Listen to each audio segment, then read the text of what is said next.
Chapter 376 No Rest for the Wicked. The pronged fiend raced through the wilds. It had lived in these forests for most of its life, and it knew them by heart. Now, as an undead, it didn't feel fatigue or exhaustion. It moved at a pace that its former living self could never have achieved, nor would have ever been capable of competing with. Spike carried the TNT and Dave on top of its broad back with ease. Even with their heavy armor, weapons and accessories, it proved a little hindrance to the magnificent stag. "How long?" Flanker asked. "Not yet, it's only been half a day." "Tengu, you see anything?" Dave shouted. The flying heavenly dog replied in a rasping voice, "Ahead is nothing but death. Your undead have wreaked havoc in this area of the wild." The Tengu spoke, a sliver of pride in his tone. "Yeah, the boys are damn badass. Still, we need to be ready for anything. Keep your eyes peeled for any trouble." The Tengu grunted acknowledgement and increased his speed, his wings blowing gales as they flapped, propelling the red-nosed creature to sonic speeds. Dave led Spike by the horns. His task was to secure the safety of Zix and his comrades. They were Dave's people since the moment they had set foot at Reberg. They had become his, and Dave had a terrible temper when someone tried to take what was rightfully his. "Bro Skelly, what do you think we're gonna do when we meet an army of thousands? I mean, I don't mind fighting, but those kin soldiers." Fortress didn't finish his words. It was true, the kin soldiers were a tough bunch to deal with, not to mention the elite forces that even Dave himself couldn't fight. Only Jeffrey with his super mecha unit had managed to force them to retreat. "I'll handle them. I've kinda improved since the last time, but if it's too serious, I'll call my entire undead army upon their ass." No matter how tough they are, facing 100,000 undead at once is bound to make them slip. "Giving us the chance to extract Zix and the rest of his group," Dave said. "Finishing in murky waters,"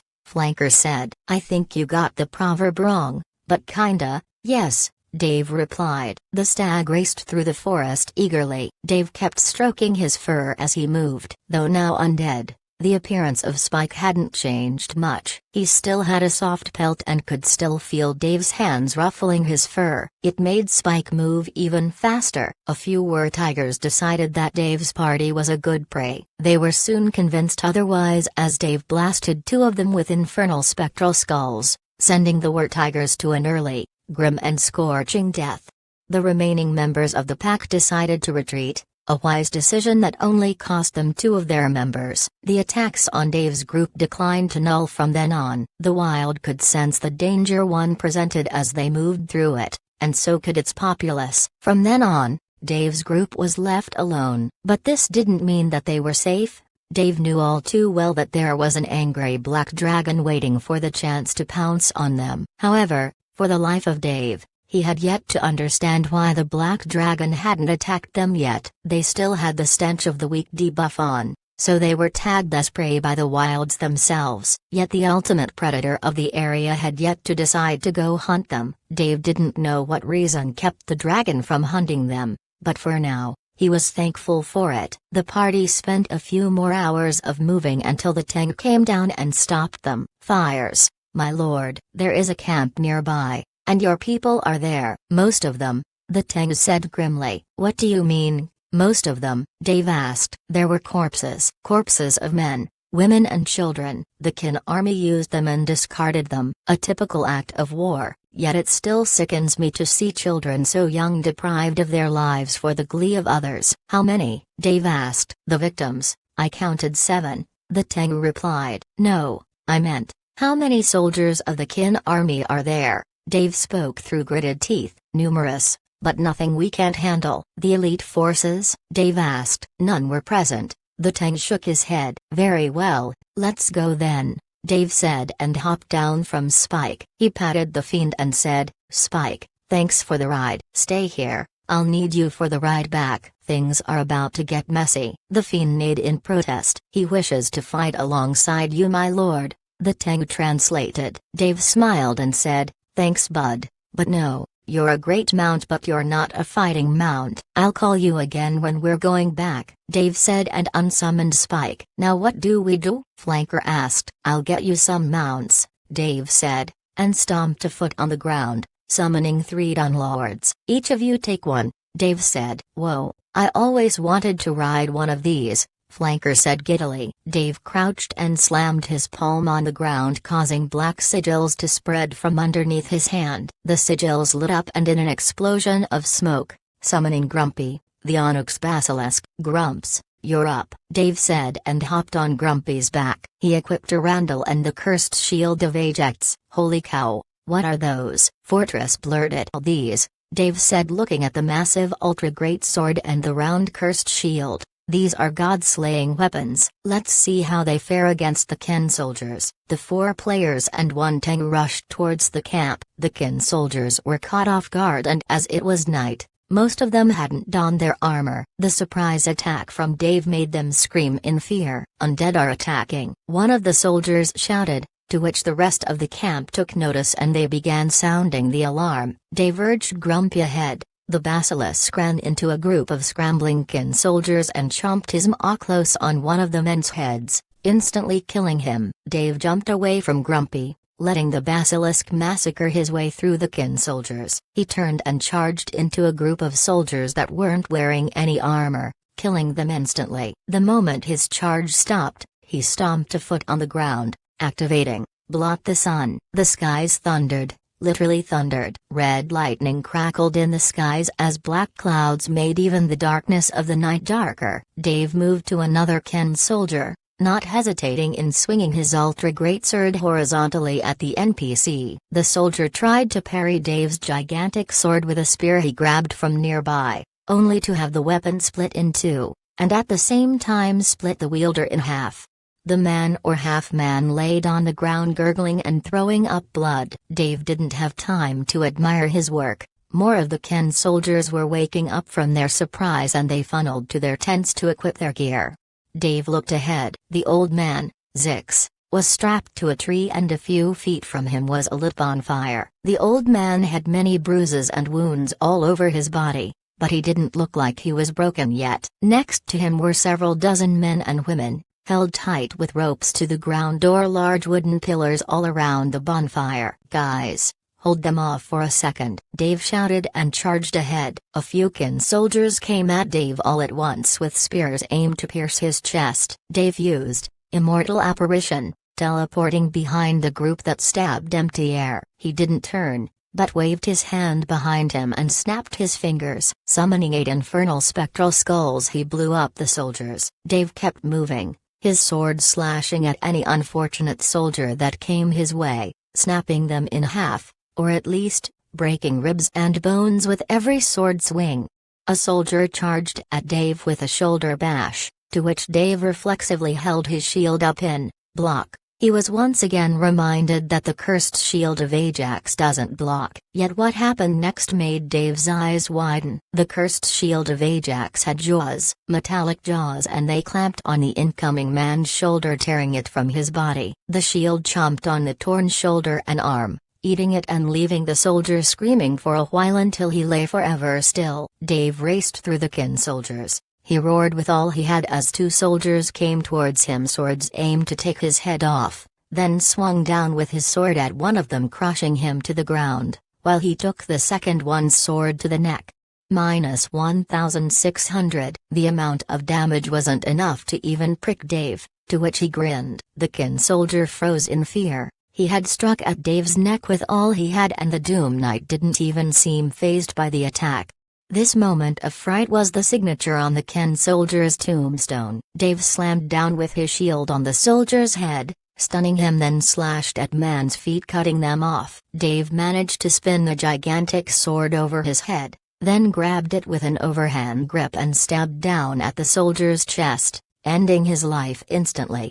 Dave ripped his sword out and roared once again as many soldiers surrounded him. Yet this shout echoed through the wilds and definitely resounded through the soldiers' bones. Everyone took a step back from Dave. Even the loud clamor that was going on behind him, thanks to Dave's party helping him hold a path of retreat, had stopped. The Kin soldiers were terrorized. A single Doom Knight had charged through their ranks and wreaked unbridled havoc amongst them without finding anyone to stop him. Suddenly a notification appeared in front of him. "In carnage, you thrive." As a Doom Knight, You bring doom to your foes with your mere presence. Deathly presence activated. All units, 50, 50, level under you will sense fear at your presence. Your enemy's damage had been decreased by 50%. Your damage on afraid enemies has increased by 100%. Come, fight. Dave roared once again, to which every kin soldier shuddered and backed away. They didn't want to die. Their expressions portrayed it. One of Dave's victims,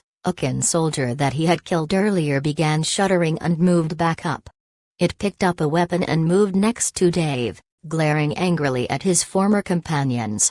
Dave's skill, Blot the Sun, had been improved upon and could now automatically resurrect undead. Though the chances of resurrection were low, they were still there. When the kin soldiers saw their former comrade turning his weapon against them, that was the straw that broke the camel's back. They feared for their lives, but they feared more to turn to undeath, to never find rest, to be enslaved to the will of another for all eternity and for all time to come. The kin soldiers' retreat turned into a rout. They spun around and ran away, screaming, shouting and cursing at whatever unwholesome luck had been brought down upon them. Dave was surprised at first at the sudden retreat of the enemy, but he didn't have time to question the reason why. He strode through the escaping enemies and stood in front of Zix. Old man, Dave nodded. Lord, you came. But you must return. Herberg is in danger, Zix said. Dave smiled, saying, I know, don't worry, I am here to take you back. Dave turned to see the rest of Zix's people and frowned. They had been tortured and brutalized,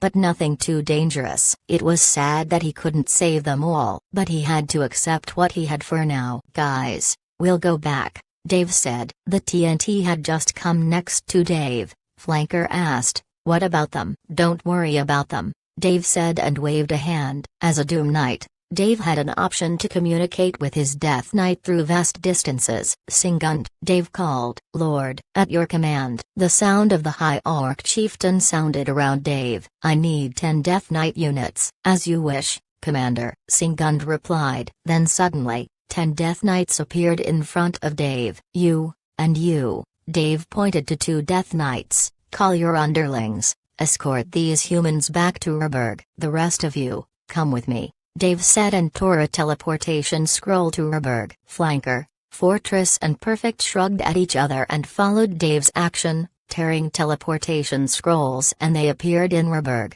The moment the trio appeared in Herberg, they heard loud sounds of battle all around them. Guess we're not late for the party. Dave's voice sounded next to them. Next to him were 8 Death Knights and Grumpy snorting hard at the incoming horde of kin soldiers. The kin soldiers had already breached the city gates, but the numerous undead had quarantined their assault around the gate. The city hadn't taken a lot of damage, all thanks to Dog and Bud, who were breaking bones at the city gate. These 2 Death Knights had been kept here at Dave's behest to protect the city, a plan that had worked for the best of the citizen of Herberg.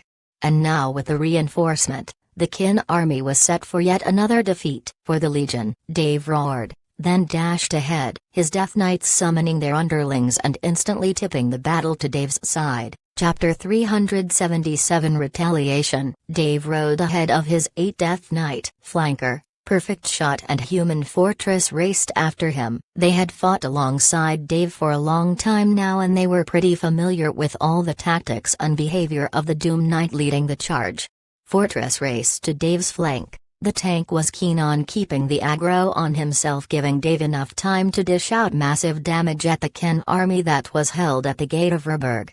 Perfect Shot hopped on top of an alchemist shop's commercial panel and jumped to the shop's roof. He drew his bow and began showering the kin soldiers with arrows. Flanker, being in an environment full of undead, refrained from using holy magic as it would damage the undead more than help them. Still, he was quick in taking action, opting for buffing his human allies from the back line. Dave and Fortress reached the thick of the battle in no time. The Death Knights alongside Dave had already summoned their underlings and had them charging the kin soldiers like a tidal wave of bones, swords, and death.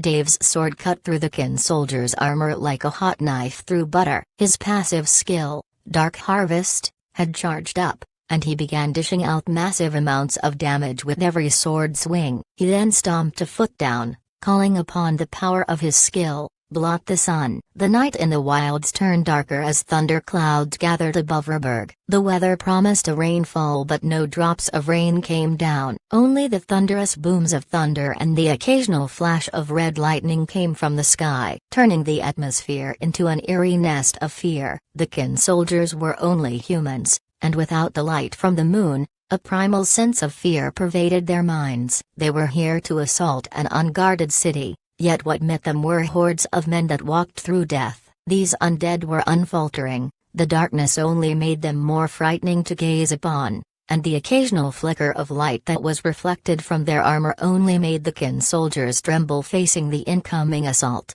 Dave's undead bar through the kin army like a sword through flesh. They screamed and shouted, their command crumbling as their leader fell and the first desertion happened. A kin soldier with a missing arm turned and fled, his action pulled more into following him. A few kin soldiers decided to stand their ground and fight, but the mere thought of being left alone against tides of undead encroached upon their minds. Death loomed near, and the Reaper's scythe was dangerously close to their throat. The undead knew no mercy. They turned whoever fell to their side. The Legion's greatest danger was not its vast numbers, but its ability to turn ally into an unkillable foe. What was once a comrade that they shared their days with, turned their blade against them. Their own comrades, fully converted to undeath, shouted the glory of the undead and the power of the undead king.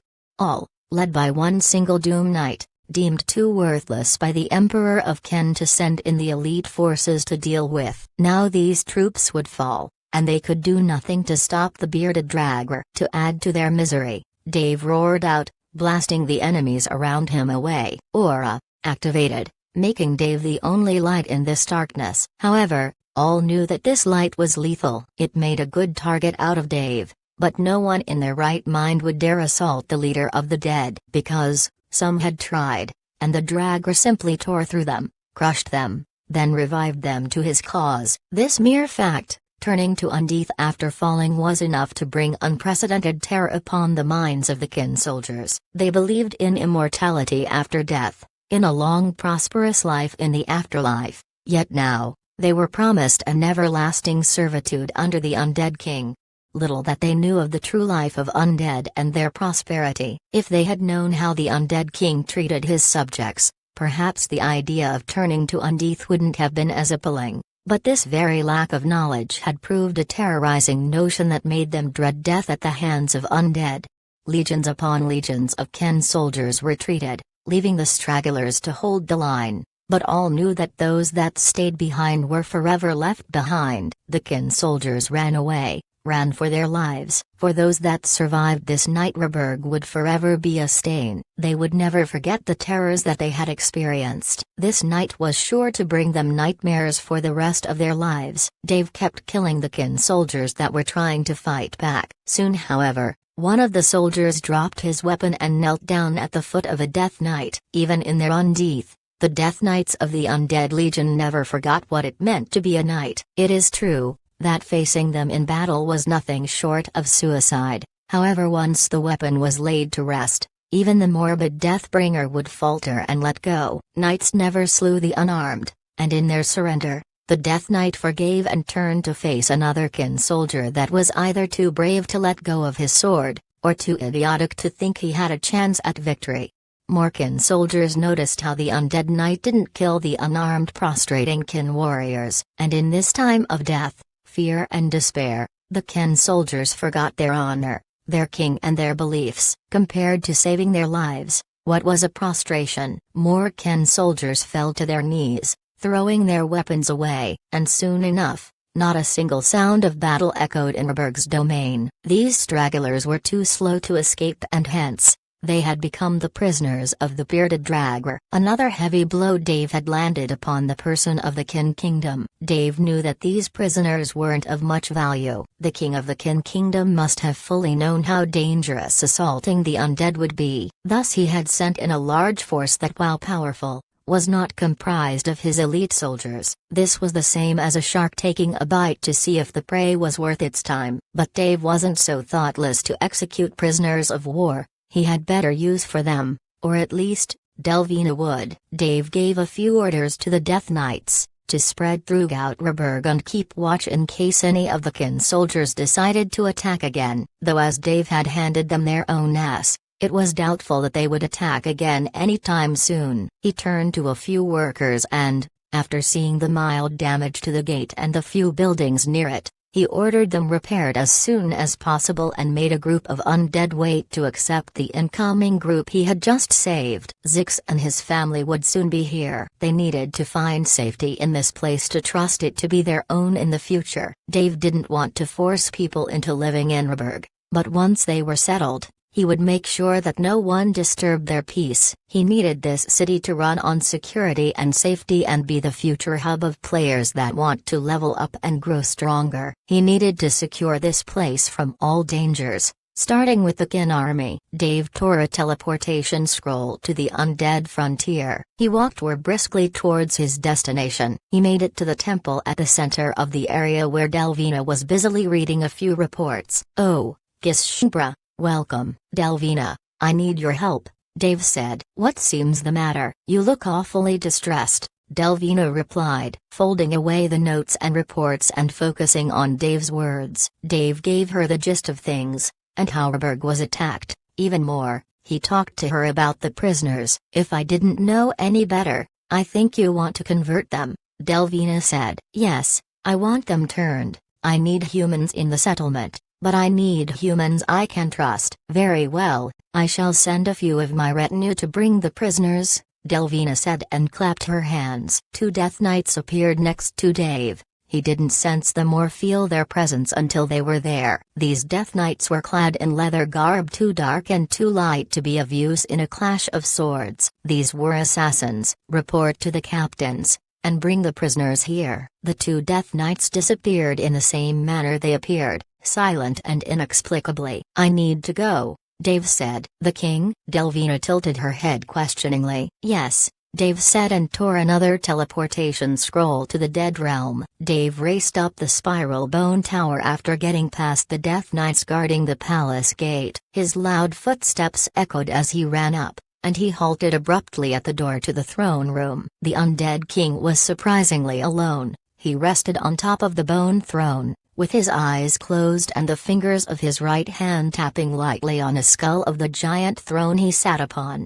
"Child, you come to meet us in haste. What seems so troubling that you are of no patience to announce?" "The kin army attacked Rehberg. I am here to ask for permission," Dave said. The king understood what Dave had in mind and he smiled. "We are in a time of great peril. Our war with the Ash King is nigh. We cannot spare more might to aid you in your conquest," the king said calmly. "I didn't come here to ask for troops. I only came here to announce the fact that I'm waging war against the kin army." "Alone?" Dave smiled. "I'm never alone. I'll hack at their borders with my subdivision. The Ken kingdom might be too much for the current me to take on alone, but I'll be damned if I let them walk up to my door with trouble and not fight back." "Ha!" The king laughed heartily. "Spoken like a true king." "Child, if we see it wise to lend you aid in your time of need then we shall provide it. So show us what carnage you can wreak with your army. Please us, and we shall honor you."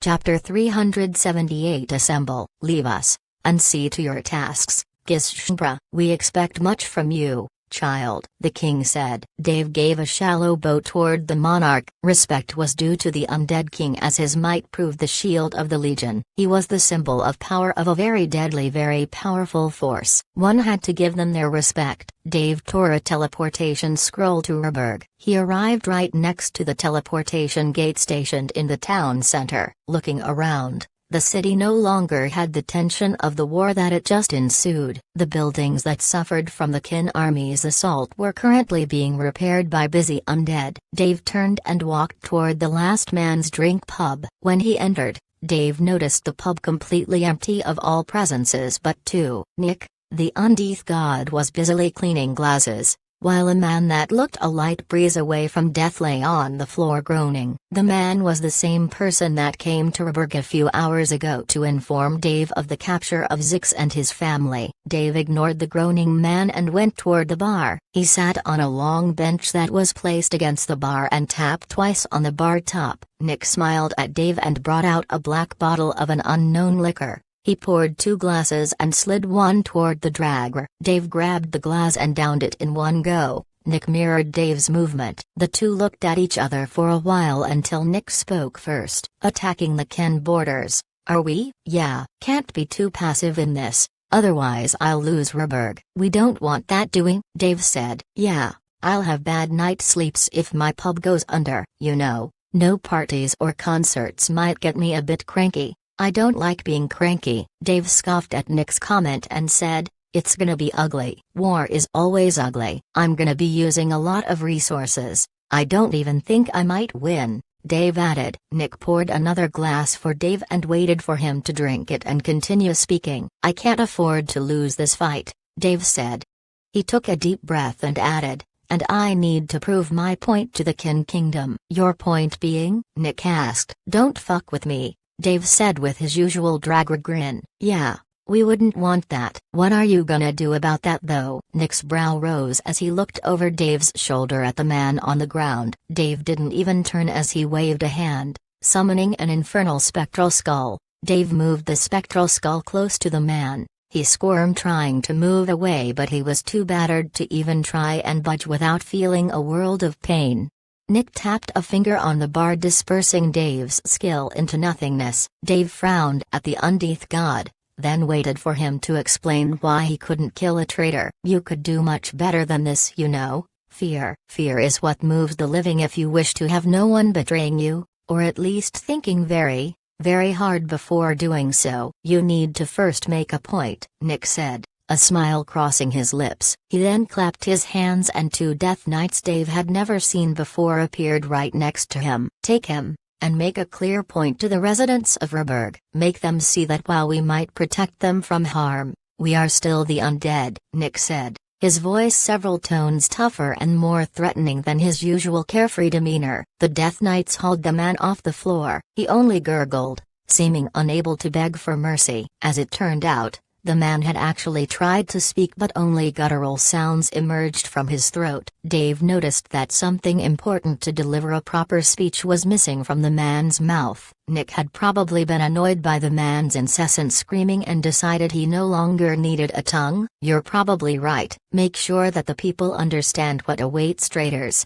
Dave told the Death Knights. Yes, sir. We'll ensure the point is made, replied one of the Death Knights. Right. Off to war then. Nick, take good care of Ruberg, Dave said. I told you before, I cannot interfere with mortals, Nick replied. Right, but if anything comes up, I think you have the means to contact me? Dave asked. Something coming up? Like what, for example? Nick smiled. Like someone assaulting Ruberg while I go wreck some cities from the Kin Kingdom. I might have something like that then, Nick said and added, Godspeed, kid. Dave nodded at Nick, who poured him his 3rd glass. Drinks or food tasted the same as they did in the real world. It was only brainwaves, and with the advanced technology mimicking such waves was nothing too difficult. Even the light buzz after drinking 3 cups of alcohol that Dave had no idea what it was made of was genuine. Time to call in the cavalry, Dave said with a smile and stood up from his stool. He walked out of the pub to a festive sorts. There was a large bonfire set in the middle of the city. Dave had just walked into the bar not minutes ago, and the undead had already set up a pyre to burn the traitor alive for all of Ruberg to witness.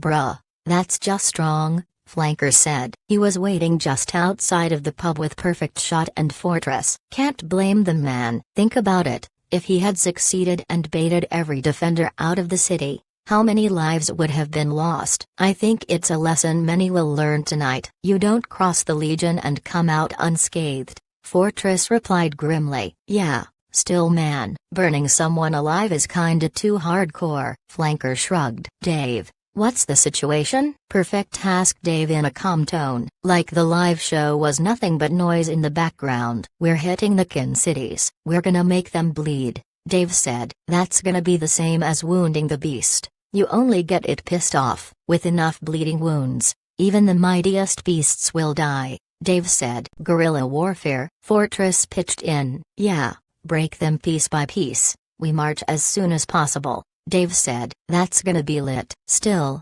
100,000 players couldn't make it. What makes you so sure you can? Perfect said. Think about it. Those were 100,000 players. All of them were working for their own objectives. Not a single guild was willing to give another the edge. They had conflicts even if they didn't show it. They were many but unorganized. It was only natural that the Kin army would rip them to shreds. My undead follow orders to the letter. They don't quibble, don't fight among each other, and are so damn synergized that it's a nightmare to anyone facing them. What about the elite forces? If 1,000 of them show up at once, they'll tear us to shreds, Perfect said. His cowardly nature made him always think of the worst-case scenarios, and that wasn't bad all the time, until they really did happen. Like I said, guerrilla warfare. Don't bite off more than you can chew. If we end up facing the elites, disperse and regroup, then assault another target. Keep the heat on the Ken Kingdom,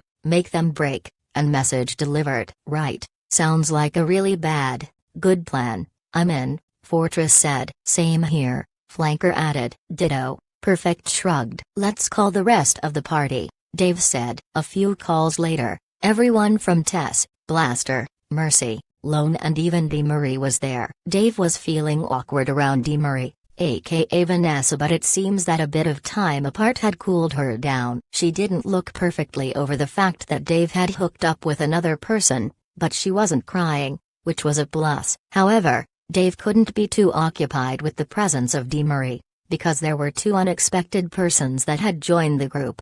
A man wearing a brown robe that covered most of his body except for his elderly and very familiar face. And another middle-aged man that was next to him. This one was wearing the classic cowboy getup, all the way from the boots with the spurs to a leather cowboy hat on his head. "Howdy," said the man in the cowboy getup. Dave's brows rose slightly and nodded. "Dante, Sam." "Welcome." Dave's gaze landed on Lone, who was trying to avoid his gaze. After a minute of uncomfortable staring, Lone cracked and said, "He threatened to ground me if I don't take him along," she said, pointing at her father. Dave shook his head and said, "Dante, we're going to some fairly dangerous place, you know," Dave said. "Yeah, I know, Zoe told me all about it, but I didn't want to lose out on the free EXP." "What level are you?" Dave asked. 120. "Wow, that's fast. I mean that's really fast," Dave said, surprise in his voice. "Yeah, Zoe said that it was faster than you when you were leveling up," Dante said with a grin. "Aw, stop it, Davey." He literally bought his EXP. He hired lots of players and tagged along shooting anything in his way. "His legacy is damn broken," Lone said. Dave laughed and turned to Samuel. "What class?" Dave asked. "Merchant, not much of a fighter," Samuel shrugged. Dave laughed, saying, "Right, lawyer and a merchant, quite fitting. Anyway, let's move. We've got a lot of distance to cover before we meet up with the rest of the undead," Dave said and stomped his foot on the ground. The action summoned Spike and several Dunlords for the party to ride on. He summoned Grumpy for his own use, and the group consisting of a mafia princess, gunrunner, a devil lawyer, 3 badly named players, a purple-haired princess, a supermodel and an overly muscled guy joined Dave's raid on the assault over the toughest, scariest, and most mysterious kingdom on the world of conquest. Chapter 379, Gathering of the Beasts. The party rode through the wilds, unhindered, unchallenged and unstopped by any creature foolish enough to stop in the way of death. Dave led the whole group on Grumpy, the basilisk, making quick work of anything standing in his way, bulldozing through rocks, or small trees like if they were made of paper. The rest of the party followed after Dave. The girls were riding the forest-pronged fiend, while everyone else had their own mount, a Dunlord, equipped to match a tank in armor and as deadly.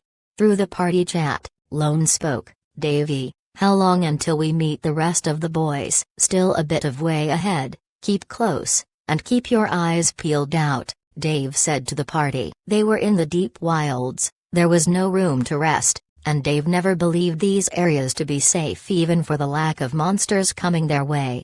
"We've been riding on these scorpions for a while now, still no signs of anything I can shoot, Davey boy. Why is that?" "I thought this part of the world should be brimming with things to shoot," Dandy's voice came over right afterward. "Sir, it's because of me. Anything weak would run away the moment we go past it, and that's why we didn't fight anything." "Ah, That means we'll be safe as long as we are with you, Dante replied. I wouldn't think so, Flanker pitched in. Dave can scare the small fries. As for the big fries, those guys will think of him as a threat. The moment we cross any of their territories, believe me Mr. Silvana, you'll know it. Incoming. Perfect shot roared through the party chat. Up ahead, through the dark night and the darkness of the wilds, a loud rumbling thundered. Through the trees, a gigantic silhouette as tall as pine trees and as wide as a truck was coming into view. With every stomp, the ground shuddered. Dave bent down, tapping on the basilisk's back, ordering Grumpy to halt. Spread out, Dave shouted. Like a perfectly organized tactical squad, the party spread from each other in every direction. Mercy hopped off the prong fiend and merged with the shadows, turning invisible, while Lone pulled the reins on the fiend and took DeMarie to the back line with her. Perfect shot hopped to the nearest tree, securing a vantage point. He had his bow ready. Fortress and Blaster rushed ahead to greet the incoming threat. All the party members knew of their roles and their positions, with the exception being an old man in brown clothing and his brother in cowboy drabs. What do we do? Dante asked. We don't know what's coming, but stay in the back, assess the situation, then intervene how you see fit. I don't give orders unless it's necessary. The rest is up to your judgment, Dave said hastily as he saw the incoming entity. It was a load of black fur that walked on 2 feet and had arms that reached all the way to its knees. The creature was something common. You could see one in almost every zoo. However, this one was by far the largest Dave had ever seen. A gorilla, Kong-sized. Shit, Flanker cursed. It never went well for anyone taking on one of these. Man, we should take another route. Right, we don't need to fight. We need to group up with the rest of the boys. Yet Dave's words were cut short, mainly because another entity had joined the fight. A few hundred meters to the side of the gorilla, the trees parted to reveal an enormous body of a hairy spider. Dave knew this spider very well. It was the man-eating queen spider that chased them a few months ago when they first went into the deep wilds.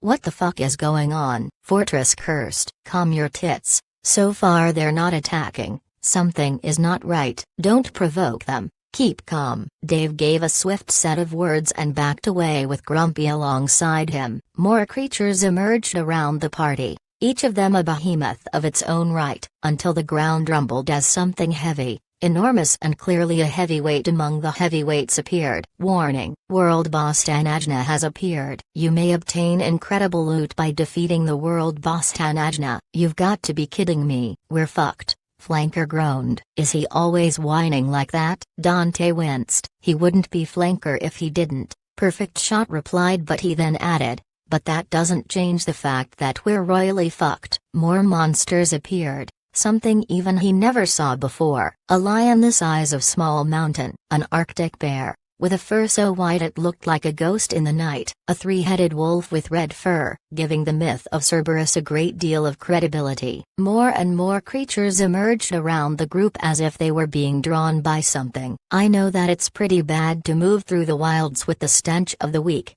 but man, isn't this just too much? Not even one of the baddies. I think all the baddies of the wild are here, Tess said.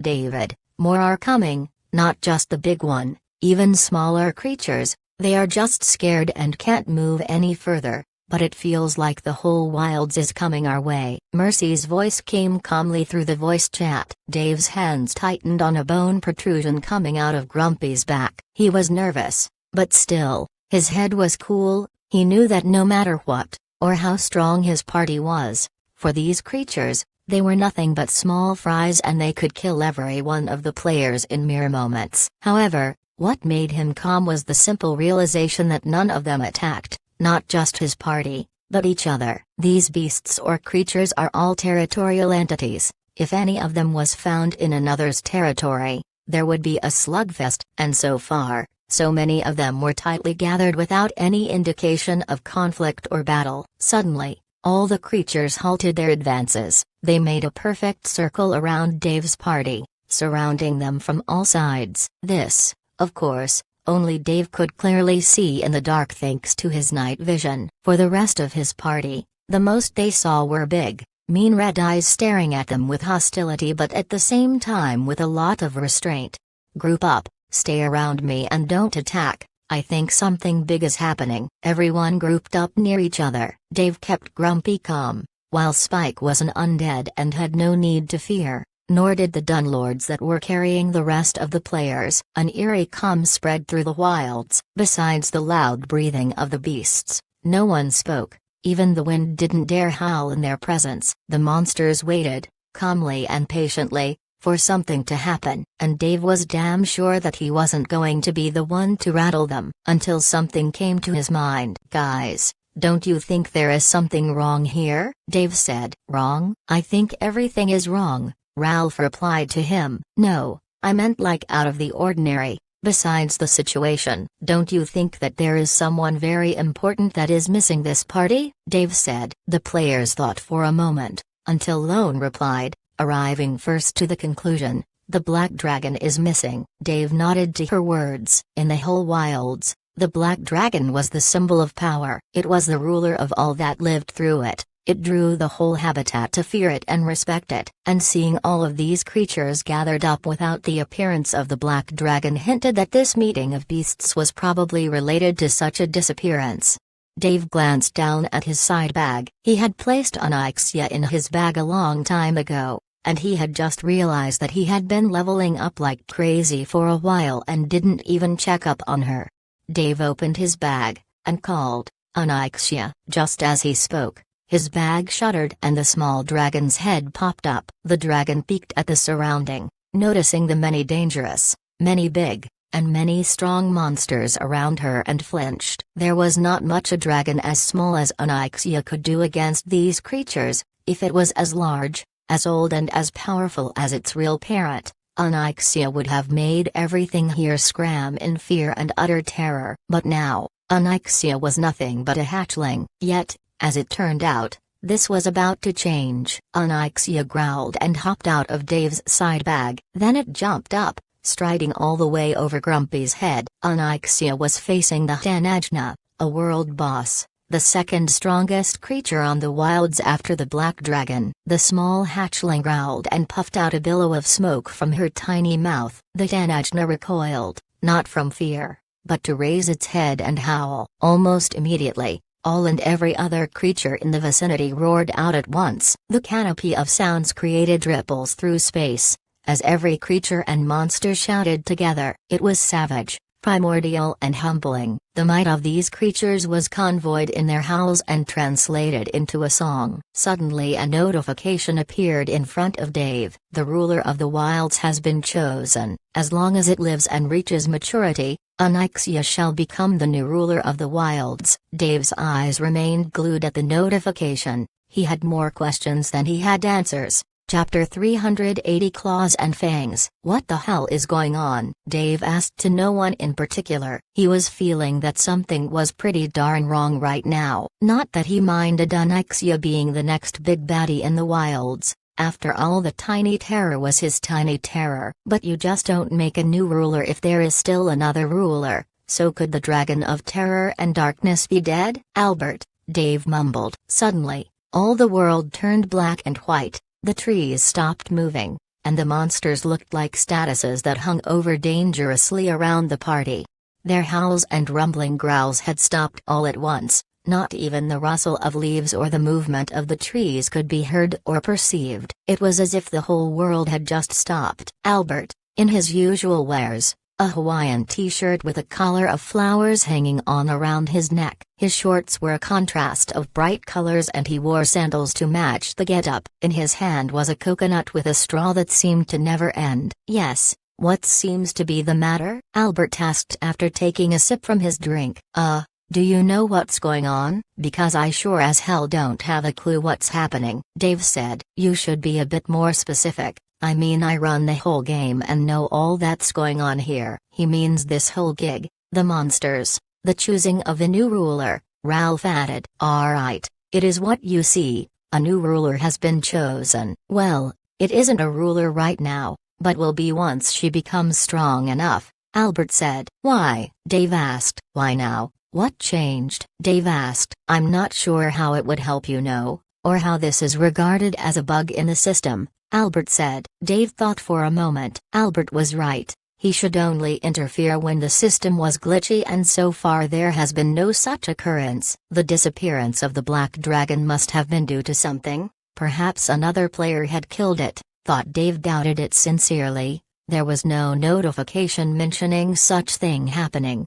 The dragon's not dead, is it? Dave asked. Albert smiled at Dave but didn't answer. Dave understood that it was true. The black dragon still lives, but because of the current coronation, it means that it no longer has the ability to be a ruler, which either means that it's very close to dying, or it's under someone else's control. Shit, shit, shit. This is bad, really bad, Dave said. What's wrong? Lone asked. I bet the Kin Kingdom has a nasty surprise waiting for us. We need to get moving, Dave said. I could give you a small piece of advice, Albert said. Please do, Dave said. By all means. The coronation of a new ruler is a fine and good thing for you, especially because the dragon is yours, Albert said.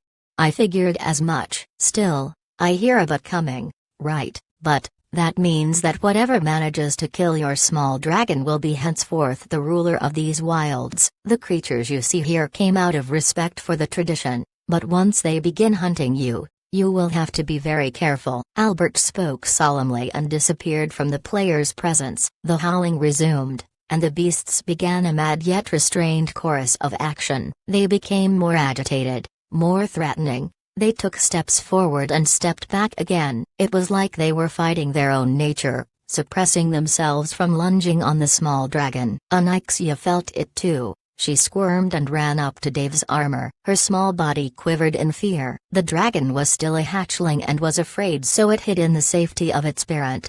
And Dave wasn't about to let her be hurt by the big mean monsters ahead. Everyone, follow me, Dave said and nudged Grumpy. The onyx basilisk was also a heavyweight, but he was no match for the terrors of the wild, so he didn't dare tally, waiting around for a barely restrained horde of beasts to pounce on it.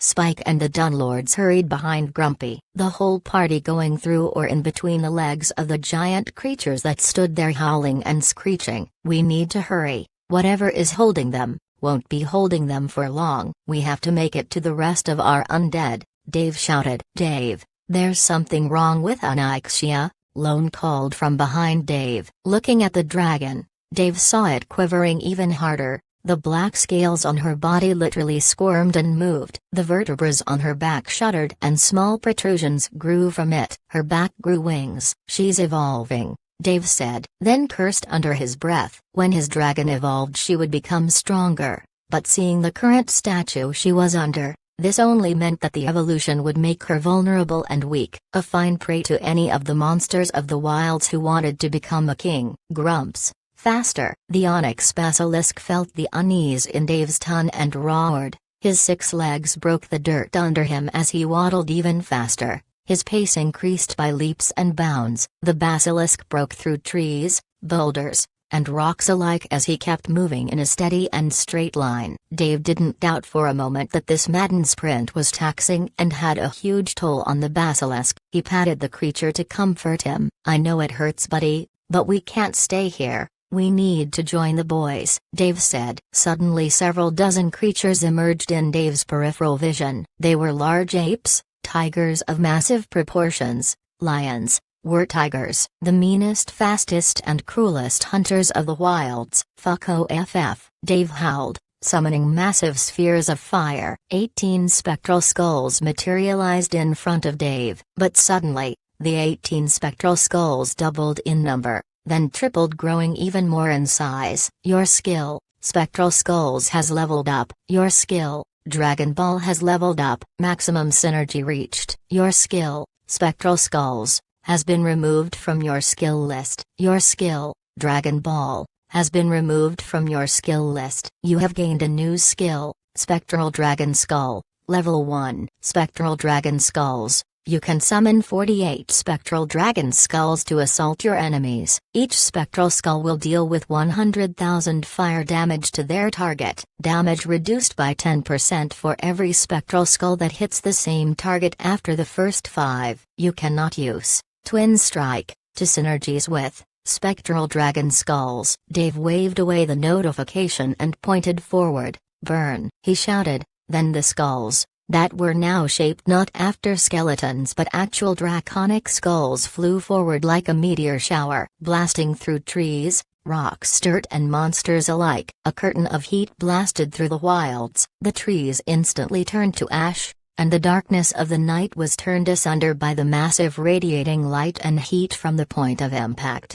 The lucky monsters that tried to assault Dave right then and now turned to ash. The unlucky ones burned and screamed. Their fur turned to ash, and their bodies were festering with third-degree burns. They screamed and shouted, then died in agonized high-pitched screeches. Chapter 381 Kings will be kings. Grumpy roared and moved through the fire, thanks to it being cast from Dave's own hand. The flames didn't hurt the truck-sized lizard as it moved with ease through a literal inferno. The rest of Dave's party had their eyes wide open by the display, but no one commented on it. There was a horde of monsters behind them, and it seems from the sudden silence prevailing the wilds that the creatures, world bosses and massive monsters behind them, that they had finally took note of what was going on.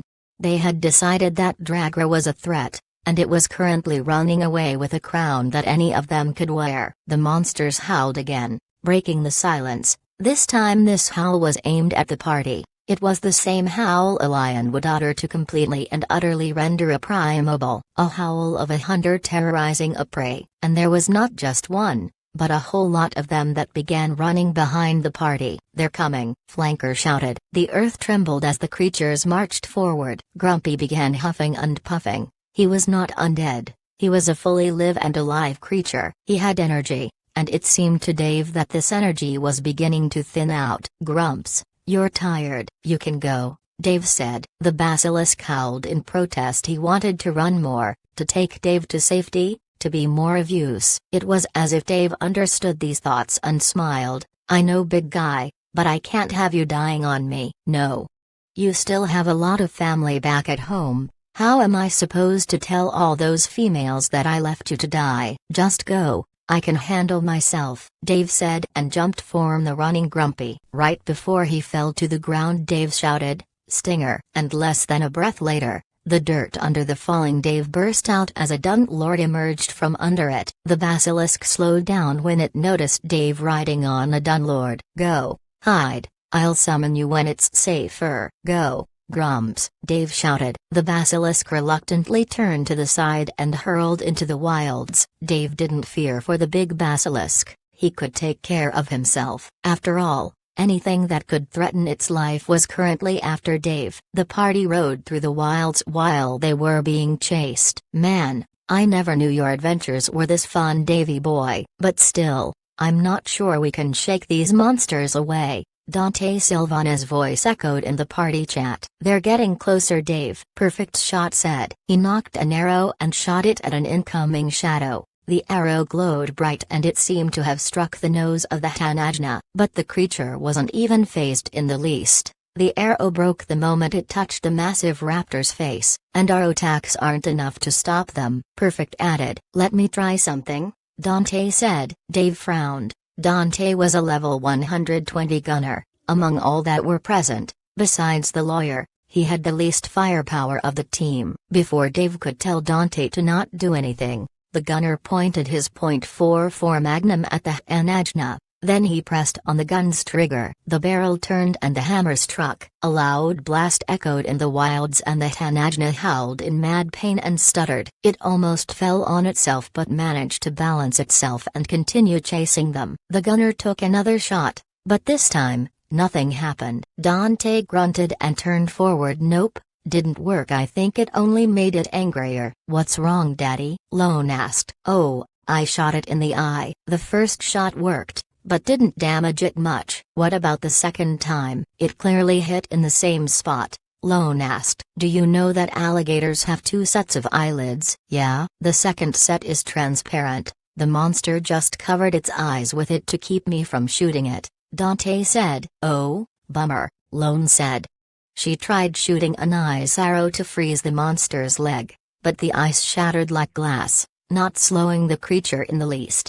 "Is there any dungeon?" Any spot we can hide from these things? Flanker asked. Then what? Dave said. You think you can stay hidden forever? Because I'm sure as hell that these things can be pretty patient waiting for us. There is a crown at stake, Dave said. I'm just offering suggestions. You have any other plan, man? Flanker said, annoyed. Man, we're about to get royally fucked, Fortress said. Royally? Royal? Fuck Fortress. You're a genius, Dave shouted. Huh? Am I? Fortress said. Tess smiled at him. Yes, you're Honey Bunny, you're the greatest genius there is. The two of them, once again, managed to turn the dire grave atmosphere into a pink world of their own. Flanker rolled his eyes, groaning, oh for fuck's sake, I'm seriously starting to think that it'd be better being eaten alive by these monsters that see this. What's up in your head, Dave? A big, nasty idea. Keep moving, I'll be behind you.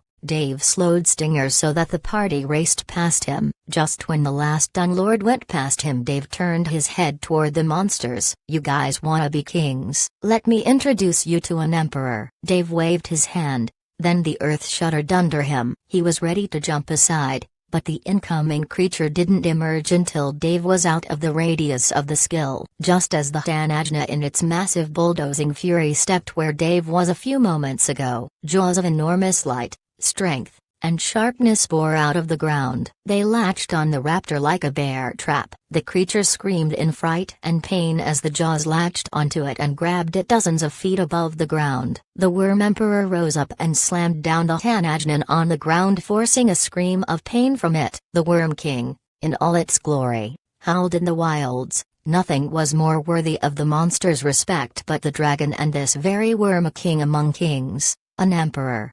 The monsters chasing after Dave all halted at once, wary, and afraid of such a being trespassing onto their lands. They knew royalty when they saw it, and the Worm Emperor had that in abundance. Ha! What you gonna do, motherfuckers? Dave laughed and moved ahead. He joined the rest of the party laughing like a madman. What did you do? Dante asked. Simple, those guys wanna be kings. I introduced them something that hates anything thinking itself a king.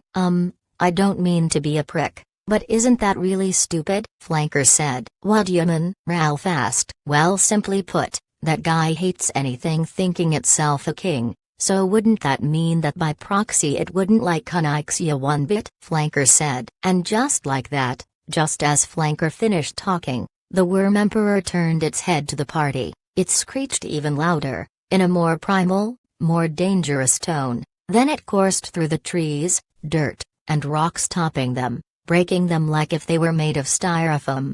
For fuck's sake, Flanker, you had to open your big fat mouth, Dave shouted to the high heavens. Now, the double-edged skill truly did its purpose. It was now pointing at Dave's party along with an enormous horde of creatures that didn't like Dave or Onyxia one bit. Chapter 382. At the borders. Dave was sweating figurative buckets. The situation was already dire and now it became much worse. With the Mingekau chasing after them, it only added to their problems. Dave hoped that the skill would be over soon and the creature would disappear back to wherever it came from before it caught up to them, but as it turned out, the Mingekau skill had improved once again and now lasted longer. The Worm Emperor was moving like a tidal wave, crashing through all the trees and rocks in its way as it moved, slithered toward the party. Dave cringed away when he saw the incommoding Drain Terror. I could use demonic ascension, and take the air, this way Onyxia will be safe. But, everyone else will become easy picking for the monsters, Dave thought to himself. He was debating the best course of action to take in this situation. He wasn't willing to give up, not now, not ever. Just as he was about to transform, thinking that he might get lucky and draw all the monsters toward him, the Mingekau roared and dove through the dirt. Where did it go? Lone questioned. Has it left? Flanker asked. Before Dave could answer in negative, the ground under the whole party shuddered. Fuck, Dave cursed. If the Mingekau rose up, they'll end up in its belly. But unlike the usual emergence of the Mingekau, it didn't rise with fangs aiming to tear its enemy apart. It had slid under the entire party and emerged from the ground, causing all the Dunlords and the forest prong fiend to stumble and stop. The Mingekau was currently carrying the entire party on its back. Dave was dumbfounded for a second. He didn't understand what was going on. The Mingakao didn't try to eat them up. It was currently helping them, carrying their weight and going through the wilds with more speed than they could have ever moved with. It's helping us, Flanker said. Why is that? Ralph asked. I don't know, man, Dave said and opened his logs to inspect the skill. Double edge. The notification screen was still the same as it was before with a few changes in the lore. Lore addendum. This particular Mingakao defeated and consumed a chaos centipede, a highly evolved creature from a different monarchical lineage of deep earth dwellers. Consequently, the Worm King has defied the limitations of gods and nature and evolved into an emperor worm. Extra. The Mingakao had recognized you as a temporary ally after assisting it in fighting the abyssal knight Dedra. The Mingakao has become less aggressive to its owner. The chances of turning its fangs against the caster had lessened by 25%. Oh, this is a good deed that I didn't get punished for, Dave laughed. Everyone relax. The Mingakao is helping us, Dave said. The rest of the players calmed down their mounts, but they were still wary of the monster they rode upon. Are you sure about this, Dave? I mean, every time this guy comes up, it's chaos, Lone said. She had seen Dave use this skill many times, and whenever he used it, he himself was not sure of what was going to happen. It was better to always be safe and prudent when facing anything that could easily backfire against the caster, as it could assault a foe. Dave calmly sat on Stinger. The rest of the players calmed down when they saw how Dave was acting. A good leader's behavior is contagious, and the situation soon turned from mayhem and an escape from monsters to a stroll on the death train that was the Mingakao, through the wilds. The Mingakao made quick work of the distance between it and the chasing monsters, winding the gap with ease. Dave didn't even need to point out the direction. The gigantic creature subconsciously knew where Dave wanted to go and went there. In a few minutes, the monsters had disappeared in the distance. If not for the echoes of their muffled howls, one wouldn't even know that they were being chased still. How far until we get to the boys? Perfect Shot asked. The Mingakao doesn't care for the obstacles in our way. He's just bulldozing through them. We should make it in less than an hour at this rate. The Mingakao didn't disappear at the party. It kept moving through the wilds, carrying them on their back for an entire hour, and the moment the first member of the Legion was in sight of the Mingakao, the creature halted its advance. It stopped and wiggled its way underground, disappearing back to where it came from. When the undead at the back line of Dave's army noticed the Worm Emperor, they sent a platoon over. An undead captain along with a dozen or so other elite tier undead came rushing toward Dave's party. Your lordship, Death Knight Singund has some matters to share with you, said the undead captain. Take me to him, Dave said. As you command, please follow me, the undead said, turned and moved in a half sprint. Dave nudged Stinger to move forward. The rest of his party followed after him. Rows upon rows of undead stood on attention as Dave moved through them to the head of the army. Dante was whistling in awe as he saw the numbers of the undead surrounding them. When Dave noticed it, he smiled. He felt proud of having such an army under him and felt more thrilled when others saw it. Once he arrived, Dave noticed a tent pitched in the middle of a clearing. Undead captains were standing guard to the tent. Once they noticed Dave coming in, they gave him a salute and let him inside. The tent wasn't too big but was enough to accommodate all of Dave's party members. It had a few animal pelts on the ground and a large round table where there was a map of the wilds drawn on it. Commander Singund spoke in a hearty voice. He was inside the tent and was in the process of drawing the next course of action for his next move. Singund, good to see you. I heard you had something to tell me, Dave said. Yes, I wanted to show you this, Singund said. He hunched under the table in the tent and pulled a crate and dropped it on the table with a clattering sound. It was a square wooden crate that was about a foot in length and width. It was filled with several spheres. Dave recognized these spheres. There were at least a dozen of them. Where did you get these dungeon cores? Dave asked. From all and any dungeon we encountered. We couldn't modify them ourselves, so we brought them over for you. Spark had just finished conquering the last dungeon in the area and he should come with the last core. Great job, Singund, Dave said in a proud-sounding voice. What are those? Dante asked. These are dungeon cores. I can change them so the dungeons will start spawning undead-related creatures instead of the basic monsters they create, Dave said. And that's good? Dante asked. Yeah, it will generate a currency I need to supply my undead and keep them in functional order, and also will further improve the undead legion's might, Dave patiently explained to Dante.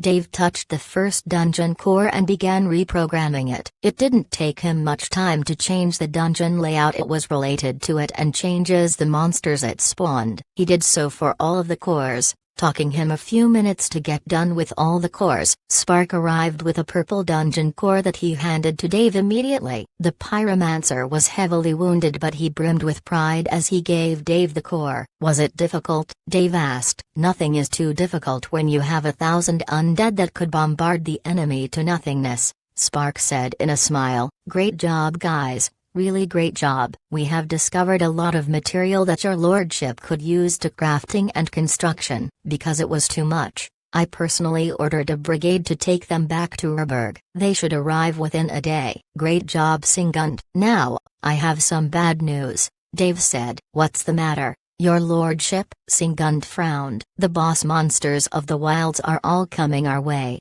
We need to move quickly to the Ken borders, Dave said. Oh, we have noticed such activities. Thankfully, because of the disappearance of such creatures, our raids and pillaging had came to great fruition without being caused much damage, Singund said. Right. Now, order the rest of the army to move. We need to breach the Ken borders within the day. Singund frowned, saying, But sir, we're already at the Ken borders. Huh? What do you mean? Dave questioned. The Ken Kingdom. It starts from here. We have camped just a mile away from the first city. We were waiting for your arrival before starting our assault. Oh, I didn't think we'd get here this fast. Dave nodded. Okay, this is good, Dave said. What's the plan, Davey? Lone asked. Simple, we'll do it the same way the guildies tried it, only better, Dave said. He removed the crate from the table and took a look at the map. They were pretty much on the borders of the Ken Kingdom. Next to their location were a couple of sites. One of them was just a mile away, probably the one Singund was talking about. Okay, we'll need a foothold. How many of the dungeons around the borders have you conquered? Dave asked. We captured 10 of them. They are positioned here. Singund began pointing on the map. The location of the dungeons were close to the borders. They weren't high difficulty dungeons, but they were useful to what Dave had in mind. Looking around the map, Dave smiled and said, Keep raiding the dungeons. Singund, take half the army, and capture any and all the dungeons along this area, Dave said, drawing his hand all over the borders of the Ken Kingdom. Why is that, sir? Singund asked. I have a plan. For now, just do it. I'll take the rest of the army and raid the cities. We'll be covering for you. Your mission is imperative. You can't fail, and you have 1 day to capture all the dungeons. As you command, sir, Singund said, and went out shouting command and gathering the army. What are you planning, Dave? Samuel asked. Dave smiled in his Dragra smile. In his hand was the purple dungeon core that Spark just gave him. It's gonna be a nasty surprise. You'll see. Chapter 383 Stage 1. What do you have in mind, Dave? Lone asked. Dave smiled. I told you, it's a surprise. Now, let's start with raiding the towns. Dave emerged out from the tent followed by the rest of his party. The undead had already split in two. Half of his 100,000 strong were moving behind the bellowing Singund. The rest was standing at attention in front of Dave. Boys, listen up. Our mission today is to cause a lot of chaos in the Ken Kingdom. Don't kill indiscriminately. We need to stir the beehive only, Dave said. Dave's words echoed through the wilds. The undead heard his calling, shouted in unison. For the Legion. Go, undead. Kill any that stand in your way. Dave roared, and the Legion turned and marched ahead, kicking up a rooster tail of dust in their wake. Guys, let's go, Dave said in a smile and crouched down, slapping his palm on the ground. Black sigils spread out from under his arm and a puff of smoke blew up in front of him. Grumpy appeared from the smoke, looking at Dave in all bewilderment. You alright, buddy? Dave said, patting the basilisk. The big lizard cooed at Dave positively. Right, let's go then, Dave said. Dave's party followed after him. Dante spoke through the voice chat. We get to shoot something now? Dante asked. Yeah, you get to shoot something, just be careful they shoot back, Dave said smiling. Right, it wouldn't be fun if they didn't, Dante said as he loaded his gun, a black Magnum .44. I can't understand what interests you so, with this violence. Samuel shook his head, however he had a small smile plastered on his face. He was also excited for the upcoming fight. Davey, you think this is a smart idea? Lone asked. What do you mean? Dave asked as the group followed after the charging undead. I mean, you do remember what happened to the guildies? They were destroyed, Lone said. Yeah, because they weren't quick enough. You'll see, Dave said and nudged Grumpy to run even faster. The rest of Dave's party headed after them and were able to run past the sprinting undead. They soon made the lead, but Dave made sure to keep a few paces behind the first row of mounted undead. He has 50 Death Knight with him, the other 50 were with Singund, and every one of these Death Knights had their own Dunlord as a mount. There was a small town in front of the charging army. The villagers looked frightened and lost. They didn't know what was happening, and when they noticed the hordes of undead coming their way, they all ran back to the safety of their homes. Dave had no interest in spelling useless blood, and his undead knew it. Only kill what fought you. The town guards noticed the incoming undead and hastily readied to defend the village. They gathered in a thin line at the front of the village. But the increasing sound of hooves, the rattling of armor and skittering of Dunlords made every one of these guards shake in fear. They were tasked to protect the villagers from the occasional monsters that appeared every once in a while, but no one prepared them to face against an army of raging undead. Before the undead reached the guards, one of them dropped his weapon and ran away, causing a fissure in the formation. A heartbeat later, more of the guards abandoned their posts and ran away. The undead mowed through the soldiers that tried to resist and ignored the ones that were running. It didn't take more than 5 minutes for the undead to have the entire village surrounded, and have most of its guards killed or captured.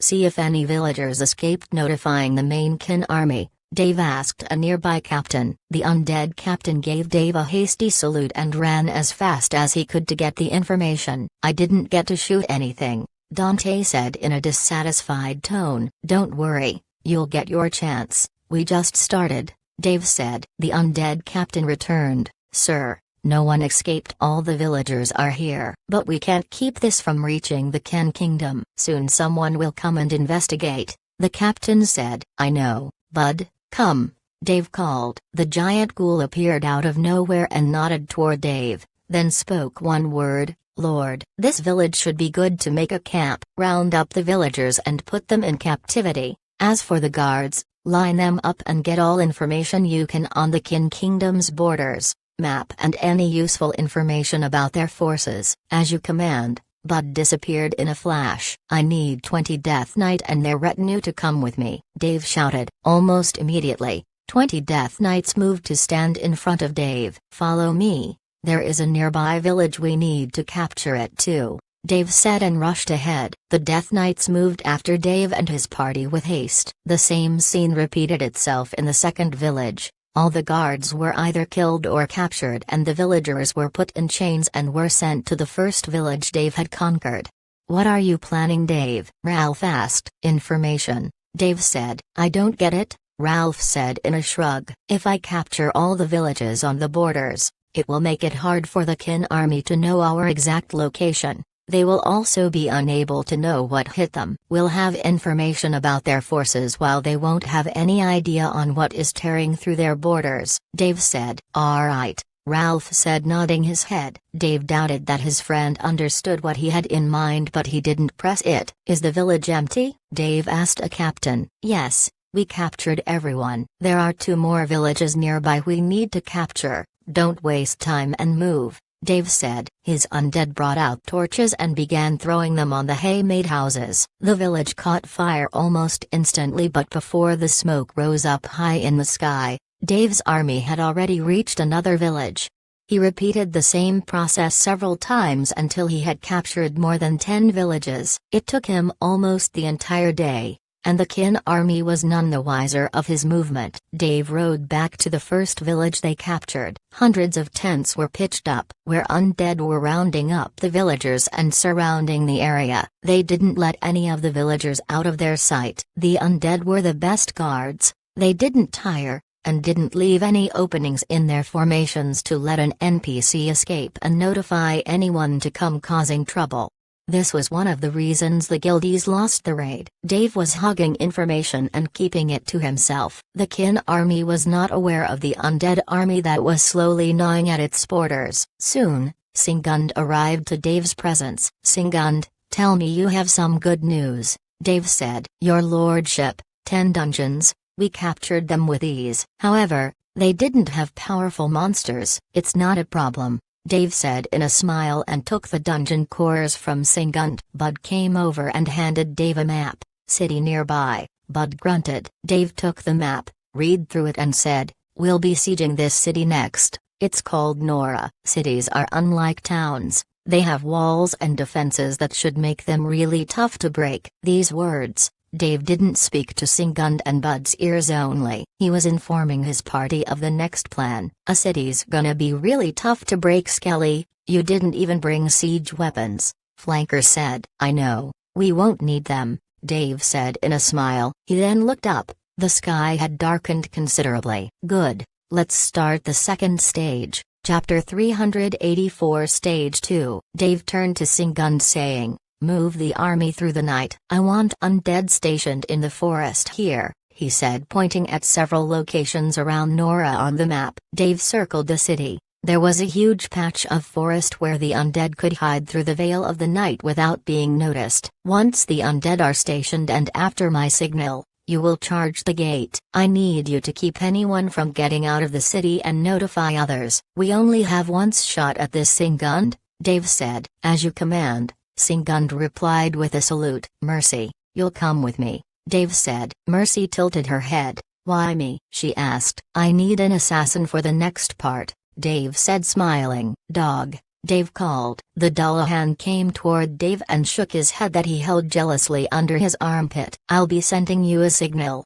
When you see it, lead the undead through the city gate," Dave said. Dog grunted in agreement. "Good, everyone, wait for my signal. Once you see it, go into Nora." "We need to do this perfectly." "Do what exactly?" "Man, you didn't tell us anything," Flanker said. "Remember Troy?" Dave said. "Oh, yeah, I remember the movie. Pretty old stuff," Flanker said. "I was talking about the myth, but yeah, this is even better." "You'll see why soon," Dave said, smiling. "Mercy, are you ready?" Dave asked the assassin in white. "Yeah, but if they have true sight fire, they will see me going in," Mercy replied casually. "Don't worry about that, they won't be looking our way anyway," Dave snorted. He then activated his god-tier skill, Demonic Ascension. His back grew enormous raven wings and 2 large horns emerged out of his head. His hands grew into demonic claws. A black and red swirl of smoke gathered around him,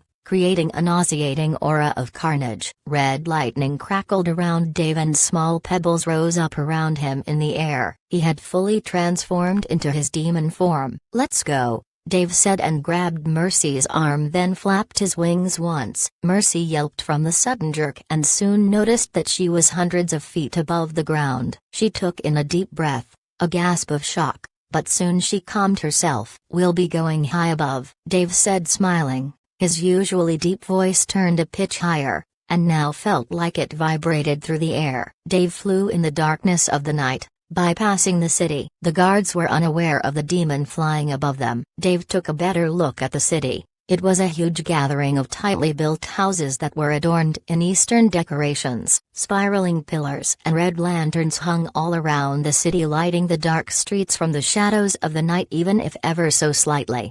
In the middle of the city was his target, a teleportation gate. Dave smiled when he saw it. There were no guards looking that way. The city guards were all stationed on the walls and the gate, and due to the darkness of the night, most of the city people were in their homes. He slowly made his way to the teleportation gate and dropped next to it. He saved the gate codes and turned to Mercy. "Stay here for a moment. I'll be back soon," Dave said and used the gate back to the undead frontier. The moment he appeared in the undead frontier, there were hundreds of undead aiming their weapons at him. "By the love of the undeath god," Delvina's voice echoed through the undead frontier. "Delvina, hey, where did you come from?" "I thought the enemy had gotten the gate's location," Delvina said. "I'm currently capturing a city in the Ken Kingdom. By the way, did you finish with turning those soldiers?" Dave sighed. "Yes, they have all been turned to our cause." "Good, I'll be needing them soon." Dave looked around and smiled.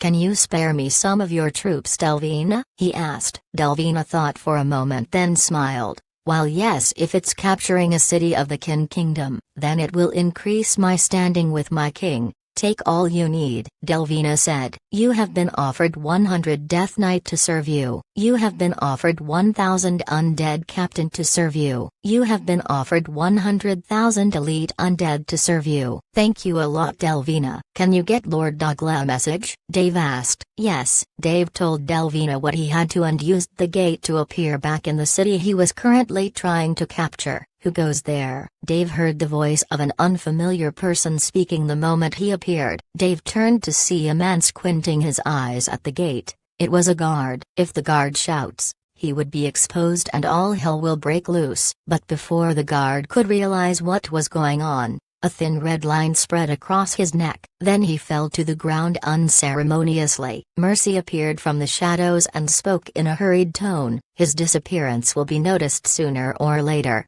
We need to hurry." "What did you have in mind, Dave?" Mercy asked. "We need to get to the gate now," Dave said and flew up, picking up Mercy by the hand once again. This time the assassin was ready and didn't cry out when she was jerked up from the ground. "You need to take down the guards at the gate, as fast as possible," Dave said. "Leave it to me," Mercy said. Then the moment they were close to the gate, she called, "Drop me." Dave let go of the girl's hand. She fell down and turned invisible in midair. Then suddenly, Dave noticed one of the guards on the gate drop to his knees, a large gushing wound pouring a fountain of blood from his neck.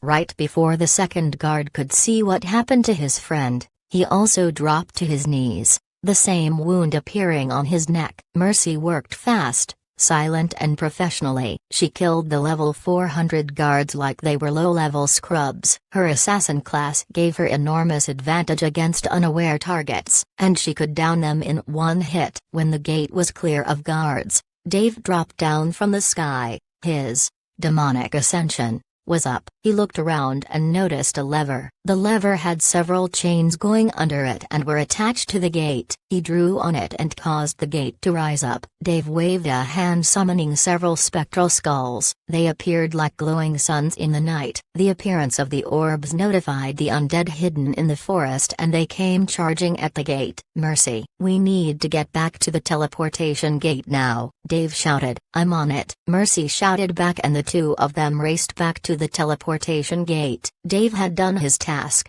and now the only weak link in it was the gate. He needed to secure it before any of the guards could use it and teleport away to notify the Kin army. Dave ran like a gale of wind through the calm city streets, but he knew that the city won't be as calm in a few more minutes. Few guards noticed the undead running through their streets, but they couldn't even utter a word as Mercy moved past them. Sprays of blood painted the walls right as she moved behind. The girl in white was like a ghost that moved in the darkness of the night. None survived her curved dagger. The teleportation gate was in sight, and there was no one nearby. Dave heaved a sigh of relief but kept running toward it. He needed to make sure that no one used it. Suddenly the teleportation gate shone bright. Someone was about to use it. From the other side, an armored NPC came out of the gate. He wore the elite armor of the Kin army. The moment the man appeared, he took notice of the undead running toward him. Dave broke into a cold sweat. The NPC was strong enough to cause Dave a huge deal of trouble just to face him alone. If Dave fought him it would cause a lot of noise. He was sure he could kill him but the NPC would only need to step back into the gate and disappear to inform the Kin army. Dave had to stop him, but the distance was too great for him to cover in a single sprint, and the NPC sure did notice what was going on in Dave's mind. Dave used Immortal Apparition, coupled with Twin's Trick. He had never used this before, and thankfully, The skill synergized well. Dave teleported twice in a single breath and was right next to the NPC. He slammed down his sword at the NPC and, decimating smash, he only needed to stun him for Mercy to arrive. The two of them can certainly kill the elite warrior, even if it could still be difficult. However, to Dave's demise, the NPC moved a step to the left, completely dodging the attack and lunged back, disappearing into the teleportation gate. No, Dave shouted. His undead had just entered the city and began a fight. He could hear the battle going on, but it was all for nothing. Now, the Kin army will know of Dave's attack on the city and everything will be over. What happened? Mercy asked. Dave grunted and said, I fucked up.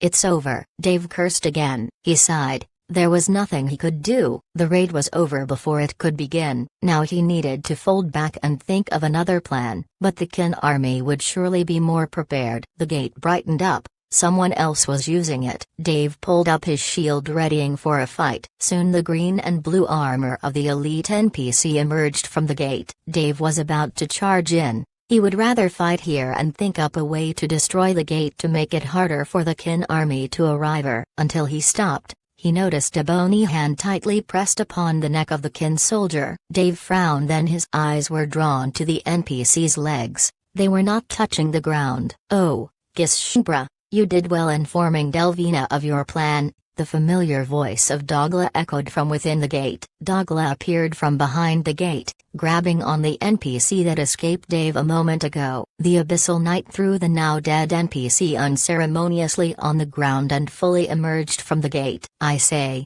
you owe me a favor, young undead, Dogla said in a wide smile. Chapter 385, The Mind of a Dragger. Ha! Dave laughed. Man, you saved my ass here. Yeah, anytime, Dogla, Dave said in a gasp. His hope was almost crushed, but thanks to Dogla's interference, the day was saved. But Dave still had more to do. What is going on in here, young undead?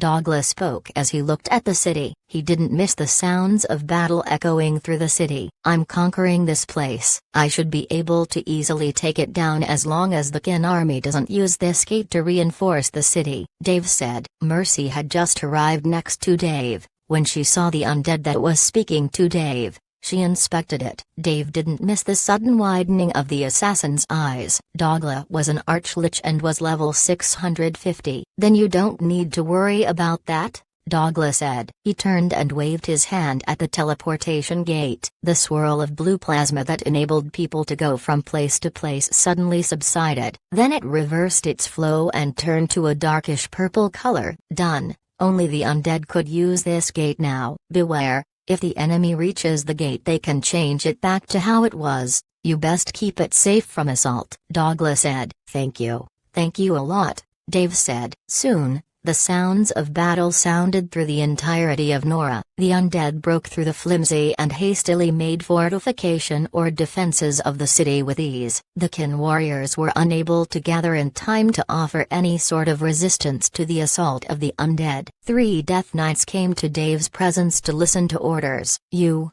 Dave pointed at one of the undead, take the gate, repair it and close it down. Dave turned to the other undead and said, you, go to the barracks and empty them. If you find any resistance, break them. The 2 Death Knights started away to deliver Dave's orders and fulfill them. As for you, I have a delicate mission for you. The knight nodded, awaiting Dave's orders. I want all the civilians gathered here in the city plaza. Get all that are inside their homes out. Don't kill anyone, but use non-lethal force to make them come out. I don't want any unnecessary bloodshed. As you command. The Death Knight ran back to his brigade and ordered them to go through every house in the city. What are you planning, young Dragger? Dogla asked. I can't force the Ken Kingdom to their knees on my own. I'll have to break them from within, Dave said. That's not explaining things at all, but I understand. To each their secrets. I wish to see your plan unfolding. It's more exciting not knowing until one sees the final results, Dogla said in a grin. It took less than an hour for the undead to round up all the civilians. Dave ordered more undead to go through every house and inspect it for anyone hiding. But after 2 rounds of inspections,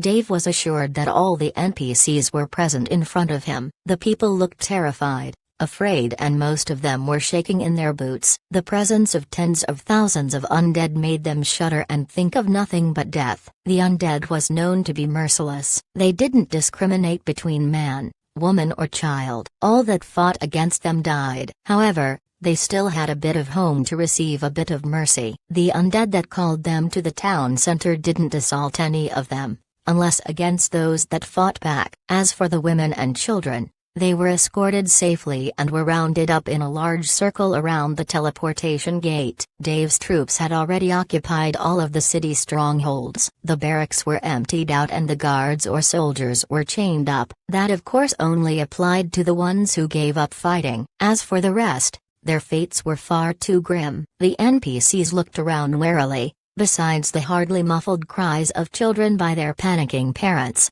none spoke. Dave looked at the NPCs and waited for someone to talk. There is always someone who is braver than the rest in a crowd. Certainly, those were always the dumbest of people. But today's experience made Dave doubt his cliché. A man of middle age slowly mads his way to the front of the group of NPCs.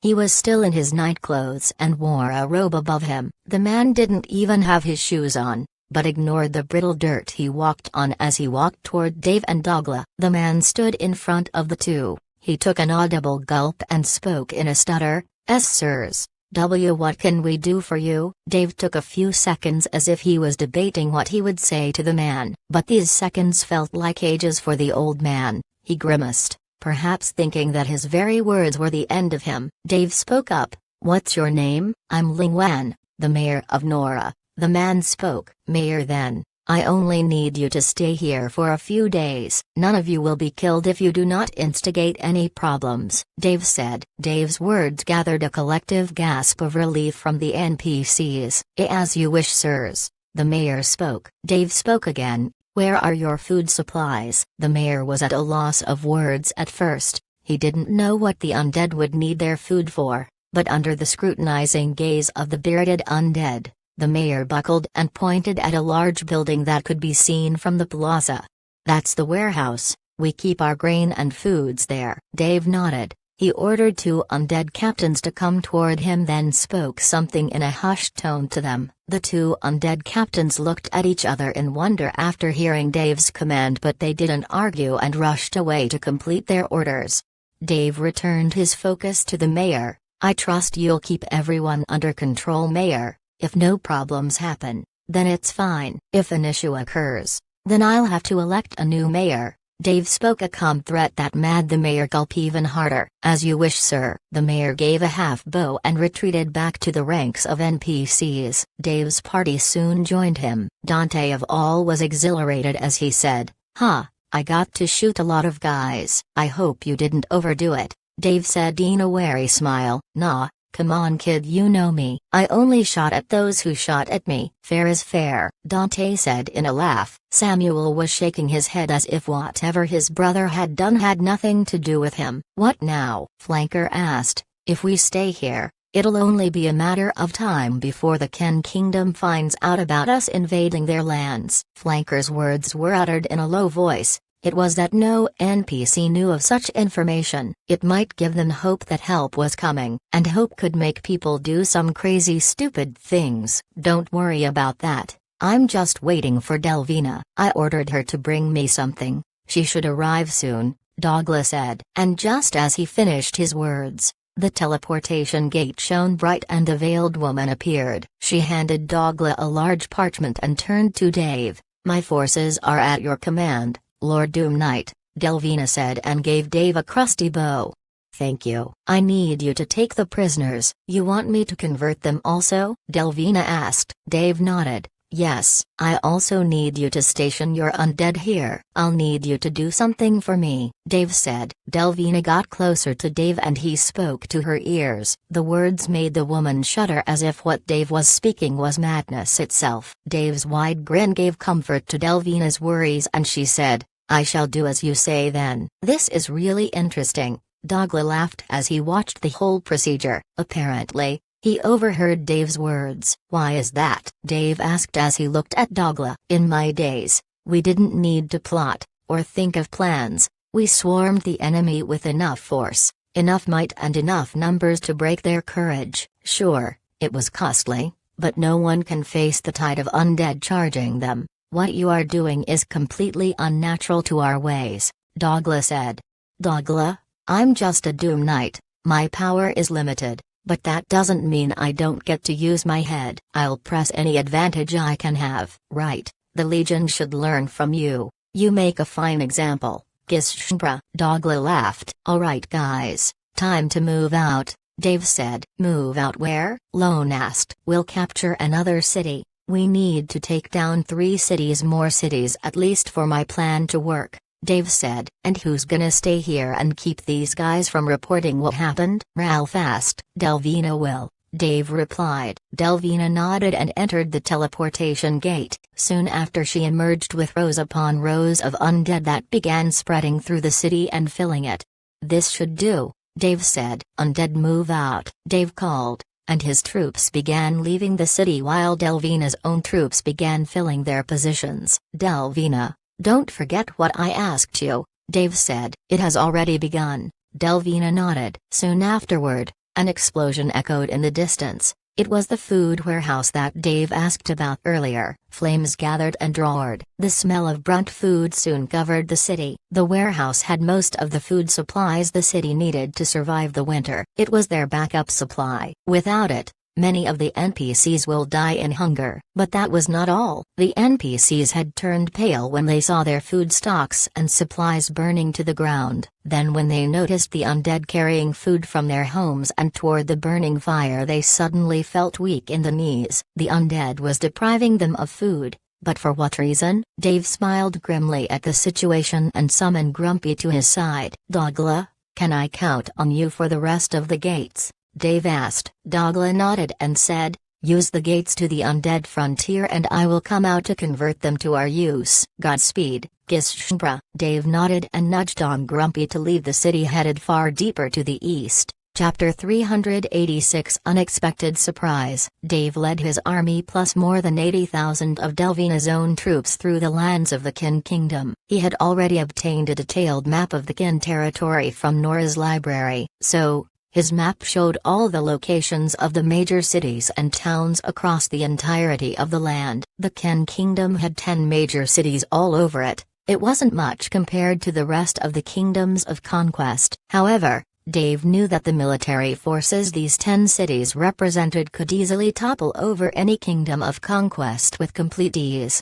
Not only did they have wyverns that they could ride and take up to the skies, but the cities were also huge and had enormous manpower. The army that the Kin Kingdom could gather could easily reach 1,000,000. Compared to Dave's mere 180,000, it was nothing short of suicide to face those numbers and hope to survive. However, Dave wasn't planning on fighting 1,000,000 soldiers. His plan was to strike at the cities most vulnerable. By bringing down their forces and removing intelligence from reaching the capital, he could deal a heavy blow to the Kin Kingdom for assaulting his city. Dave wasn't planning on conquering Kin, nor was he foolish enough to think he could pull it off. Dave had reached the second city before it was dawn. The assault was even easier, this time with Dagla already waiting at the other side of the teleportation gate. The capture of the second city happened in less than half an hour.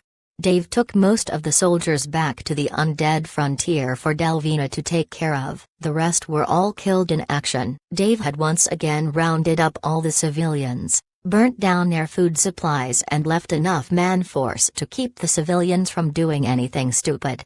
Dave had to stop the raid once it was morning. He could be spotted from miles away with an army that large marching through the Kin territory. He spread scouts around the army to warn them from any incoming force as he kept all his troops hidden within a large forest. Dave had to wait for the night to begin another assault. However, he still ordered a few regiments to spread from his location and raid the dungeons that spread through the Kin Kingdom. The rest of Dave's party joined the regiments to grind EXP in the dungeons, except for Lone Arrow. She remained with Dave and a small retinue of undead surrounding them and keeping a watch for any wandering NPC or soldier. What now, Davey? What are you planning? Lone asked. I can't beat them alone, Dave said. I know that, for now, but you've been doing pretty well. Still, I don't know what you're trying to do. Dave slumped to the ground, resting his back on the shade of a large tree. Lone came and sat right next to him. It was a weird sight, seeing an elf setting her head on the torso of an undead. From far away one would only think she was resting her head on a corpse. Only if they came closer they would see the blue eyes of a living undead glinting from under the helmet's visors.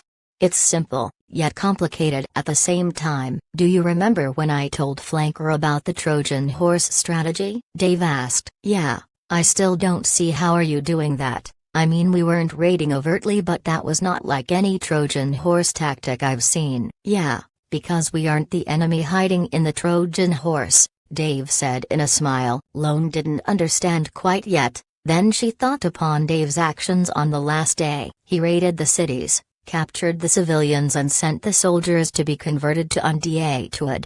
But what hinged upon her mind the most was why did Dave decide to starve the people? It sounded cruel to see the young children without food for days, but Dave wasn't a cruel person. He had reasons to do so, and that was enough for her to think hard upon. Suddenly, as if a light bulb lit up above Lone's head, as understanding came down upon her, she looked at Dave and said, "You're crazy." Dave grinned and said, "You figured it out, I suppose." "Yeah, but I'm not sure it would work. I mean to get the most out of your plan, you need more people, more civilians. How are you going to do that without risking fighting more powerful and better guarded cities?" Lone said, "I won't need to. That's why I asked Singun to raid the dungeons." Dave said, "I think I'm still missing something," Lone said. "In time, you'll see," Dave said and wrapped his hand around Lone, hugging her tightly. The moment of peace didn't last long. An undead came rushing toward Dave and gave a hasty salute then spoke.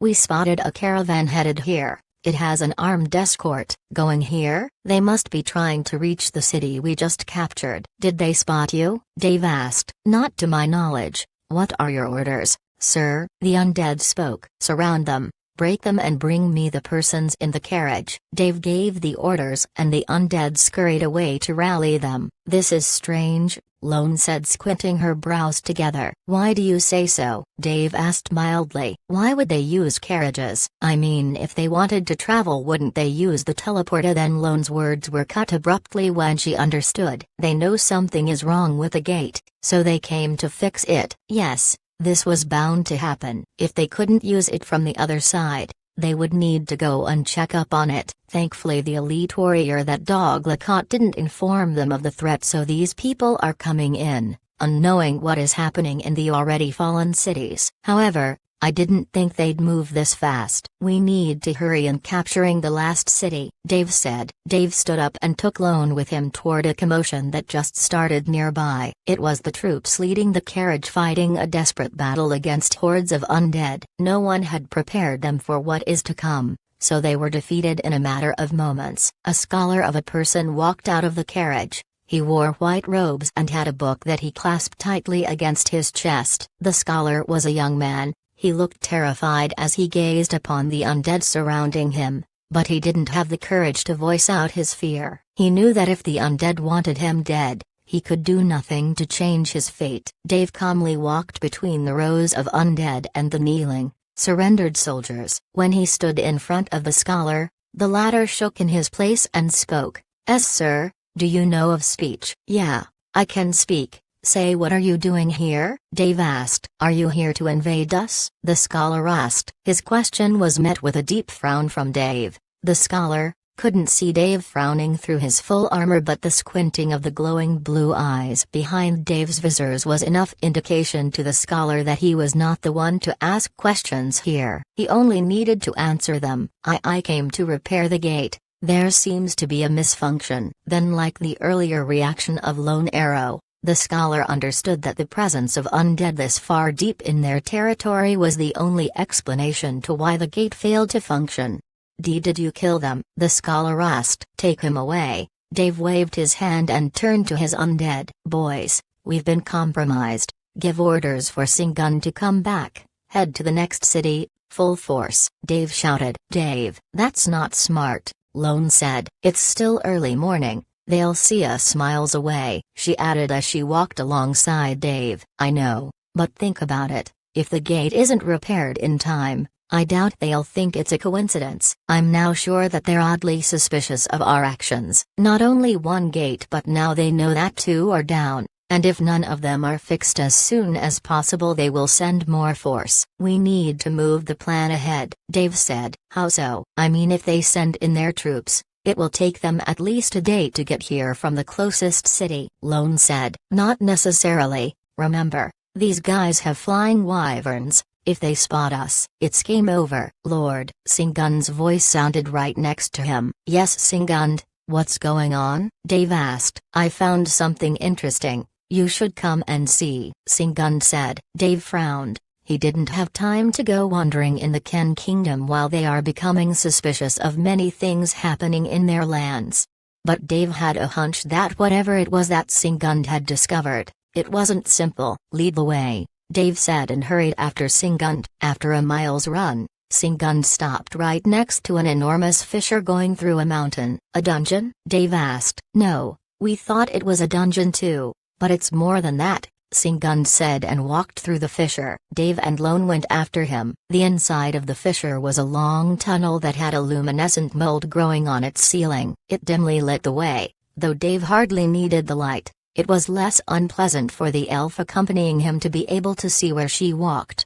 After a few turns and going even deeper into the fissure, Singund stopped and spoke in a hearty voice. Look, sir, he said, pointing his head forward. At the end of the tunnel was a basin-like structure. Water had gathered around it, creating a small puddle of clear water that dripped from an open ceiling. Light was coming from the top and was illuminating the small pool and a rock structure at the center. It was a circular structure, one that Dave was much too familiar with. A non-functional teleportation gate. Oh, this changes things. This changes things greatly, Dave said, his voice quivering with excitement. Chapter 387 Trouble. What's going on, Davy? Lone asked. This is a teleportation gate. It's broken. Let me see. Dave hurried ahead and began a thorough inspection of the gate. The only missing piece of the gate was a square rock that was placed a few feet away from the circular structure and was in the water. Dave went to the lonely slab of stone and inspected it.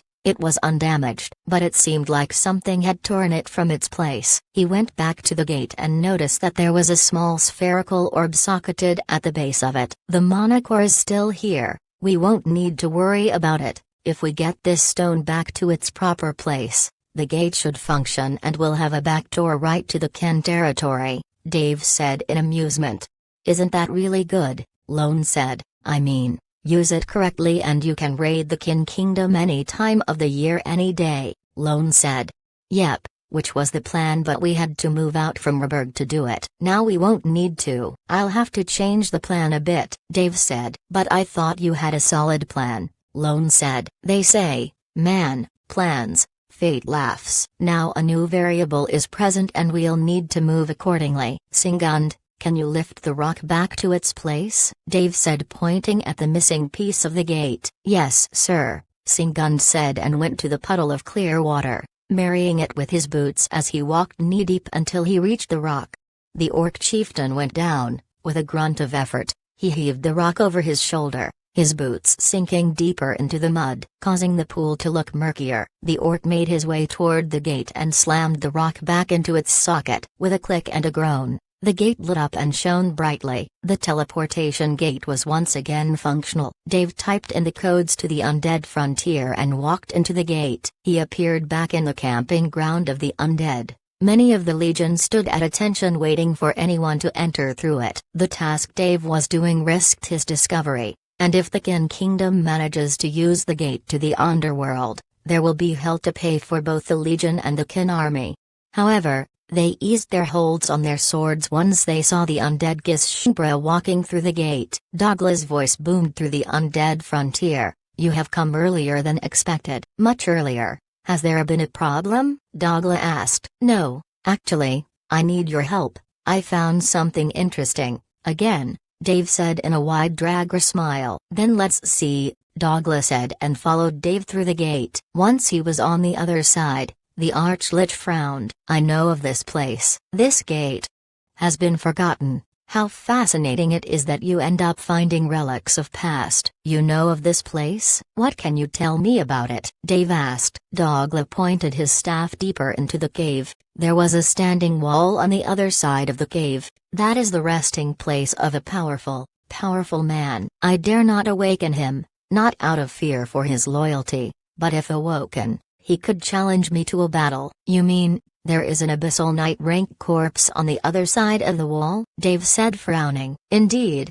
let it rest. We don't need something as powerful as it right now. It is not the time to tame such a thing. Only the undead king can manage it, and he is too distracted with the upcoming events regarding the raid of the Ash King's domain. Right, then Dogla, I need a favor. Which is? Dogla asked. I want this cave sealed up. I can't afford it found by the kin warriors. It'll ruin our surprise factor. Right, I can do as much, but you will have to order your legionnaires to leave. I shall lock the gate and leave through it. The rest of you should be gone. I will also make sure it is inaccessible from other gates of the kin kingdom. Dogla spoke calmly. Thank you. Dave nodded to the Archlich and left with the company of his undead. That's it? You found the gate, activated it and locked the way through. Lone said. Yeah, this way only we can use it. When I decide to campaign against the Ken Kingdom, it's best if I have a strong foothold. A gate right up their territory is the best way to raid them. Now, we need to hasten our first mission. Bud,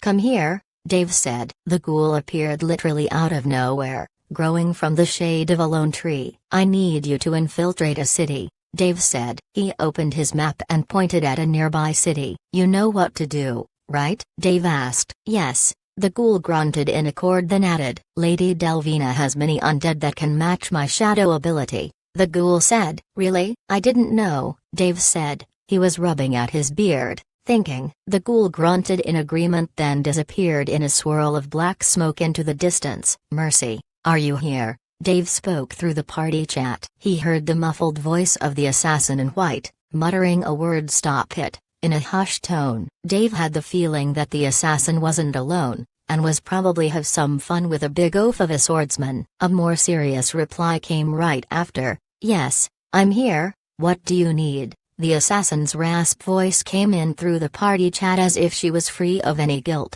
I need you to do me a favor. How fast can you come here? Dave asked. Give me 1 minute, Mercy spoke and cut the conversation off. Davey, I hate being left in the dark. What are you planning? The same plan, only more daringly, Dave said in a wide smile. Mercy appeared not a second later. Yes, Tengu, come, Dave said, and the flying red-nosed creature flew down from the sky and stood on attention. Lord Doom Knight, the Tengu said while nodding. Mercy, I need you to go here and destroy their food warehouse. Dave pointed at another city. That's far, so I guess I'll be flying, huh? Mercy said. Yeah, sorry about the inconvenience, but I really need this mission to succeed, Dave said. Alright, consider it done. Once you're through, and off from pursuit, I need you to go to yet another city. So, you want me to destroy as many as I can, right? Mercy asked. Yes, if you find yourself in trouble,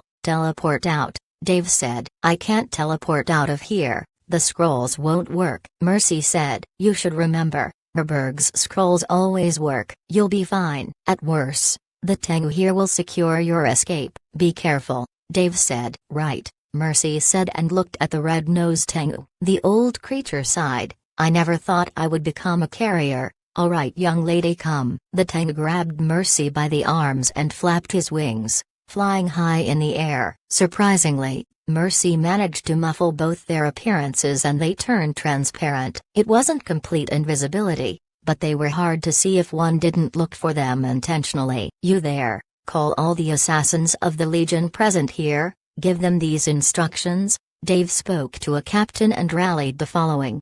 Spread around kin, don't be spotted, and infiltrate the cities, break through their food stocks, burn them to the ground and fold back. The task was simple, but its repercussions on the Ken Kingdom would be disastrous in no time, and Dave knew of it. An undead captain came running toward Dave. He stopped, gave a hasty salute and said, Commander, we have trouble. We spotted 2 wyvern riders coming our way. We have been compromised. It's about time, Dave said in a grin. Chapter 388 Mach Speed. What do we do, Dave? Flanker asked. He had just came back with a group of undead from a dungeon raid, with a dungeon core in hand. The dungeons inside the Ken territory were of course of low level, not to threaten the people living inside it. The dungeon would be usually combed thanks to the Ken army and provide safety for everyone inside the territory. With Dave manipulating such sites, it was bound to cause a lot of trouble for the kingdom. We need to take down the riders, Dave said as he glanced up. 2 wyverns flew around the camp. They had spotted the undead, but for some reason, they remained flying above arrow range and kept watch on the group. In case you didn't notice, we can't, and the only undead able of flight was the Tenguin he already left with Mercy. Flanker said. How did you know that? Dave said in a smile. We're in a party, man. We share intel. Anyway, how are you planning on dealing with those? Flanker asked. I'll do it myself. Dave grinned once again. He looked up, then inspected his skill panel. Demonic Ascension had been off cooldown for a while now. He could use it to get to the skies. Dave used the skill, and almost immediately, red lightning crackled around him. Dirt and small pebbles flew up all around Dave, defying gravity thanks to the monstrous demonic energy roaring around Dave. His back sprouted 2 raven wings, quite similar to the Tengu's, but much wider, broader and stronger. His helmet shuddered, 2 horns emerged out of his forehead giving him an alien look. Finally, his muscles pumped with power and grew a fraction larger, enough to bend the armor he wore in several places as the growth of muscles was too much for the armor to bear. His hands sprouted claws, the sharpness of blades and the blue hue of his eyes under the visors of his helmet changed to a deep crimson. Dave spoke a few words with a deep voice. I'll be back. He looked up and flapped his wings once, closing the gap between him and the riders in matter of seconds. The wyvern riders didn't expect Dave to charge straight toward them, but they were veterans, and the moment of hesitation soon passed as the 2 wyvern riders split up, each leading its own winged lizard away from the other, in hope to cause Dave to chase only one while leaving the other to report the movement of the undead army. Dave growled under his breath. He needed to take down one of them as soon as possible and hope he had enough time to chase the second one. He didn't hesitate in choosing a rider to chase and kept hot on his tail. Dave's occasional flap of wings caused gusts of wind to howl, propelling him forward in an impossible speed. The wyvern couldn't hope to match the winged demon in acceleration. It was a battle mount with a purpose of gathering intel and give aerial support whenever it could.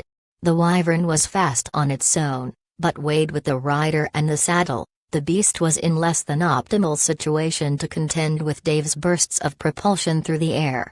Dave caught onto the wyvern in seconds. He slashed with his claws at the rider only to discover that the man on the wyvern was wearing the blue and green armor of the elite forces of the Kin army. Dave instinctively forced his hand away from the rider's head and moved away. Thanks to his instinctive reaction, he noticed that the rider was not at all afraid of the chasing demon. He had drawn his slender sword and had swung it where Dave's wing was at, only a fraction of a second before. If Dave had committed to the attack, the rider would have probably been hit, destabilized and thrown off his mount, but Dave would have paid for his overextension by losing the ability of flight, and at the same time being able to turn and chase the second rider who still continued unperturbed with his flight deeper toward the east. Dave had to take another approach. The elite rider knew what it was doing, and it certainly had more experience in aerial combat. Alright, let's see how you'll manage these, Dave grumbled under his breath and then snapped his fingers. Dozens upon dozens of infernal fireballs shaped like dragon skulls raced ahead of Dave like a meteor shower. The rider turned his neck in time to see the barrage of fireballs coming toward him at breathtaking speed. He hesitated for only a second before he pulled on the reins of his wyvern, forcing the creature to wince and move up into the clouds. The skulls were relentless in their chase and followed after the wyvern rider as it flew up. Dave kept his pace after the skulls and followed the wyvern in the sky. The rider was pretty nimble and experienced as Dave had judged. He easily evaded the first fireballs and let them hurl in front of him. As for the rest, he slashed his sword in the air, causing gales of wind to throw them off course. only for the skulls to change pace and fly back toward him.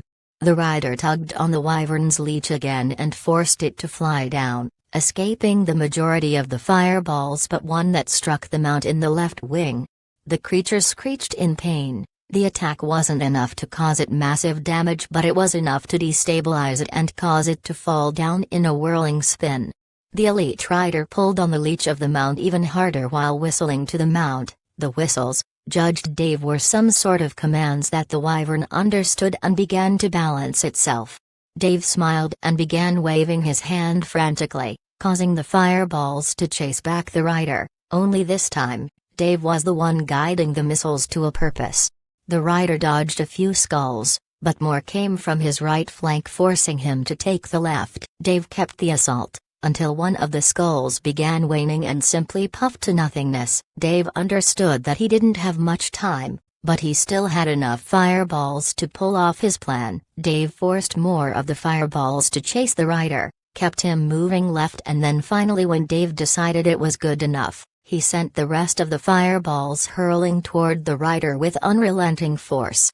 The rider grunted and whistled some more, causing the wyvern to shrike louder and flap its wings even harder and faster. Dave kept pace with the wyvern, a wide grin on his face. It was only after a minute of chase and after all of Dave's fireballs had extinguished, that the rider noticed what the demon flying behind him had done. There was a small dot in the horizon. It was the second wyvern. Dave had led the elite solider toward his ally in an effort to catch the two of them at once. Realizing his mistake, the rider tried to pull the reins and move to another direction. After all, the demon didn't have any more of the fireballs.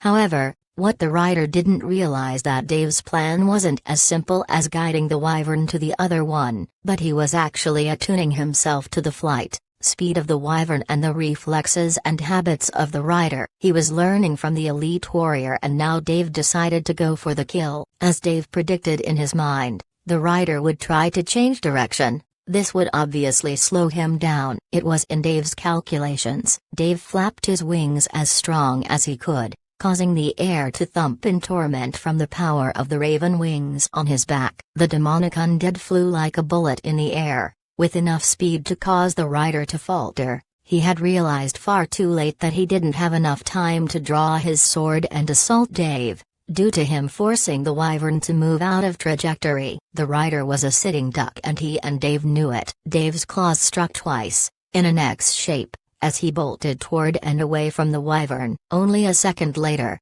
did Dave hear the loud screech of the wyvern and the hiss of a muffled screech from the rider. Turning his head, Dave saw the rider plummeting to the far ground, and the wyvern failing against gravity as his wing was torn. Dave had struck the wyvern's wing and the strap that held the saddle to the mound, causing the wyvern to lose balance, and without the saddle, the rider was easily thrown off. Dave grinned as he moved ahead in blinding speed. The whole course of action took nothing less than 2 minutes, but Dave only had 1 more minute before he would lose the demonic ascension form. Also, his spectral dragon skulls skill was still on cooldown, but what was worse, that if he wanted to catch up to the rider, judging from the distance between the two, it would take him the most of a minute to barely reach him.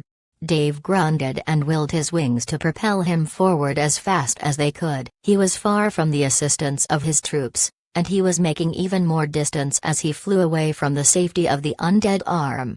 But if the second wyvern manages to send message of Dave's undead, it would thwart his plans. He had to risk it. Dave continued chasing the wyvern, calculating the seconds it took to reach him. When the rider noticed Dave, he pulled out a long black bow, knocked an arrow and loosened it at Dave. Dave veered away from the arrow and wanted to scream in frustration. Not only would the arrows slow him down, if hit it would help the rider to escape the chase completely. Dave had to keep going. He only had less than 10 seconds before his skill was out of order, and if he wasn't down on the ground by then, Dave was going to experience skydiving without a parachute. Dave grumbled under his breath and kept moving. When he saw the second arrow being knocked, Dave gritted his teeth and used Stampede. He didn't know if it would function, but it was the only skill in his arsenal that would both add speed to his movement, and ignore crowd control effects. The mere stagger from the arrow in the elite warrior's hand would cause Dave to falter and lose balance, and help the warrior gain more distance. However, what Dave didn't account for was by using stamped. His acceleration reached an extreme and he darted ahead with enough speed that he broke the sound barrier. The sudden acceleration caused Dave's heart to plummet to his belly as the distance between him and the rider was closed so fast that Dave had only a fraction of a second to use one skill before the two of them crashed into each other. A white light shone from around Dave's demonic form. Then there was a loud crash and tearing of bones and sinew. Dave had used Bastion a second before the crash. He believed that his speed would slow down thanks to the impact. He thought that the wyvern would soften his impact. However, the reality of things was that thanks to Dave's impossible speed, the wyvern was no better than a silk thread trying to stop a rampaging elephant.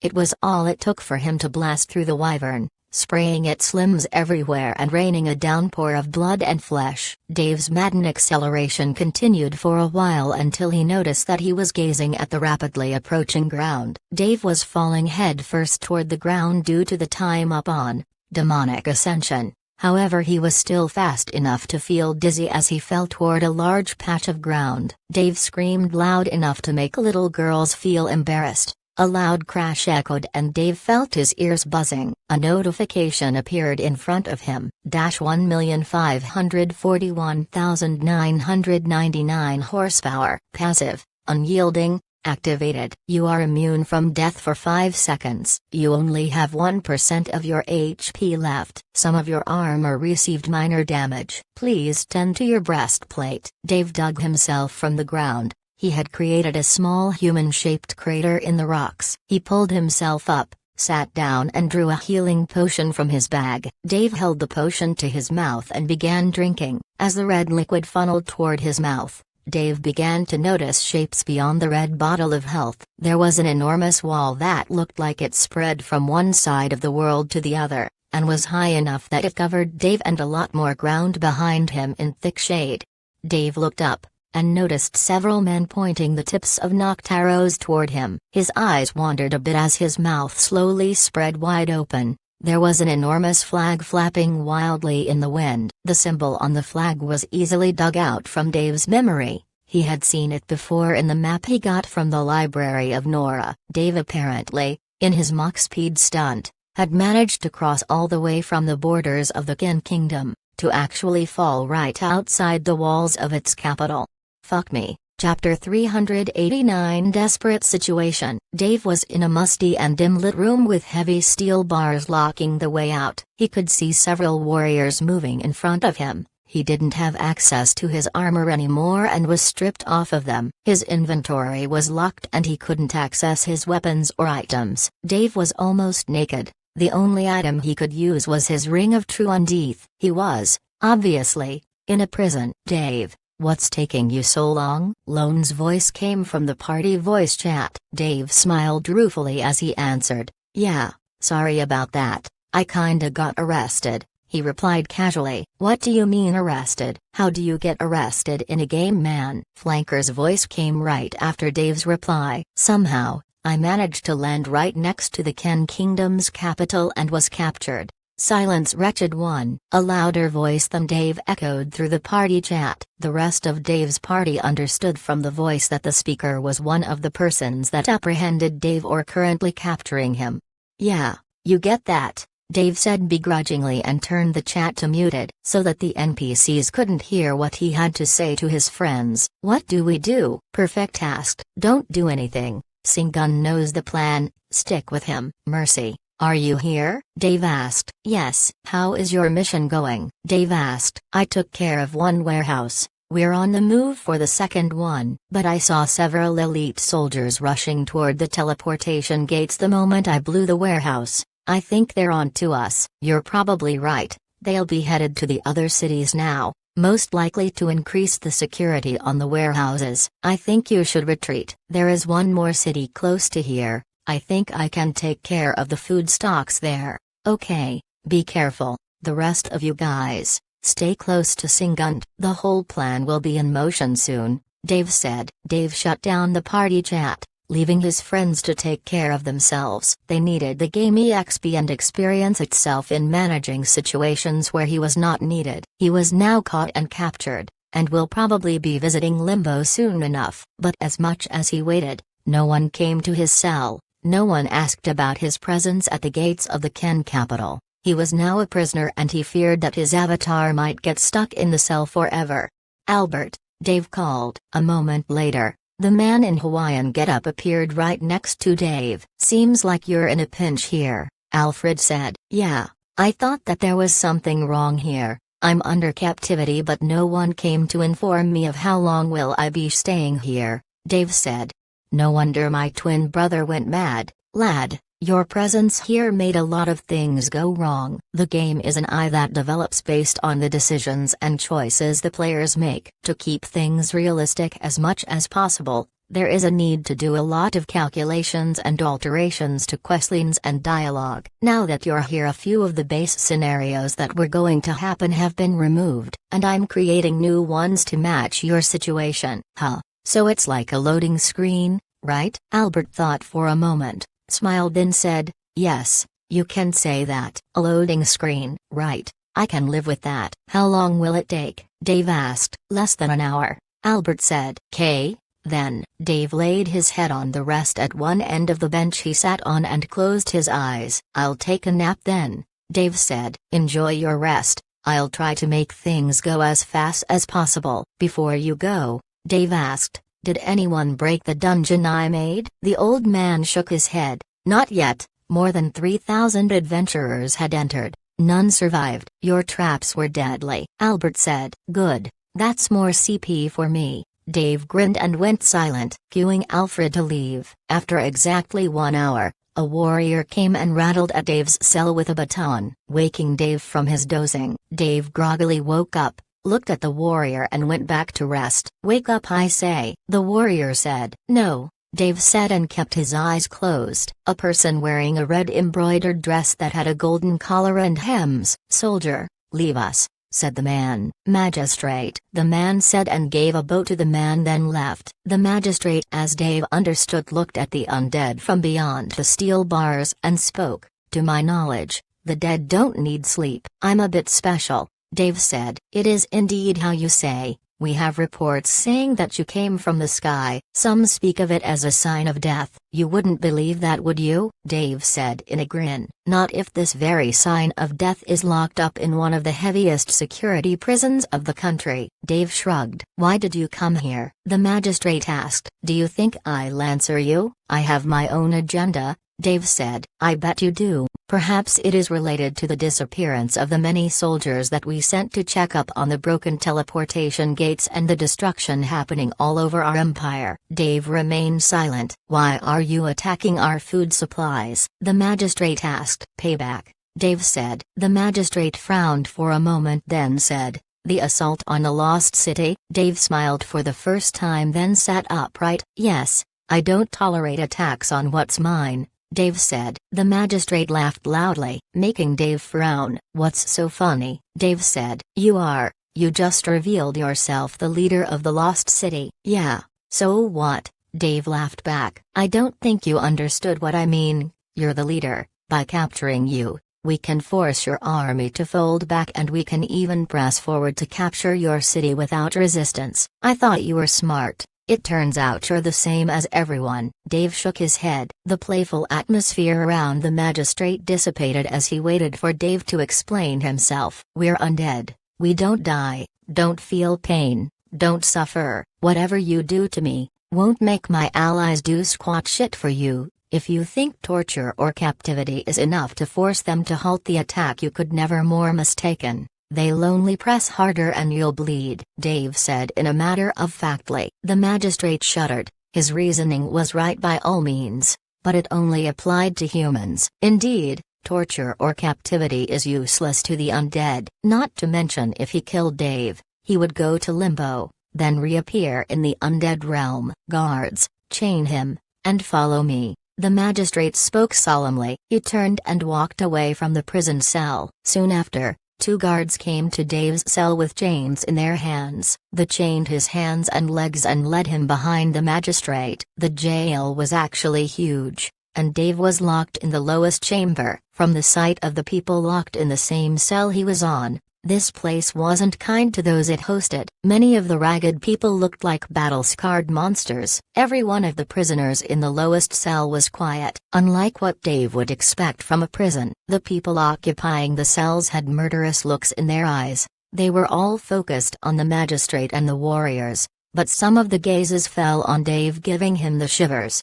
However, when surrounded by predators, one must never show weakness. Dave's uncouth form was a terrifying notion to any sane man. He turned to those who were looking at him, then simply smiled. Any of the prisoners who were staring at Dave hurriedly looked away, some of them clearly shaking. Dave followed the guards to the upper floors, turning lefts and rights. The prison itself was designed like a maze, but he could feel that he was getting closer to the top with every step. Also, the rowdiness of the prisoners increased the higher up he went. From what appeared to Dave as mass murderers at the bottom of the jail to simple burglars or tax-evading citizens, the jail was hosting a whole lot of people, too many actually. This was not a good sign. To have a prison filled to this much meant that either the law was too tight or that corruption was too high. A bright light shone upon Dave. It was morning light. Looking ahead, he found himself on the streets. One of the guards threw a hooded robe over Dave to cover his undead appearance as they led him ahead. Dave's face was hidden under the shade of the hood,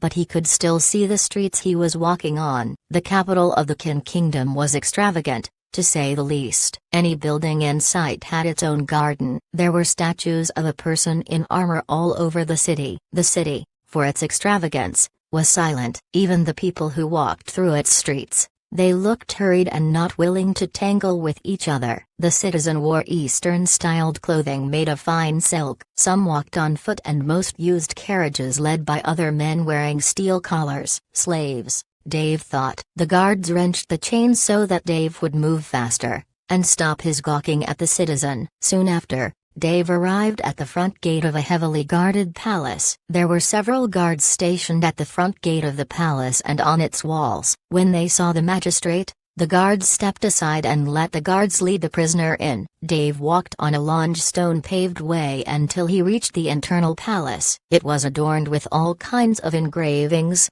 gold-made. While the garden had more of the status of the same person, these statues, however, were carved with even more finesse and the armors they wore were authentic and luxurious. Bruh, talk about narcissistic maniac, Dave mumbled. What was that? The guards spoke loud, clearly angered. You heard me. Who's this egoistic prick? I mean, he has statues of him all over the city. However, Dave's words were cut abruptly as the guard struck him in the jaw with the baton in hand. 1000 horsepower. Dave grunted, looked the guard in the eyes, then smiled saying, "You'll pay for that, wretched fiend. Don't dare speak of His Majesty with your vile tongue." Then he raised his hand to assault Dave another time. "Guard, calm down," the magistrate spoke. The guard stopped reluctantly and gave Dave a cold stare, then wrenched the chains even harder to lead him ahead. Dave grinned as he moved forward. The situation he was in was nothing to be envied for, but he took it with a grain of salt, convincing himself that at least he was the first player that got to see the capital of Kin. Looking to his left,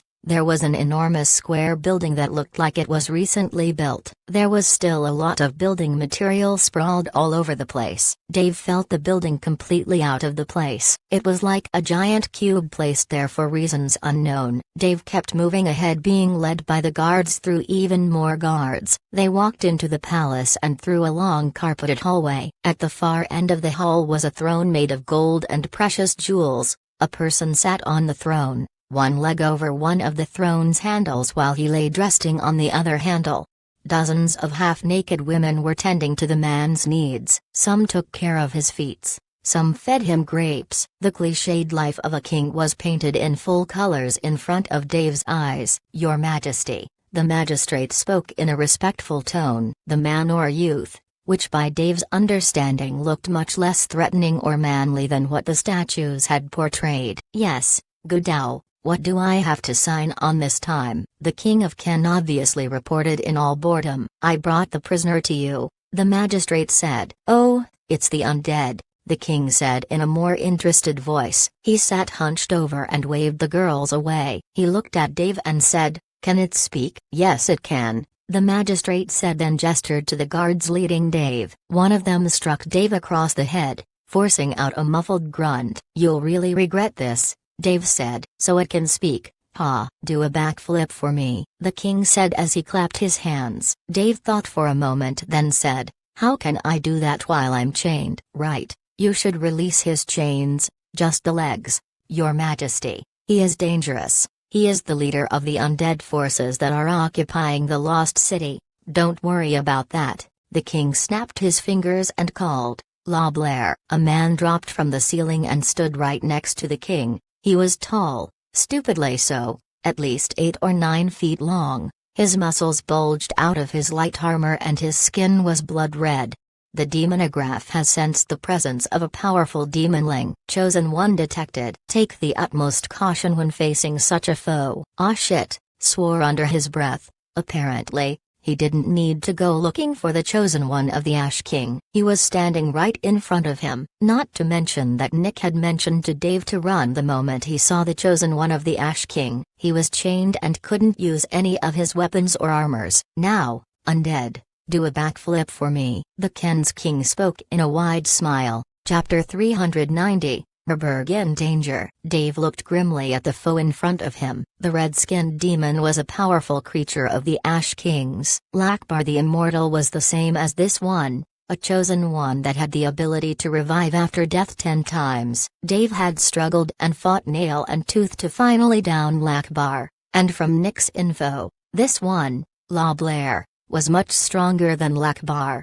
Even if Dave had slew Lakbar before he obtained the cursed sword of Durandal and the cursed shield of Ajax, it wouldn't have changed the fact that he only won by chance. Having the same thing happen again was nigh impossible. His horror-applying skills had only 0.001% of actually killing his foes. He couldn't count on them to work, nor would he rely on them. Not to mention, Dave was currently shackled and couldn't use any of his skills. "Now, do a backflip for me, undead," the king said. His youthful and jubilant voice made Dave think of beating the snot out of him. But the guards surrounding him and the presence of La Blair made any thoughts of resistance futile. However, Dave would never bow to power, especially in a game. The honor of the undead didn't allow him to do it, and his personal pride forbade him from doing what he counted as an enemy to force his hands. Dave didn't reply, causing the king to grow in anger. "La Blair, teach him pain," the king said. "As you command." The voice of the demon boomed through the palace. In less than a heartbeat, the demon disappeared from his place, moving with speed comparable to a full-powered arrow, and surged toward Dave like a haywire train. The demon's hand was extended like a spear as it shot toward Dave's chest. Dave was unable to use any skills to defend himself, but he could still move his chained hands. He crossed both hands in front of his chest a moment before impact, causing the sharp nails of the demon's hand to slice through the chains with the utmost ease. However, due to the strength behind the hand, not only were the chains severed, the impact from the attack blew Dave off his feet and caused him to fly for several feet back until he slammed into one of the pillars supporting the palace.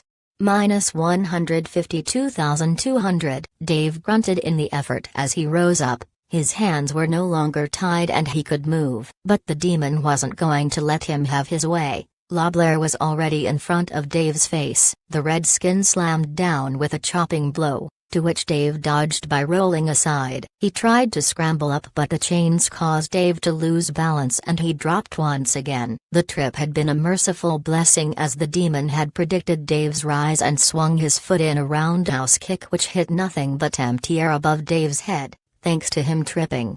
Dave rolled back away, dodging a downward foot stomp, then jumped back and drew the cursed sword of Durandal. The demon stopped the moment it saw the sword. "That sword, you're unworthy of it. Hand it over," the demon spoke in a demanding tone. Dave didn't bother replying to the demon as he gripped at Durandal with both hands in a reversed grip and struck down between his feet at the chains. Sparks flew as the chains parted, releasing Dave from them. The demon raced after Dave, swinging his claws at him in an X shape. Dave countered by a roar and a heaving effort, ripping Durandal from the ground. Stones, pebbles, and dust flew up as the sword slammed at Loblair's hands, parting them and cancelling the attack. Durandal slid through Loblair's chest, cutting it open and forcing a gush of blood to flow out. -200,000. The body of Loblair fell in a heap to the ground. Dave knew he didn't kill the demon, and in a few seconds, it would rise back, stronger, faster and even more stubborn than before. The King of Ken had obviously known about such an ability, thus his mild or almost lack of expression. But the two guards and the magistrate were ill-informed, their expressions ashen and their faces pale. Dave ran toward the guard that had struck him with the baton a few times before. The guard hastily pulled his sword and thrust it at Dave. The undead lifted his foot above the sword's trajectory and stomped the tip of the sword into the ground, burying it into the pavement, making the palace floor. The force behind Dave's foot jerked the guard out of his stance and tilted him forward, his neck exposed to Dave's Durandal as it slid through it like a giant hot knife through butter. Blood splattered on the magistrate and the second guard as the headless carcass fell to the ground. "I told you, you'll pay for that." Dave gave a solemn comment and turned to face the body of Loblair. His lack of interest in the magistrate and the second guard breathed an air of hope into the two and cued them on leaving the premise. A battle was going to happen here, and they had no power to tip the scales or even influence them in the least. Dave waited until Loblair stood up. The demon grew in size, and his head grew horns. This was the same that happened to Lakbar when it rose from death. "Undead, you have some might in you, but can you take me on in this form?" "Less yapping, more fighting. Show me what you got, bitch," Dave replied and dashed forward. He knew he couldn't win, but he didn't have to win. He just needed to escape. Dave swung his sword in a feint, causing Loblair to dodge back, then lunge in with a claw aimed at Dave's throat. However, the undead used the weight of the sword to do a full spin and slammed the cursed shield of Ajax into the demon's side. Loblair grunted and moved to the side, away from Dave's attack. As he was about to strike in retaliation, Dave held his shield up, the metallic jaws making the shield opened up, revealing a crimson-red demonic eye that was as large as the shield itself. The eye shone bright, giving the demon a slight stagger in surprise as dozens of draconic spectral skulls materialized in air. Dave grinned as he backed away toward the palace's gate while the spectral skulls blew up in the face of the Chosen One. The Chosen One died in a fiery blast, and many of the dragon skulls flowed toward the king, who sat on his throne in a calm manner. He was not the least bit bothered by the incoming fireballs as they blew up in front of him. Dave didn't receive the kill notification for the King of Ken, so he kept backpedaling toward the palace gate. Soon, the explosions and their effects subsided, revealing a shimmering golden dome around the throne. The king sat perfectly still and without the least bit of harm onto his person. "You should have done a backflip when I asked, Loblair," the king said, and almost immediately, the scorched carcass of the demon rose up. "Go to the lost city, burn it all to the ground," the king spoke casually, almost yawning. The demon rose up, the charred skin fell off his body as he grew wider in size, two more arms burst out from his back and his horns grew larger and twisted upward. Dave cringed away from the sound of bones dislocating and flesh tearing, but the words spoken by the King of Ken made him shudder. "If the Chosen One reaches Ruberg, it would spell untold disaster to the city that has just been reconstructed."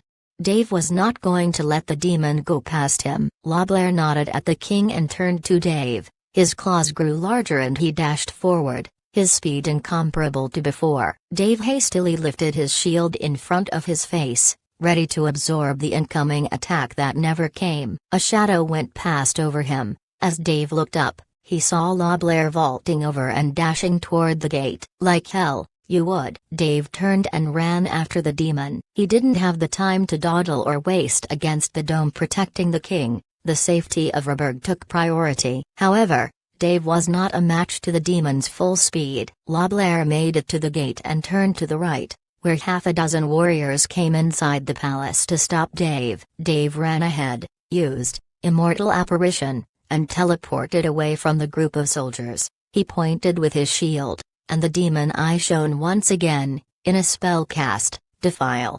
The ground under the guards became a quagmire, slowing them and stopping their advancement for a few precious seconds before roots with thorns as sharp as blade rose from the murky grounds and tore into them, further slowing, bleeding and locking them in place. Dave left the palace where more soldiers converged toward him, but he couldn't waste time against them. The demon was running away from the palace and toward the square building that Dave thought out of place the time he first saw it.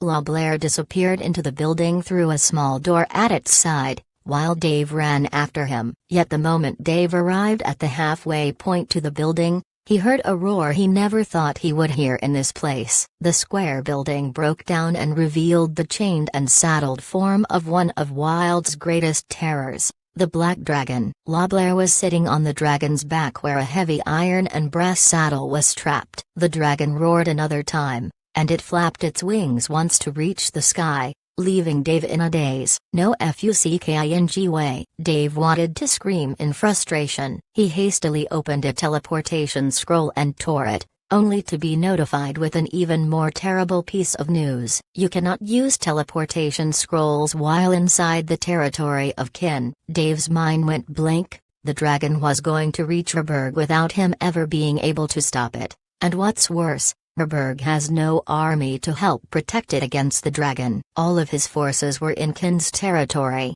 Chapter 391. To grin. Against the odds. Dave let out a wrathful roar of anger, indignation and rage. He couldn't do anything but see the dragon disappearing on the horizon, headed toward Rotul. His army was still in Kin territory, and the only one that Dave thought was strong enough to stop the dragon was Nick, the Undeath god. But the deity, for all its immense power, could do nothing but stare as Rotul was burnt to the ground by black abysmal flames. The gods of Caucasus, the real one, the powerful ones, like Asmodeus, god of hell, or Demiurge, the world's architect, death, or the Undeath god, for all their might, ability, power beyond one's imagination, could not, and were not supposed to interfere in events made by mortals.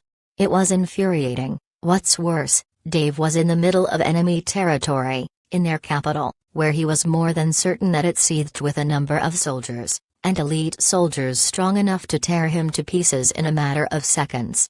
He couldn't take to the skies. His ability, demonic ascension, needed several more hours to be available, the only mean in his arsenal that could help him in catching up to the dragon for whatever he thought, a futile effort and a vain attempt at trying to stop the flying death.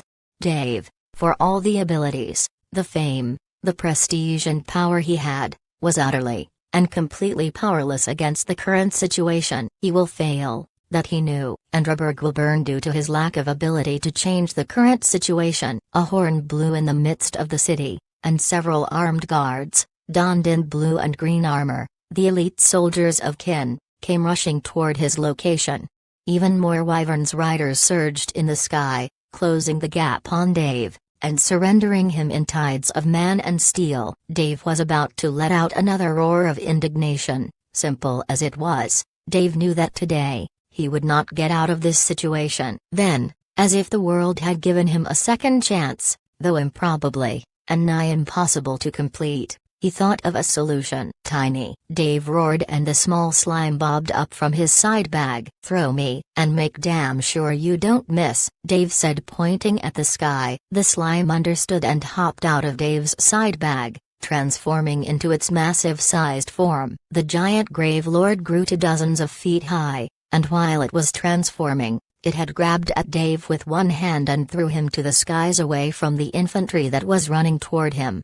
Dave flew like a bullet, both his hands at his side, and he faced up. He was going at neck-breaking speed toward one of the wyverns. The riders noticed Dave's surge toward it and guided the wyvern away. It was all the rider needed to do to dodge the incoming undead. Then if he let it to fall back to the ground, the undead would have succeeded in killing itself all on its own. However, Dave had other thoughts. The moment he flew past the rider, Dave twisted his body, his hands now gleaming in a baleful red as he had donned his sword stalwart's gauntlets. He activated Dragon Kick, and prayed to whatever luck, Lord, or God, that it would work. The skill, surprisingly, stopped Dave's flight and pushed him toward the rider like a comet. The rider hadn't even considered that a projectile, thrown in a straight line, could ever do a 90-degree turn and come charging toward High. The rider was caught off guard and was barely able to put one hand forward in a defensive position to stop Dave's flying kick. Upon contact, a draconic-shaped gout of flame surged from the rider's back, startling him and dealing a massive amount of damage. Minus 260,100. The rider, however, held to the reins of his saddle and wasn't thrown off, but the wyvern, now feeling that its back was crowded with more than its capacity to carry, began to sway, barely able to keep flight as it fell slowly toward the ground. The wyvern screeched from the weight of the two on his back, but it couldn't do anything without its owner's command, which came immediately afterward. The rider whistled and the wyvern did a barrel roll. Dave, unbeknownst to even himself, had predicted such a tactic. He had already secured a foot that he shoved hard under the saddle of the wyvern, and both his hands were gripping tightly at the rider, saving himself from falling to the ground. The world spun as the wyvern spun with it, but Dave had to grit his teeth. Then, with a roar, Dave activated the ability that he obtained from Dortha, Herculean strength. The beast of the Legion knew well how muscles worked, and Dave was shown the wit of such a man as he activated his skill. Dave's muscles bulged and pressed hard against his armor until he almost swore that he heard the material making his gear groaning in protest against his inflating muscles. Dave's more than 1,000 points in strength doubled, and he used the additional power to rip the rider off of his saddle and throw him off the ride in one smooth motion. Dave didn't spare a second glance at the falling and screaming rider, as he was in as much a predicament if he didn't correct his course. He grabbed at the reins hard. Now his mind was mildly disoriented by the continuous spins. He thought that he didn't have much time before he would meet the ground unless he changed the situation. He jerked the reins toward him, causing the wyvern to screech in protest, but stopped its descent, saving the two of them from a grim death. The wyvern flapped its wings hard and took to the skies. Dave looked down and noticed that the king's army was going to surround Tiny in seconds. He couldn't spare the Grave Lord's life right now. He still needed it alive if he was to complete the second part of his crazy plan. Dave roared, "Tiny, come," and almost immediately, the gigantic form twisted on itself and disappeared from the ground, only to appear in front of Dave on the saddle. "Good," Dave said to the small blob, which quivered as if happy for Dave's compliment. Dave was leading the wyvern high up the sky, while more of the wyvern riders followed closely behind him. They would reach him soon and he will be in bow range. What's worse, Dave realized that he wasn't a good wyvern rider. His mount seemed to be struggling against the wind, while the rest of the riders used wind currents that he clearly couldn't see to propel themselves toward him. They were closing the distance fast, while Dave's mount looked to be struggling. "I'm sorry, bud," Dave said, then swapped his gauntlets with his sword, the strongest, heaviest sword he ever used, the cursed sword of Durandal. Then he swung it down along the neck of the wyvern. The creature never saw the strike coming, and it immediately stopped moving and began a free fall. As its head flew away from its body, its mouth moving soundlessly as it spun down, falling a few feet next to its torso. Dave was holding tight on the reins and the saddle, and the blob of dark slime was quivering as they fell. "Tiny, eat," Dave said to the small form that immediately expanded and covered the wyvern and the falling head. The kin soldiers had reached Dave's position and dropped down chasing after him. Dave drew his shield forward and activated a skill he hadn't used since his beginner days. Death Grip, the remaining skill from his Field Death Legacy quest. The Death Apostle Legacy. The demonic eye emerged from under the expanding metallic jaws, making the roundness of the cursed shield of Ajax. The enormous demon eye shone brightly in a red glare of light that shook and froze the incoming riders, giving Dave a small breather in which Tiny had finished his meal.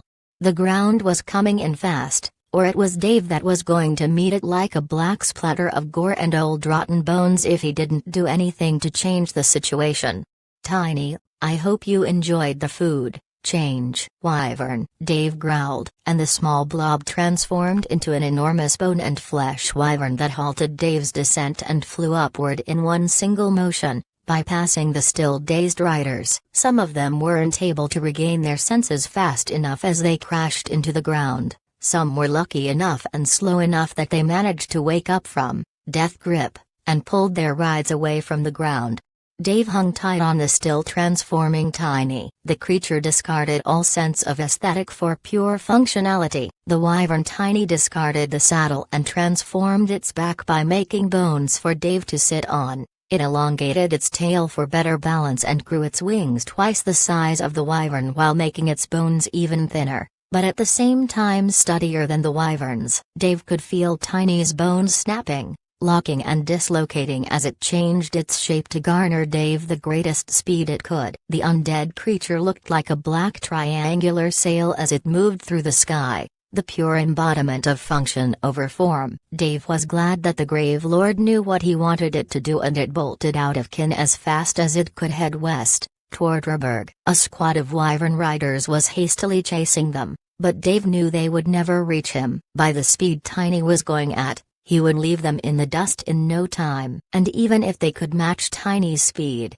they would never match his infinite endurance. The undead never tire. Tiny made its way toward Ruberg at storm speed, but Dave knew there was a lot of time and distance before he would reach, and finally, it dawned on him. He looked back, and then looked at his hands. He was not but a moment ago in the most desperate situation he ever was in as he played Conquest, and somehow, he managed to find a way out of that mess. He escaped captivity, managed to flee the chase of the Ken elite soldiers, survived the chase of the wyverns, and still had time to think up a plan on how to rid himself of the enormous threat that was going toward his city. His city. Dave never went out of his way to bother anyone, but he never tolerated anyone trying to harm or take away what was his, be it bullies from high school, a mafia lord, even companies and pressure from super guilds that always wanted him to bend to their will. He endured and kept enduring, but now, the game, Conquest, had taught him that even against the grimmest, darkest and worst of odds, if he struggled hard enough, wriggled hard enough, and used his head enough, there was always a way out. Dave grunted. He didn't notice his lips curling into a wide grin, nor did he notice his hand that went stroking his beard. Dave knew, in his heart, knew that no matter what was going to happen, he will prevail. Not even the Black Dragon, even the chosen one of the Ash King would stop him because and now he truly believes it was the legendary, Gishmbra. Damned reptile, I'm coming for you, Dave roared as he goaded Tiny to increase his speed even further. Chapter 392 Weight of the Universe. Guys, can you use your teleportation scrolls to Ruberg? Dave asked, almost shouting through the voice chat. A reply came immediately afterward, Flanker, speaking in a hurried tone. No man, shit ain't working, I tried. Damn, be careful, the big baddie is coming to Ruberg, Dave said. What are you talking about? Dante asked. Remember when we got surrounded by the Wild's big bosses? Dave said, his voice strained. Yeah, you kid said that some dragon was missing. You don't mean that? Exactly, Dave cut in. Seems that the Ken Kingdom somehow managed to capture it, and now, one of the Ash King's strongest soldiers is riding that very dragon and going hot toward Ruberg. We gotta stop it, Dave said. There's no way for us to do that, man. The distance is too great to cross on feet. What's worse, the damn Wilds is seething with boss monsters that won't be too happy to see us crossing their territory, Perfect said. Shit, I know, damn it, Dave shouted again and urged Tiny to move even faster. The Grave Lord screeched, a sound too similar to wyvern screams, then flapped its wings once, surging upward. Then his speed increased considerably. Dave understood what Tiny just did. He took advantage of air currents to propel itself forward. Consuming the wyvern didn't only give Tiny its shape, but also its understanding of air currents, and the Grave Lord was doing its best to mimic it. Dave judged by the speed he was going, he will be able to catch up to the dragon, simply because the Great Lizard wouldn't be able to use these currents due to its enormous size. the dragon would rely on the brute strength of its wings to move through the air. "David, I've finished. I don't think I can do another raid," Mercy said. "Why, what's wrong?" Dave asked. "The Ken Kingdom realized what you're trying to do. They have heavily fortified the food supplies of the city I was in. I barely managed to get out alive. I don't think I can do it again." "No worries. How many cities did we get?" Dave asked. 7 cities, bar the capital." "Damn, that's much more than I expected," Dave said. "What do you mean?" Mercy asked. "I was only hoping to take out 3, 4 if we are lucky, and 5 cities by a miracle. The destruction of 7 cities worth of food supplies will cripple the nation for years. Not to mention, I already sent Bud and a group of undead ninjas to take care of more cities and towns," Dave said. "Then there's a chance that they might be able to destroy the supplies in the rest of the cities." "The Kin army will not like that one bit," Samuel spoke. "Yeah, without food, they can't wage war. You need food to sustain an army." "This is good, but without Roberg, all of this will be for naught." "Alright, guys, stay put. By morning, the next step of the mission will start." "What are you going to do about the dragon, man?" Flanker asked. "Whatever it takes. I'm taking that son of a bitch down, this time for good." Dave tightened his fist. It was a huge proclamation. He didn't even know he had it in him to defeat what is currently known as the strongest, most dangerous and deadliest entity of the world of conquest. Dave cut off the conversation and focused ahead. There were 2 threats in front of him, the dragon, and its rider. He needed to stop them somehow. Dave gazed at his skills. He still had many heavy-hitting skills in his arsenal, and his legacy skill was off cooldown. Using them, he could deal a great blow to the dragon, but that would barely be enough to slay it. He needed a powerful attack, something to force the dragon off of his territory. He needed to make the dragon understand to not fuck with him. But the rider is the problem. The dragon was tamed, and now, the chosen one of the Ash King controlled it. It was a nightmare. And what made Dave most confused was how in God's name did they tame it? That thing was a mass murderer, a killer, and a predator by birth and instinct. Nothing short of a god could bend it to its will. Then it struck him. Could it be that simple? Dave thought. He gathered a few clues in his head and made a theory, something that he thought too improbable, but nevertheless the most likely theory that would explain what went on.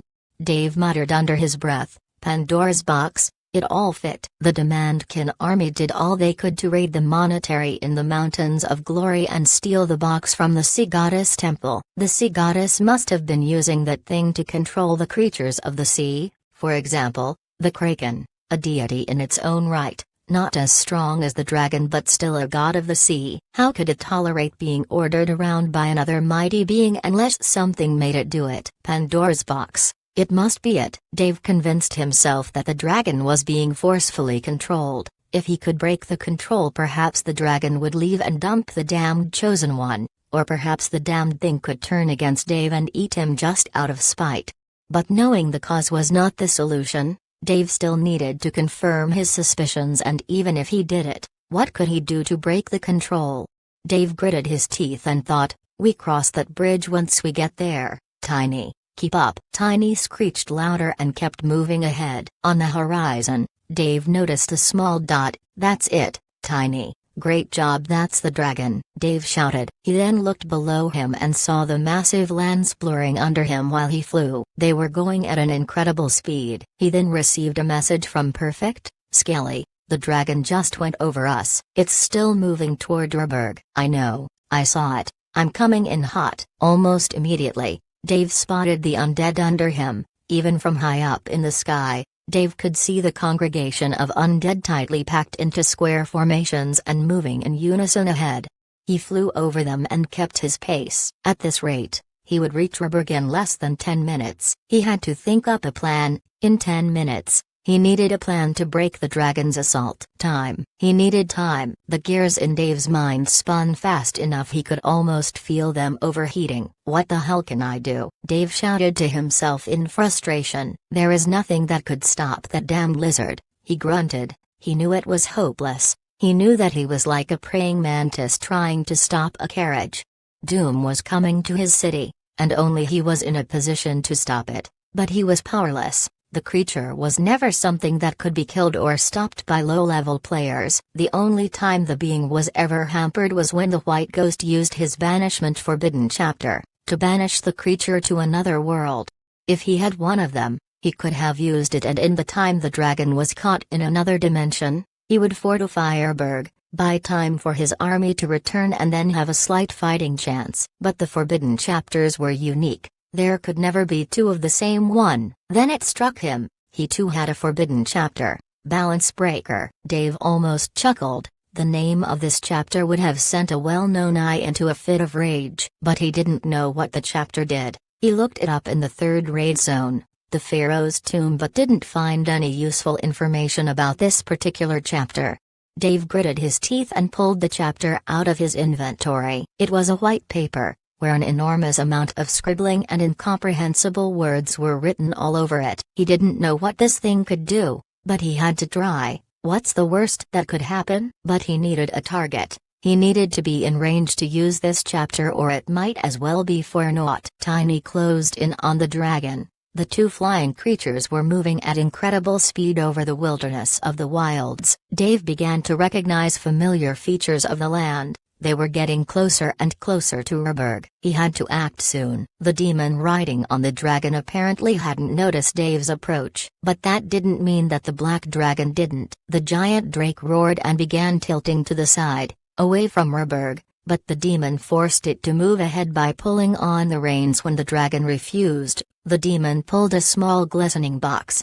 When Dave saw the box in the demon's hand, his heart leaped. He was right. The damned demon was controlling the dragon via the box. Dave's grin became even wider. There was hope. However small it was, there was still hope. The box shone bright and the dragon groaned and corrected its course back to Urberg. Dave had to be thankful for the idiocy that the demon rider showed. If he had tried to figure out the reason why the dragon had decided to move, he would have recognized the flying threat behind it. The dragon was forced to keep its course and Dave flew behind it. Once he was in range to use the chapter, Dave thought about jumping on the dragon's back and stealthily blasting the rider off the dragon. This plan would undoubtedly liberate the dragon.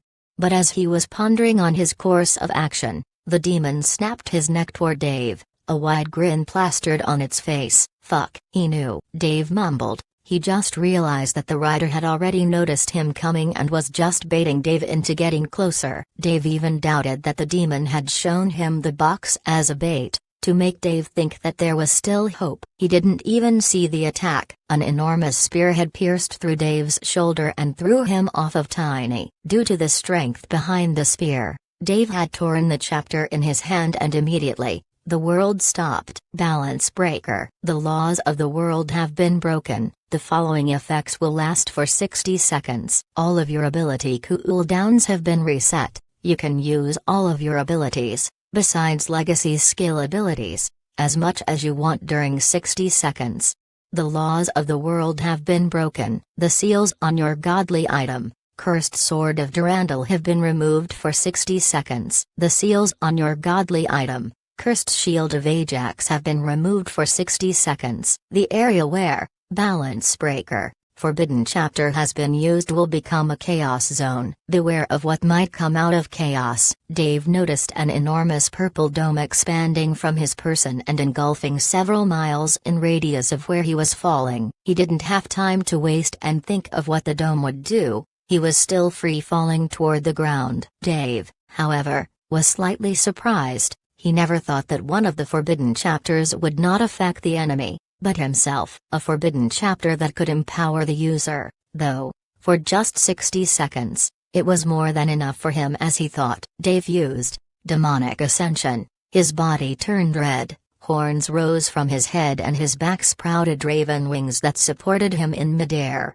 Dave looked forward. The dragon was moving fast toward Urberg, but he could catch up. Now he knew he could make a difference. Dave read through his sword and shield's description once again. Now that Balance Breaker had removed their limits, he was surprised by the newfound abilities. Now at his current level, the Forbidden Chapter had shown him what his weapons could do in the future, and he was more than thrilled for a test drive. "I'm coming," Dave roared. He flapped his wings once and he flew ahead. His right ear shone bright. He had activated Zealot, increasing his basic damage by 300% but receiving twice the damage. He disabled the Azure Water rune on his torso and the Chaos runes roared. His Dark Doom Knight armor pulsed in power as magmatic cracks appeared on it. The power of chaos seethed through him, coursing through every muscle and fiber, eating away at his vitality but giving Dave enormous power. Dave kept flapping his wings as he enabled more power-ups. Dortha's Herculean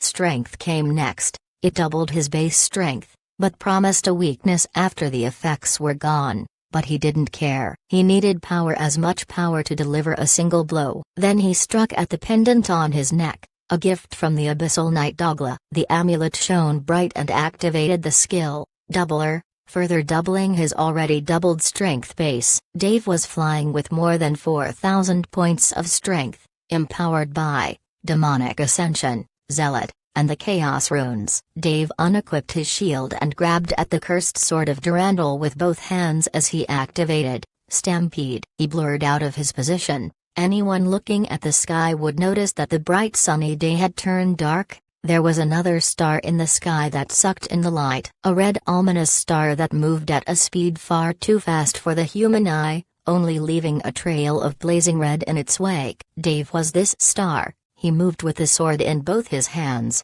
then he swung it. Dave had one chance and he had to make it count. His enormous speed was enough for him to reach the dragon in a matter of seconds, but he knew that unless his attack struck true all would be for naught. He had one shot, and he was going to take it. Dave grunted, then shouted as he approached the dragon in a heap of fire. Weight of the universe. Dave completed his swing. The dragon was still a few hundred meters away from Dave and moving. While the demon was looking at Dave like an idiot, he was swinging his sword vertically at empty air. But what happened next proved a new experience for the chosen one of the Ash King. Dave's sword grew and kept growing as he was in the motion of chopping down. The sword grew from a few meters to an enormous slab of steel that was simply too large to see its ends. The Dragon of Terrors, for the first time in its life, had probably known what true terror is. It was an enormous sword, hundreds of thousands of tons of weight coming down on it like a guillotine. The sword came down, then there was an explosion. Dave's hands broke apart the moment the sword dug into the ground. He groaned from the pain surging up his hands and his entire body. His muscles burst. Ichor of undead blood exploded from between the joints of his armor. Then he fell. "You died." Dave received a notification the moment he met the ground. Yet right afterward, more notifications followed. "Shit, I can't believe that worked." Dave grinned as the darkness welcomed him into limbo. Chapter 393 Royal Labors. Within the western country of the Devastators, Warlord, the leader of the Super Guild the Devastators, was conducting a meeting with the staff of his guild mates and leaders. They were all seated in a round table where the guild usually held all of their important meetings and made all of their major decisions. Warlord led the meeting and was speaking with enthusiasm. "So, the next Dwarven ruin will open in less than an hour. We already agreed with Heaven Dawn and Blood Rage to a truce. How can you be sure that they won't go back on their word? They did that twice now," Satan Slayer said. He had both his hand folded in front of him. "Well, I made sure that they won't. Some of their members had made a blunder, and now they are busy defending more of their territory against the Ken army," Warlord said, grinning. "Oh, the sleeper cells," Valentine said. "Yeah. Our agents in their guilds are causing problems and now the other guilds need to stop the assault on their already stressed borders. They won't be able to spare powerful troops to contend with us, but we can't be fully sure that they won't be sending less powerful groups to harass us," Warlord said. "If they don't send their strongest units, they'll never be able to cross to the Dwarven ruin we discovered," Valentine said. "Yeah, you haven't told us yet. Where is the Dwarven ruin you discovered?" A beast tamer by the name of Rodrigue spoke. If Ralph was here, he would recognize the beast tamer as the same person that was with him when Dave raided the first raid zone of the underworld. Due to the lack of Ralph's assistance to the Super Guild, Rodrigue managed to climb up in rank to be admitted into the Super Guild's VIP room. He had a say in the guild's decisions and he was exerting this right. For security reasons, We decided to keep the location a secret. We want to attack the ruin when we are ready and make sure that we don't give time to our enemies to prepare if they found out about our movement. Valentine said, "Yeah, I understand, but it would be better to share the location with us. We would know where it is so we can be nearby when we'll start the assault," Rodrigue said.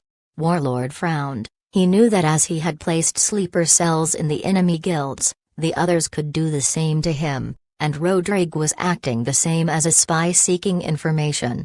"Don't worry about that, just be ready. In 1 hour, we'll assault the Dwarven ruin," Warlord said. Rodrigue shrugged. He looked around and asked, "Where's Blaster? As I remember he was promoted to the A20 unit as a captain. Shouldn't he be here?" Valentine looked at Warlord, nodded then replied, "Blaster is undergoing a secret mission for the guild." "Bullshit, he's with that Skelly guy. I mean if I were him I'd have Skelly join the guild ages ago." "That guy is supplying Skelly with secrets," Rodrigue said with a huff. "What do you mean by that?" Warlord asked. "What, isn't it obvious? Blaster is that Ruster David guy's school buddy. I mean how would you explain the failure to the raid of the first trade zone if Ralph didn't warn him about us coming? If he didn't talk, we could have taken over the underworld. Our guild would have been the rulers of that zone and we could be swimming in wealth," Rodrigue added. Valentine concluded that only a spy would reveal another as a spy to get the heat and attention off of himself. But he had a bit of reason backing his words. If Blaster truly did inform Skelly about the attack on the first trade zone, they would have taken the area and by now, would have ruled the world of conquest. Enough of that. I don't want to hear ifs and suppositions. Things have already happened, we can't change them, we'll adapt. Now, for the teams that will be joining the Dwarven, Warlord began by naming the teams and was suddenly interrupted, not by a person, but by an earthquake that shook the palace in the middle of Icathia, the Golden City and the HQ of the Devastators. The seated players fell from their chairs as tools, books, and shelves shook and fell to the ground. The walls groaned and the roofs threatened to fall. Shouts and screams echoed through all of the city. The shaking lasted for a dozen seconds then stopped as if nothing happened. Warlord was shaken as he looked at everyone in the room. He first thought that the earthquake happened IRL, but as it seemed the cracks were in the building in-game, it was probably an event. Warlord stood up and went to the window. The city looked like it was burning. Smoke rose up from many areas of the city, and some buildings had fallen. "What the hell was that?" Satan Slayer asked. "I have no idea," Warlord said. A moment later, a stream of notifications appeared in front of the players. "Congratulations to the player, Gishbra, for defeating the Abyssal Dragon of Terror. For being the first slain creature of the tier Unholy, the player, Gishbra, has been rewarded the skill Aura of Terror. Congratulations to the player, Gishbra, for unlocking one of the endgame content, Dragon Age. Due to the death of the first dragon in the game, the world event, Dragon Age, has initiated. The sleeping dragons all over the world have sensed the death of one of their kin. The dragons have decided that humans have become a danger to their kind, and for that, they have decided to emerge from their slumber. Be careful, dragon wrath is unsurmountable, and cannot be predicted. There are a few dragons that are benevolent, a few that are neutral, but most of the dragon kind are ruthless and will stop at nothing but the death and destruction of all mankind. To keep the game in a fair player-friendly environment, a few areas have been charted as player-friendly. The dragons will not assault the capitals of the 4 world corners, but anything beyond is fair play. Be careful as you wander the world. It has just become deadly beyond measures. What the fuck did he do now? Warlord shouted. The rest of the players were awestruck as they saw the notification. They were woken out of their stupor by the loud roar of an ancient being. Looking ahead, Warlord noticed the top of one of the mountains that was always standing tall in front of the capital of the Western Kingdom crumbling. The mountain shook even harder, causing mild vibrations in the ground. Then a winged creature emerged from the top of the mountain. It looked much larger than the Abyssal Dragon, and instead of scales, it had stone and rocks as skin.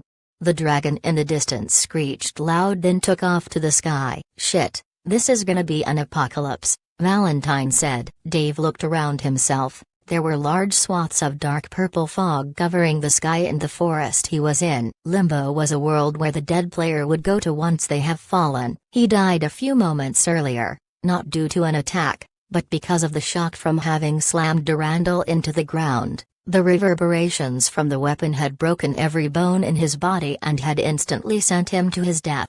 Dave hadn't had the time to read the death notification when several ethereal hands latched onto him. They tightly grabbed at his body and began dragging him into the ground. Dave panicked and began struggling to get himself off of the binds. He tried to use his skills to get himself loose, but his skill set was grayed out. More hands latched onto him and he was abruptly pulled underground. The dirt covered his vision and he was engulfed in darkness. Dave gasped as the light came back as suddenly as it had disappeared. He found himself in a familiar location. He looked above himself and saw an enormous black crystal hovering and rotating slowly. The Death Heart? I'm in the underworld, Dave said to no one in particular. His suspicion was confirmed almost immediately as he saw the hanging broken moon and noticed that he oversaw the whole of the dead realm from the top of the Bone Palace Tower.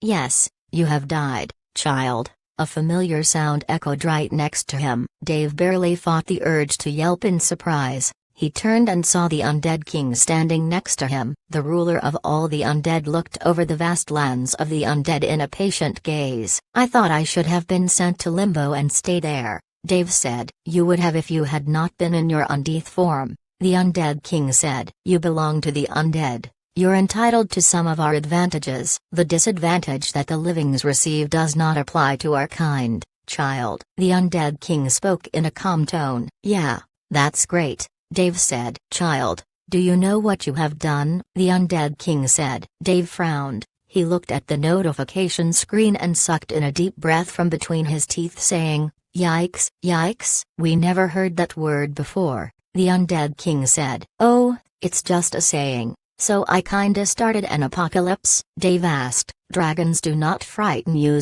However, they will make your task much harder. Still, I admire your power. You have defeated a dragon, all by yourself where not even Dortha would find himself capable of slaying such a creature. No way, Dortha is pretty strong, Dave said, humoring the undead king who Dave thought was obviously overreacting to the situation. No, His Majesty speaks true, I could not have defeated such a being. Dortha's voice sounded right behind Dave. Dave shuddered but managed to keep the shaking as he smoothly turned to face Dortha, the beast. That was just luck. I couldn't have done that without the use of the balance breaker chapter. And there's only one of them. I can't do that again even if I wanted. Doesn't matter. You proved that you have a strength comparable to an abyssal knight, Dortha said. What are you talking about? Dave asked. Isn't it obvious? It's a promotion, Dortha said. No, I don't get it. Promotion. There's only abyssal knight rank left for me. I can't be an abyssal knight. I'm not strong enough, Dave said. The undead king laughed heartily, then said, Child, if you so wish, we can make you an abyssal knight now. We are the king of the undead. Our word is beyond all, the undead king said. Dave thought for a moment. He couldn't believe what he was hearing. The undead king was offering him to become an abyssal knight. He sure did level up a lot after the death of the abyssal dragon. Right now, he was the highest level player of all of Conquest, undisputedly. And with the title of an abyssal knight, he will get to lead an army 100 times the size of the one he was leading right now. An army that could swamp the Kin Kingdom, destroy it under its foot and march onward for the rest of the world. The undead king was offering Dave immense advantages. Dave sighed, thought for a moment, then said, Thank you, Your Majesty, but I'm not ready yet. The undead king looked at Dave in a bewildered gaze. He was silent for a long while and before he could speak, another voice sounded nearby. Dave's nerves were almost fried due to the incessant arrival of new people on top of the roof of the Bone Palace. I have told you, Your Majesty. He will not accept, Samael spoke. The ghoul had arrived like a ghost. Indeed, it is as you said. Why, child, why refuse such power? Would it not suffice you? The undead king said. Dave grinned and said, To be honest, it would be great. But, I don't think I deserve it. It would be unfair. I mean the tradition is for Doom Knights to become strong enough to contend with Abyssal Knights for their position. Only this way can the Legion truly become stronger, by striving for the top. If I was offered such a position out of nowhere, I won't be deserving it, and I don't think I'll be as happy about it as if I would if I earned it, Dave said. Wise words, child. You have succeeded, the Undead King said in a grin. Dortha tapped Dave on the shoulder and said, you have a good heart, Gishbra. I had feared that power would have blinded you. I feel proud to have one such as you as a comrade. Gishbra,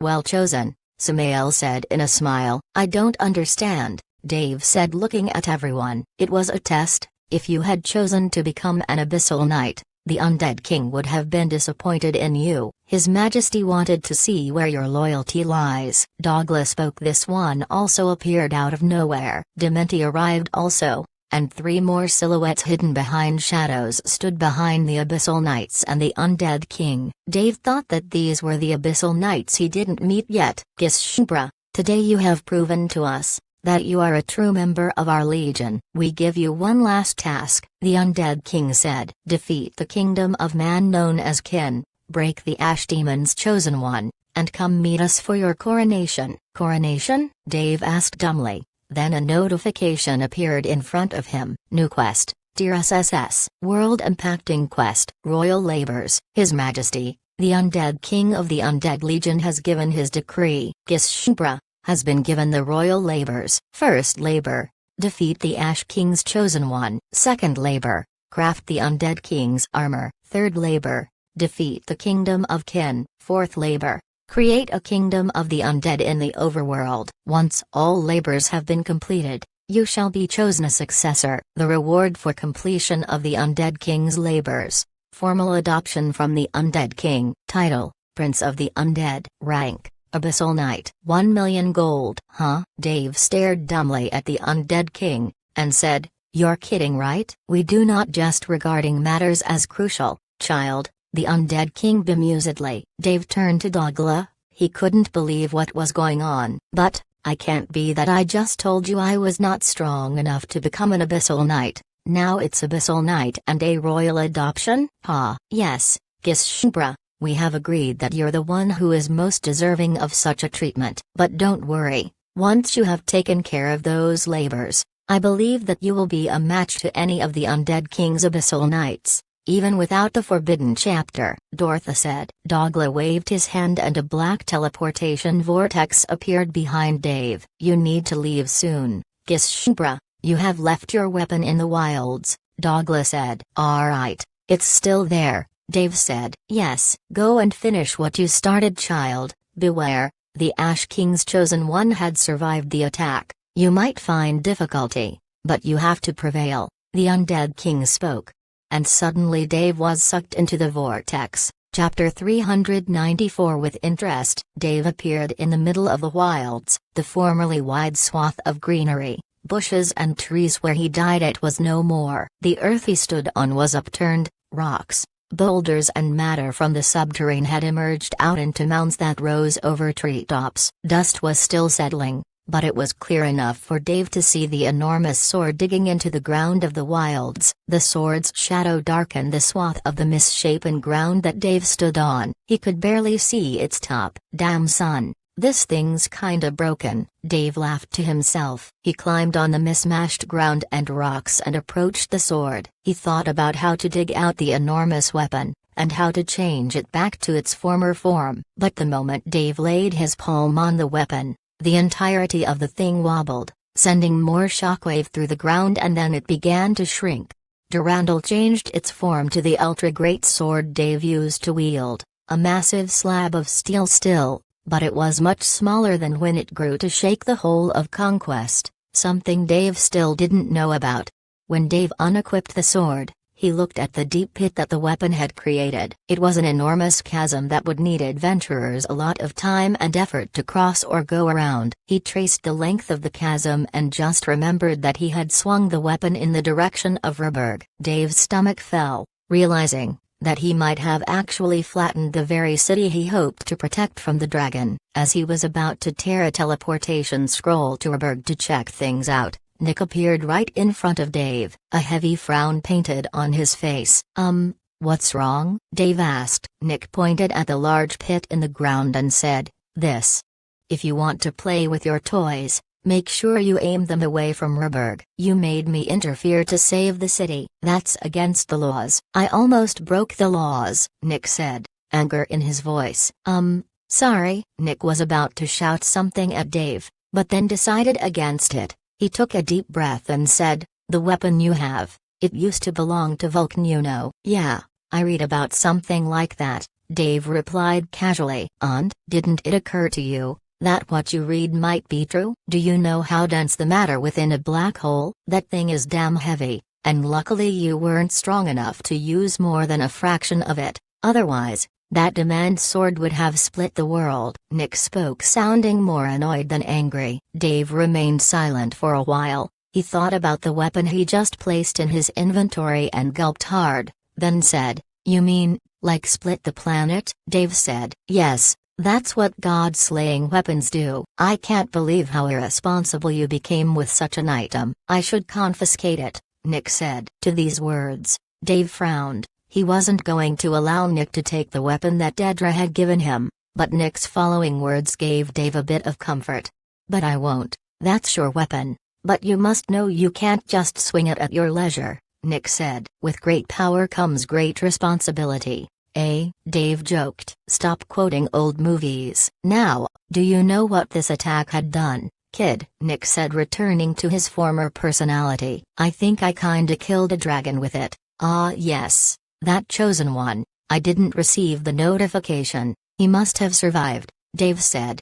"Yeah, you killed one of his forms. He escaped the moment I came here." "But not just that. Dragons had started mass assaults on the world." "You don't kill a dragon and get away with it." "Right. I haven't finished reading the notifications, you know. Was kinda occupied with what the undead king was saying." "Right. Congratulations on your coronation. But the sword had literally shaken the entire world and curved it from its course by a few degrees. The planet literally moved due to the shock. I had to use a lot of power to save Rubberg from total annihilation due to it being so close to the demand impact zone," Nick said. "Holy shit, really the whole planet moved?" Dave said, his eyes almost popping out of their sockets. "No, I was joking. Don't flatter yourself, kid." "But still, the damage was real. And a lot of cities had suffered from it," Nick said. Dave sighed, then asked, "Can the Chosen One enter Rubberg?" "No, not while I'm here. He'll definitely go back to Kin." "You need to finish your matters here, then go back to Kin," Nick said. "Right."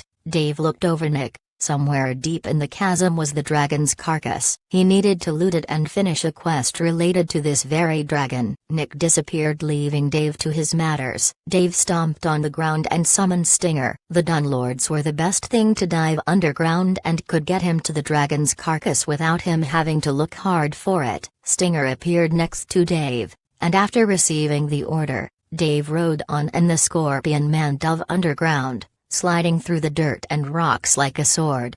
Dave began by inspecting the rest of the notifications. "For being the first to slay a creature of the tier Unholy, you have been rewarded the skill Aura of Terror. Your Doom Knight passive skill, Deathly Presence, your skill, Aura, and the skill, Aura of Terror, had fused. Terror of the Infernal Tyrant. Your character passively applies horror effects on enemies. For every second in combat, the enemy will lose 0.01% of their attacking power and receive 0.01% additional damage. The activation of Terror of the Infernal Tyrant will cause the enemies in the vicinity of the user to suffer burn damage equal to 0.1% of their max HP for every second.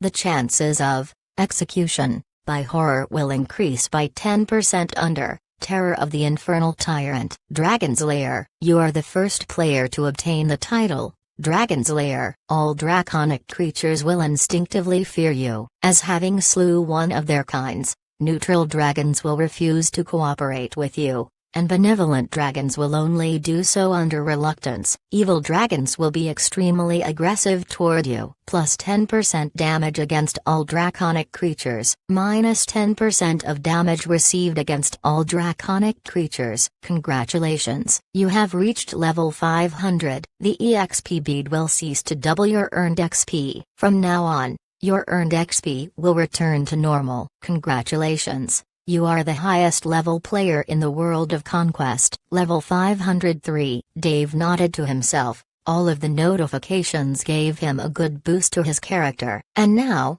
he had surpassed all of the players of Conquest. From now on, he is a true powerhouse. Stinger stopped a few feet away from the dragon's body. Dave could see the mashed carcass of the black dragon on the ground. The cursed sword of Durandal hadn't cut the dragon, but it had literally smashed it like a bug. Dave feared that the dragon's heart would be damaged. He hopped off the Dunlord and approached the warm body of the dragon. Dave touched the carcass and frowned. Black dragon's head, trophy. Black dragon's heart, quest item. Black dragon's bones, 255. Black dragon scales, 650. Dragon armor diagram, spell book, dragon roar. Unique item, dragon soul. Dave decided against taking the dragon's head, bones or scales. He took the skill book, the dragon soul, and thought hard before finally deciding on retrieving the dragon's heart. Dave wanted to attempt reviving the dragon as an undead dragon, but if he took the head it would obviously not work. He still didn't know if the undead form of the dragon would need its heart, so he tried to revive it. Dave touched the dragon and a swirl of dark matter emerged from his hand and covered the entirety of the creature. You do not have the required level, experience or power to revive a dragon right now. Attempts remaining to revive, Black Dragon of Terror, 2. Dave decided against attempting another time. It would only be a waste. However, he didn't want to leave the body here in fear that it might be looted. Other players can come here and take what Dave had left, and he didn't want that. It will ruin the corpse. Tiny, Dave called, and the small creature emerged from his side bag. Can you keep this body inside one of your sarcophaguses? The slime created a small head out of its mass, quite similar to Dave's own bearded dragra head, and shook it to the side. Huh. I guess you can only store undead. Dave looked up at the top of the chasm, then stomped his foot on the ground, summoning a dozen more Dunlords. The Dunlords skittered across and on the walls of the chasm waiting for Dave's command. Hide the body, make sure no one can detect it, Dave said. He then hopped on Stinger's back and left the area, leaving the Dunlords to their work. Time to get back at that fucker for sending a dragon to my town. Dave looked at the east. The king of the Kin Kingdom had a debt to pay, and Dave was gonna pay it with interest. Chapter 395. Now, we wait. Dave continued his journey back to the east, the wilds, as he knew were not safe. The massive world boss monsters were reigning free, and he was more than certain they would ambush him if he gave them the chance. Dave, however, didn't need to travel the wilds. The teleportation gate at Nora now belonged to the undead. He could use the gate and be there in seconds. However, he continued marching through the wilds riding on Stinger, mainly because he was inspecting the skill book the dragon had dropped along with the dragon soul. Dave pressed his palm lightly on the black skill book, and a notification appeared in front of him. Skill book, tier, Unholy. Dragon Roar. Cause fear effects to all enemies in the vicinity of the caster and throws back enemies in a cone in front of the user. The enemies that collide with terrain or other enemies will be stunned for 3 seconds, then disoriented for 2 more seconds afterward. Due to having unlocked Horror effect, the fear effect of Dragon Roar had upgraded to Horror. Dave learned the skill and was happy to know another cool CC trick to thwart his enemies. The second item was the Dragon Soul. He inspected it but found a single line explaining what the item did. Dragon Soul. Consumable. Upgrades dragon-related skills. It was a simple description, but if another player had the item, they wouldn't be able to use it. To Dave's knowledge, only he had dragon-related abilities. Dave pressed use item and the small spherical item disappeared into his palm. A heatwave blasted out of Dave's body as a stream of notification once again popped up in front of him. You have consumed Dragon Soul. Your next abilities have been upgraded. Advancing Dragon, Dragon Fist, Dragon Kick, Advancing Dragon, Awakened Dragon, Dragon Roar. You have learned a new skill, Aspect of the Dragon. For a brief period of time 30 seconds. You can become the embodiment of a dragon in a human body. While in Aspect of the Dragon you cannot benefit from any of the empowerment of skills besides dragon-related skills. Base damage increased to 500% for 30 seconds. Damage received reduced by 80% for 30 seconds. All dragon-related abilities will have a change in appearance and effectiveness. You can use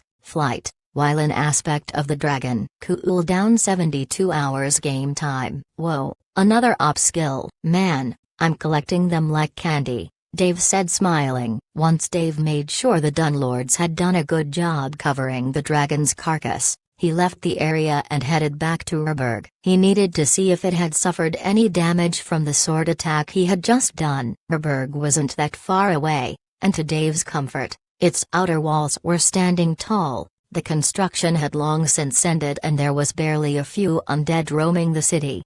Zix looked happy as he commanded the people of his family to do their work. Shops were open, bakeries, even the smithy was billowing smoke out of its chimney. Dave smiled and headed toward the teleportation gate. He needed to go back to Kin. He still had a debt to settle. Dave used the teleportation gate to arrive at Nora, the first city he conquered in the Ken Kingdom. The city lord Lingwan looked haggard, but he was still keeping the situation under control and the people of Nora didn't show any disobedience toward the undead that were guarding them. When he saw Dave, he approached him fearfully and said, "Lord Undead, please. Our citizens cannot sustain hunger for much longer, the young ones at least. If they don't eat soon, they will fall sick and die. Please." The city lord begged Dave to help change the situation. Dave calmly looked at the city lord and said, "Soon, all will be resolved soon. Have some patience," Dave said and slapped a hand on the ground summoning Grumpy. The massive basilisk growled the moment it appeared at the city lord. Dave scratched under the creature's neck and said, "Calm down Grumpy, he's not food. Not yet at least." The city lord folded back, knowing that he was not one to make amends or demands. He had to take what the undead gave him and never ask for more. Dave hopped on Grumpy's back and headed out of the city in a trot. When the basilisk left the city, Dave urged him to move faster toward the east. He needed to group up with his friends. Through the voice chat, Lone's voice sounded, "Dave, the assassins you sent are back." "Oh, is Bud with them?" Dave asked. "Yes, he just said that they had successfully completed their mission, though they suffered some casualties. They had destroyed all the food stocks of all of the cities of Kin besides the capital." "Good," Dave said and then added, "You guys should log out, tomorrow's gonna be a good day to start a war," Dave said in a grin. "Oh, you're right, we've been online for a while." Dad was asking when he should leave because he still had work to do. Lone said, "Yeah, tell him that he can go, tomorrow we'll start the final step of the plan," Dave said. Perfect Shot spoke through the party chat right after Lone finished and said, "Dave, the dragon, can I have the video feed?" Perfect asked. "Yeah, I'll send it to you. I also need to add a promotional bit in it for my company," Dave said. Dave knew that revealing the video to the world would garner a huge amount of attention toward his equipment and skills. Dave knew that many would use the information to find out about his weaknesses, yet he wasn't foolish enough to reveal all his hand. Dave told Perfect to delete a few sections of the video so that his skill set won't be revealed and only the dragon hunt and his capture at the Ken borders would be revealed. Perfect Shot agreed and mentioned that the staff working for his father's company would do their best to keep Dave's secrets and maximize the effectiveness of his endeavor. Dave continued heading toward the east, and after an hour's ride, he had arrived at the camps where his undead was camping. "Singund," Dave called. The pig-faced orc chieftain appeared from within the rank of his captains and greeted Dave. "Lord Gishbra, we have conquered more dungeons at your request. What is our next step?" Singund dropped another crate full of dungeon cores of all colors. Dave smiled as he began processing them and converting them to undead dungeons. "Singund, I need you to leave." "Beg your pardon?" Singun didn't understand what Dave wanted him to do. "Our job here is done. We don't need to do anything else," Dave said calmly. He turned to the rest of the undead and said, "Your mission has ended. Leave and go back to the dead realm." Dave said, and almost immediately, the undead under Dave began disappearing in swirls of black smoke. "Your lordship, I don't understand. I thought we were going to fight," Singun said. "Oh, we did, and we won," Dave said in a wide grin. "Tomorrow, the final step will commence, and you'll see what I have in store for the Kin Kingdom." "Guys," Dave turned on his voice chat and said, "I'll log out soon. If you still want to grind some XP, feel free to take some undead with you as protection. Tomorrow we'll finish up here," Dave said. "Oh, right, it's time we log out." "That's not fair, man. Only you got to fight some badass boss man," Ralph said. And Dave could feel that the rest of the party was of the same opinion. "There's still a pretty strong boss that I want to hunt in the underworld. Once we're there we can group up and go hunt it," Dave said. "If you say so," Flanker's voice sounded from the party chat, unconvinced that whatever monster Dave was talking about would be as strong as the dragon. "Right, then, I'll have to log out soon. Tomorrow will also be the third round of the Clash of Gods event. I need to be ready," Tess said.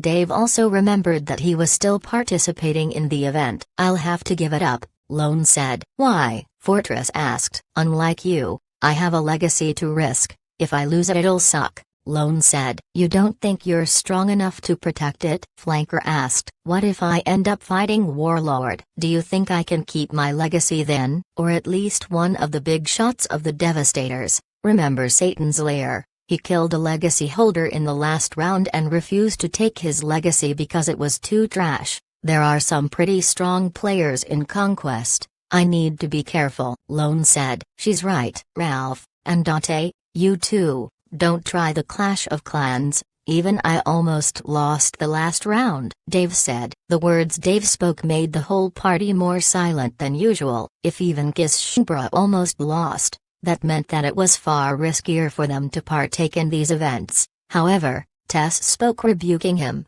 "I don't think I'll lose to anyone, even you, Dave. If we end up fighting each other, I won't be so kind," Tess said playfully. Can you kill a dragon?" Lone asked. "No you can't, so shut up." "No one can beat Davey," Lone said in a protective manner. Lone's words started a round of bickering between the players. They began comparing legacies and who had the best chance of taking on the other.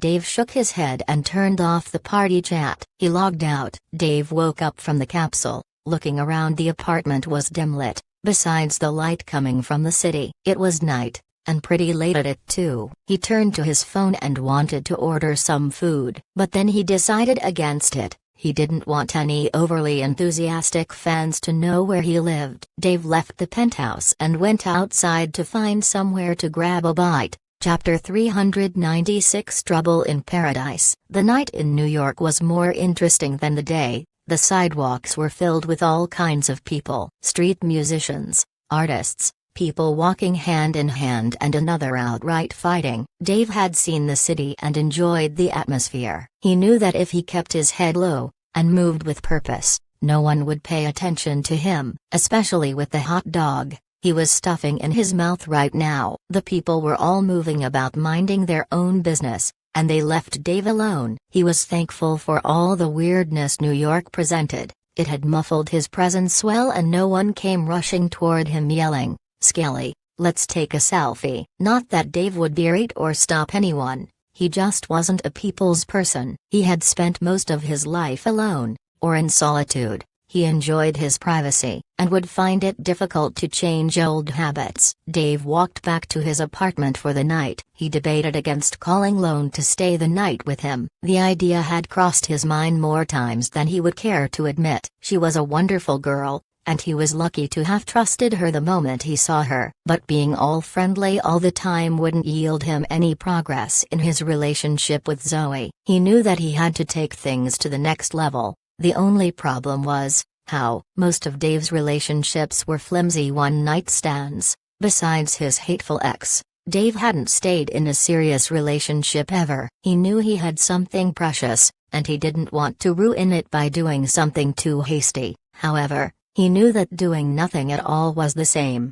Dave took the elevator back to his apartment and found someone waiting at the door. It was a womanly figure. She was peering through the peephole in Dave's door, hoping to see something on the other side. The idea that the woman might be Zoe spiked his heart rates. However, noticing her dark hair color rebuked the thought. "Ophidia, what are you doing?" Dave said as he got closer to the door. Ophidia, the current head of R&D and Sigma, Skelectronics was the name right now thanks to Dave's personal appointing. "Ah, Mr. Ruster," Ophidia fumbled, fixing her hair and looking awkward as she was caught spying on Dave's door. "Please don't fire me," she said as she realized what she was doing was very wrong. Dave laughed and shook his head. "I think there's something important going on, seeing you still in your working clothes." Yeah, kinda," she said. Her face turned red. Dave had a bad feeling about where this was going and asked, "So, when you came to the company. I said something." Dave held his hand forward, stopping Ophidia from further embarrassing herself. He knew what she was about to say. "If it's about the blowjob, don't worry about it." Dave laughed and added, "I'm not that kind of guy." Ophidia almost slumped to the ground, sighing in relief. And was there a look of mild disappointment on her face? Dave didn't pry and said, "Is there anything else I need to know?" he asked. "No, yes, I filed the project. Fenris had agreed to the budget and we should start producing prototypes by next week," Ophidia said. Dave didn't want to sound ignorant and said, "That's good. I'll check out on the reports when I have time." He smiled and went to the door, pressing on the print scanner and walked in. He had left the door open. "What, not gonna come in?" Dave asked. Ophidia fumbled a bit then nodded and walked after Dave. Her mind was racing. Dave could clearly see that, but he didn't say anything. He opened the fridge and took out a bottle of wine. He went to the round table in the living room and sat with the wine bottle and 2 glasses. Ophidia was unsure of what was going on, so she kept calm and quiet like a docile lamb in a wolf's nest. Her mind was racing with all kinds of ideas. Some, however, didn't seem so bad at the moment. Ophidia shook her head and asked, "What's the occasion?" "Your promotion," Dave said in a wide grin. Ophidia laughed and took the glass from him as soon as he finished filling hers. Dave took his own glass and the two began drinking and chatting. Ophidia talked about the work, the company and the new responsibilities of her new job. Dave listened. He didn't know most of what she was talking about, so he asked questions that anyone would never think the CEO of a company would ask. And Ophidia provided. She answered some of his questions and explained more about stuff he didn't fully understand. The two continued talking and drinking until Ophidia looked at the time. "It's getting late. I need to go," she said. "Yeah, sure, go ahead," Dave said. But Ophidia hesitated. Her face turned a bit red. Dave thought it was the alcohol. "Yeah, I need to use the loo," she said in an awkward voice. Dave laughed. Did people still call toilets the loo? "Yeah, go, it's upstairs," Dave said. "Thank you," she said and walked toward the upper floor of the penthouse. Dave noticed that it was really late, and he needs to sleep early. Tomorrow would be the 3rd round of the Clash of Gods event. He needed to have enough sleep to stay ready and prepared for the upcoming fight. Dave remembered that he had promised Desmond, aka Swinjum, to visit his gym. Dave thought that he could use the exercise. His phone rang, stopping his line of thoughts. It was Zoe. "Sup?" Dave said as he answered. "Hello?" Zoe's cooing voice sounded from the other side of the phone. Dave smiled to himself like a schoolboy. It's been ages since he talked to a girl he liked this late. "Hey, Z, you're home?" Zoe asked. "Yeah. I didn't wake you up, did I?" Zoe asked. Dave thought she was considerate. He had already mentioned that he needed to sleep for the event. "No, I was still up," Dave replied. "What are you doing right now?" she asked. Her voice sounded a bit woozy. Was she drunk?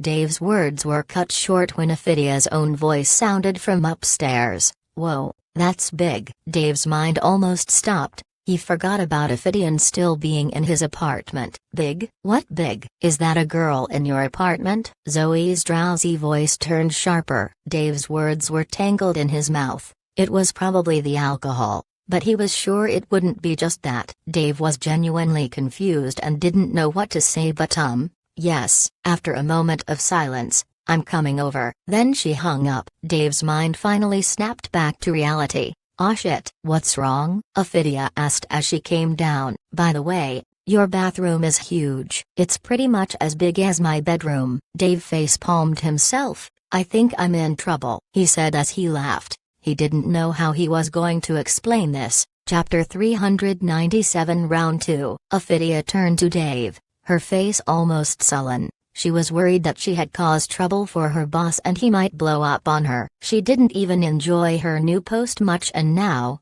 there was a real chance that she might get fired before her first paycheck. I'll leave then, let you two solve this between you, Ophidia said, and stood up promptly. Oh, hell no, Dave said. If you leave right now, Zoe will think that I actually did something and cheated on her. Just stay here, I'll think of something, Dave said and relaxed. Ophidia reluctantly sat back down. She gazed at Dave, unknowing of what was going on in the mind of the world's most famous undead. After several long minutes, Dave's door rattled. Someone was knocking hard on the door, threatening to tear it apart if no one came to answer fast enough. Dave didn't have to guess at who was at the door. He stood up and walked to the door. He almost chuckled. The undead don't fear, but Dave's fright from Zoe's trumped his undead passive. Hell hath no fury, as a woman scorned. Dave opened the door. Zoe's grim face looked directly at him. She didn't say a word but shoved him aside. Ophidia was sitting calmly and awkwardly at Dave's sofa. She looked intently at her, then as if she had just recognized her, she said, "You're the woman from that day?" "What the hell are you doing here?" Zoe asked. I'm sorry, but this is a huge misunderstanding, Ophidia said. Zoe's brow rose up. She looked intimidating. Then she had a hiccup, shattering her threatening posture. Dave chuckled, but suppressed the laugh. Although late, Zoe turned to him, poking him with his finger, and said drunkenly, "You don't get to laugh." After another hiccup she said, "I didn't think you were this kind of guy," Zoe said. Dave laughed and hugged Zoe tight. She tried to struggle out of his embrace but couldn't. He calmly spoke in her ear, saying, "Z, nothing happened and nothing was going to happen. She works for my company," Dave said. Zoe stopped wriggling from his embrace, partly because she liked being this close to Dave. She looked at him at tear point, saying, "Really? Yay. If she works for you, what's she doing here?" "Trying to get a promotion," Zoe said, lifting her brow. "I already got that," Ophidia said, causing Zoe's brows to rise even further. Dave wanted to face-palm. "You're not helping," he said. "No, she lives here. She came to give me the report of a new product she was working on," Dave said. "Then what's with the wine?" Zoe asked. She seemed stable enough to remove herself from Dave's embrace. "That's her promotion party. I had a bottle of wine left over from the housewarming party we had, and she came over for the details. I decided to share a drink with her." "You know me, Zoe, I'll never cheat on you, or find anyone better than you," Dave said. "Really?" Zoe asked. "Yeah, I love you," Dave said in a grin. "Oh, that's cute," Ophidia commented. Zoe snapped back to her, angrily, cueing her to shut up, which Ophidia did immediately. Zoe's angry face turned to Dave, all beaming with a smile. "So do I," she said, and kissed Dave on the lips. The two almost forgot that they were not alone until Ophidia coughed. "I should probably get going." Dave nodded at her and she left immediately, locking the door after the two. After taking a longer look at them, Zoe kissed Dave on the lips once again.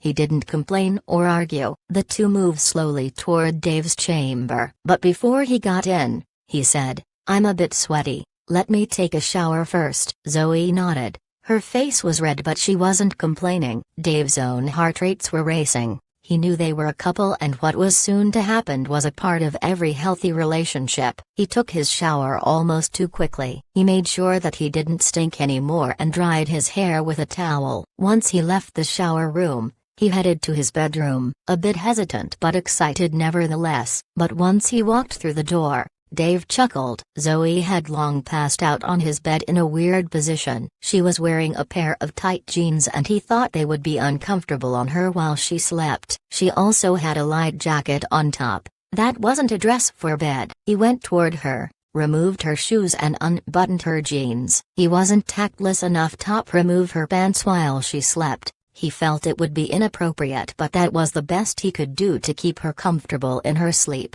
He helped her off her jacket while she groaned in her sleep, then covered her. Dave kissed her on the forehead. He fetched his pajamas from the hidden closet in his room, then left, closing the room on Zoe and letting her rest. "You can get other chances, Davey," he said to himself, and went to the couch. He adjusted the alarm for his morning event and slept soundly. Once it was morning and his alarm woke him up, Dave felt a few cramps on his back. He didn't complain though. It was time for the Clash of Gods event. His bedroom was upstairs. He didn't want to go up and wake Zoe yet. Let her sleep a bit more, he thought. Dave went to his gaming room and accessed the capsule. He had an event to be ready for. Once Dave was inside the game world, he realized that he still had an hour more for the event. In the meantime, he could prepare for the attack on the Kin army. Dave went to Nora, the city he first conquered, and began giving orders. The first few orders were for the citizen of Nora to use the gate and head toward the capital. The teleportation gate could be used to access the capital, but not the other way around. Dogla made sure of it so no enemy soldiers could come in. One of the Death Knights that were standing guard in Nora approached Dave and said, "Your lordship, we have received information saying that the Kin army is being mobilized. They want to retake the cities." "Don't worry about it," Dave said. "Send word to the captured cities. Order all the civilians in them to go to the capital now." Dave called and the undead disappeared in the teleportation gates to rally the message to the other two captured cities. Once the order was given, and the NPCs moved to the capital, Dave gave another order: burn the captured cities to the ground. Dave left Nora burning to cinders. The undead had made sure that no building was standing as they left. The two other cities had fallen as well, and now Dave was starting the final part of his plan. He summoned Singund and asked, "How many dungeons had you captured?" "Apart from a few dungeons that were too close to the Kin capital, we captured more than 80 dungeons. There were a few that were too difficult for us. We had wasted too many soldiers but couldn't overcome the guardians of the dungeons," Singund said. "No matter, then. 80 dungeons is more than I hoped for," Dave said, and pulled out a small black square from his inventory. It was the core resonance amplifier, a low-cost item that could agitate a captured dungeon into a dungeon break. But with the amount of captured dungeons, Dave's following step would be deadly to the Kin Kingdom. "Do you wish to use the core resonance amplifier?" "Currently, it is bound to 83 dungeons. The following captured dungeons are too far for the core resonance amplifier ability to take effect: Dungeon of the Skeletal Soul Bat, Ice Palace Dungeon, Mustakrakish's Desert Palace, Desolate Temple, Sea Goddess Temple." "Do you accept?" "Yes, no." Dave pressed accept, and almost immediately, the black square shuddered to release waves of energy that swept through the land of the Kin Kingdom. Suddenly, shrieks and howls of creatures, hundreds of them, echoed through all the lands of Kin. The lands began shaking almost as if an army of monsters was racing through the lands. Dave caught a glimpse of a nearby cave. Several dozen wolves, with patches of missing fur and rotten flesh, ran after each other as they headed east. More undead creatures followed after them. It felt like they knew where life was and they chased after it. Dave knew that this was working even better than he thought. His idea was to fill the Kin lands with undead and hamper the advance of the Kin army as he could raid more cities while they lands were teeming with monsters that would hamper them. But now these monsters were going to swarm the lands of the cities and will cause the citizen to hole up in them. Without food to harvest, as the land would be filled with undead, the NPCs will hunger. Their only chance at survival will be to head to the capital, the only city that still had available food. With more people swarming the capital, it will be chaos. Dave loved chaos. He could do whatever he wanted in it. Dave grinned as the armies of undead ran toward the cities. He ordered his subdivision to head to one of the nearby cities that he hadn't taken down yet. Without food, and with undead monsters swarming them, it would be easy to raid and take down, especially since they can't receive aid from the main army, as it will struggle to get there due to the numerous monsters on the land. Just as the army began moving, one of Dave's undead jumped at Dave, lifting him off his feet and throwing him a few feet away. Dave yelped in surprise. He turned to see what madness went on into the undead's mind to shove his leader to the ground. Then he noticed that the undead that had pushed him was split in half. "Oh, your underling would rather give their lives for you," an eerie, deep and familiar voice sounded near Dave. Turning, he saw the reason why his undead had given his life to push Dave away. The chosen of the undead king was standing tall inside the group of undead, unworried by the thousands of undead surrounding him. Dave cursed. The chosen one's timing couldn't be more perfect. What's worse, Dave knew that he couldn't use his undead to fight it. As he learned from Nick, the chosen ones of the Ash King could feed on Dave's undead to regenerate. He needed to fight it alone. Dave stood up to face the chosen one. "Ready for round 2? The chosen spoke, then lunged at Dave. Chapter 398 Struggles. Dave dove away from the chosen one, barely getting away from Loblair's extended claws. The demonling tore through the ground with enough strength that Dave thought the world of conquest went into an earthquake. Claw marks the size of tree trunks spread from the point of the demon's impact. Dave gulped. That wasn't a probing attack. The chosen one was really pissed. He believed that Loblair wasn't going to play around with him, or underestimate him like Lockbar did. Dave hurriedly drew Durandal and Ajax. The two cursed items gave fright to even a demigod. They should be the best to use against a demon. Wary and careful, the demons stalked Dave while Dave moved, creating distance between them. He needed to have all of his undead move away from the fight before he would let loose. Dave didn't want any one of his underling caught in the crossfire, and they had an important mission to do. He couldn't hold them here to help him. The undead needed to raid the cities that still had resistance in them and force the civilians for the capital. The demon's bones began twisting. He grew 2 new sets of arms. From the palm of each arm, a sharp pointed bone grew out. The demon snapped the bones emerging from his palms and used them as swords. He ran toward Dave and began swinging his makeshift swords with wanton abandon. Dave was no Superman. He could block 1 or 2 of the swords, but the other arms managed to find purchase into Dave's body, battering him or piercing between the small gaps of the armor he wore. 120,000, 118,222, minus 96,330. Dave kept piling damage onto himself. Durandal was a sword made to break bones and destroy the enemies. It was too large for him to deflect or parry the sharp and fast swords of the demon. Dave overextended and swung his sword in a vertical line, trying to get the demon away and create some distance, but the creature had telegraphed Dave's move and vaulted over the sword swing and landed on Dave's shoulders, pinning the undead to the ground. Dave was stuck, unable to move. He grunted, trying to force the demon away from him, but Loblair only laughed, then raised all of his bone swords and swung down at Dave's head. The bones were sharper than swords, and Dave knew that he would be in a world of pain if they struck him in a vital spot like the head. The least of his worries would be disorientation, or getting stunned. What he feared the most was if the bones struck his eyes, he will go blind for the duration of the fight. Yet before the bones could even graze his face, Loblair was jerked away from on top of Dave and slammed into a nearby tree, toppling it to the ground. The drag arose rapidly and chased after the still stunned demon. Ajax in hand, the demon barely noticed a slimy sludge covering it. The creature was sure it was not there before, but he couldn't help but think that something had came from the shield and had thrown him away from Dave.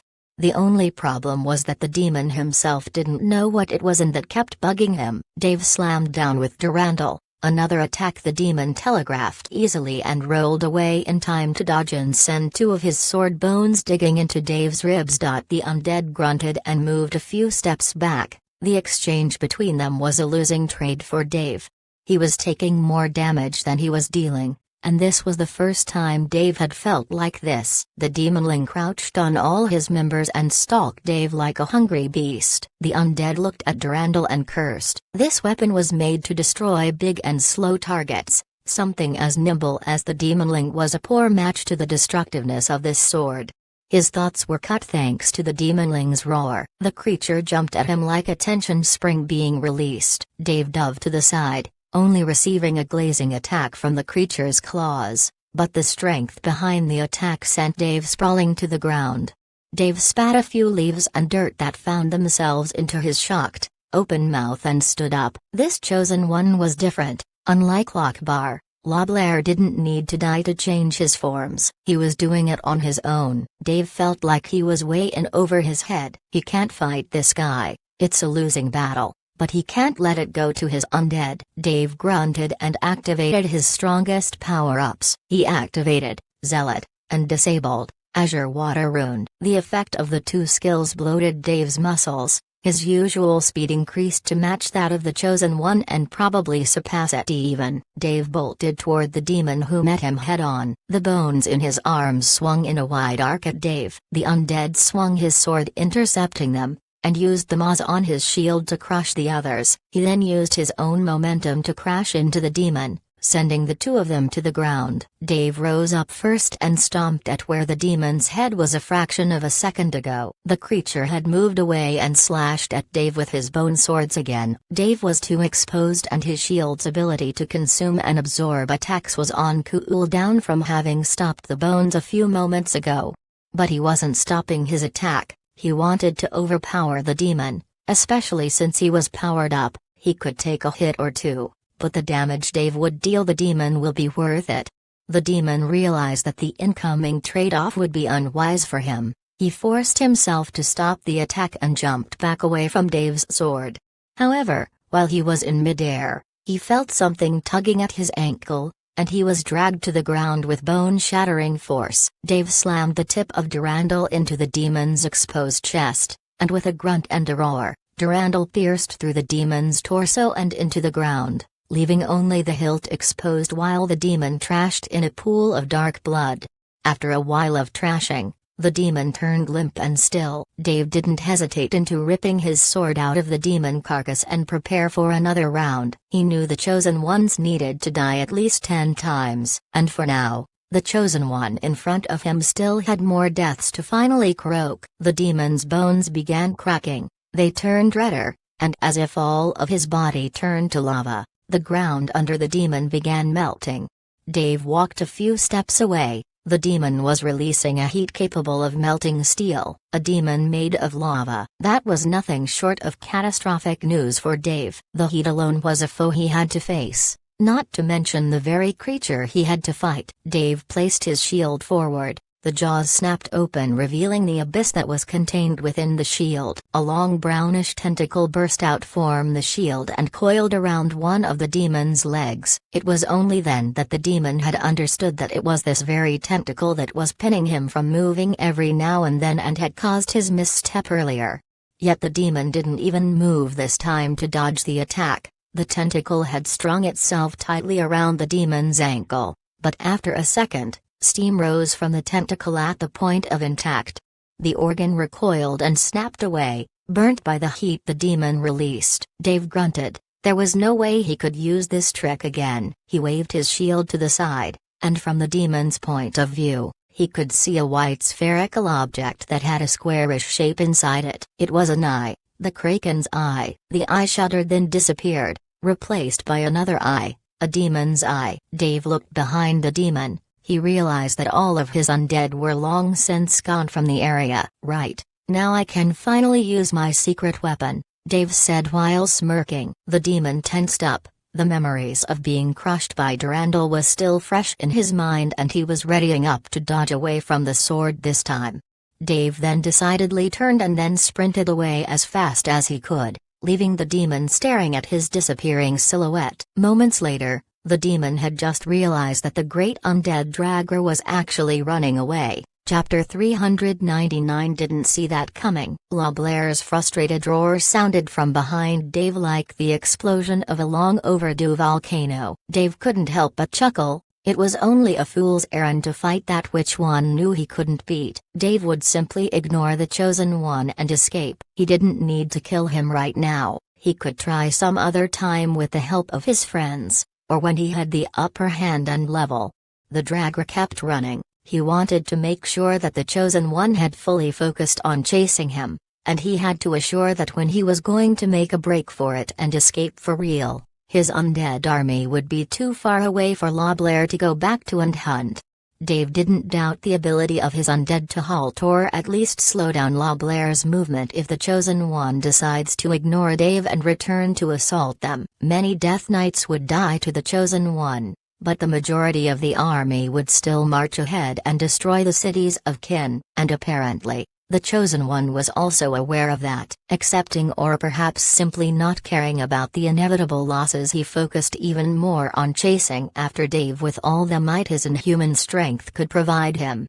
The Chosen One caught up to Dave in no time, proving that demons were unfortunately much faster than the undead. La Blair crouched on all four, then sprang forward like a shooting star. The strength behind his limbs crushed the rocks and dirt that were under him to dust.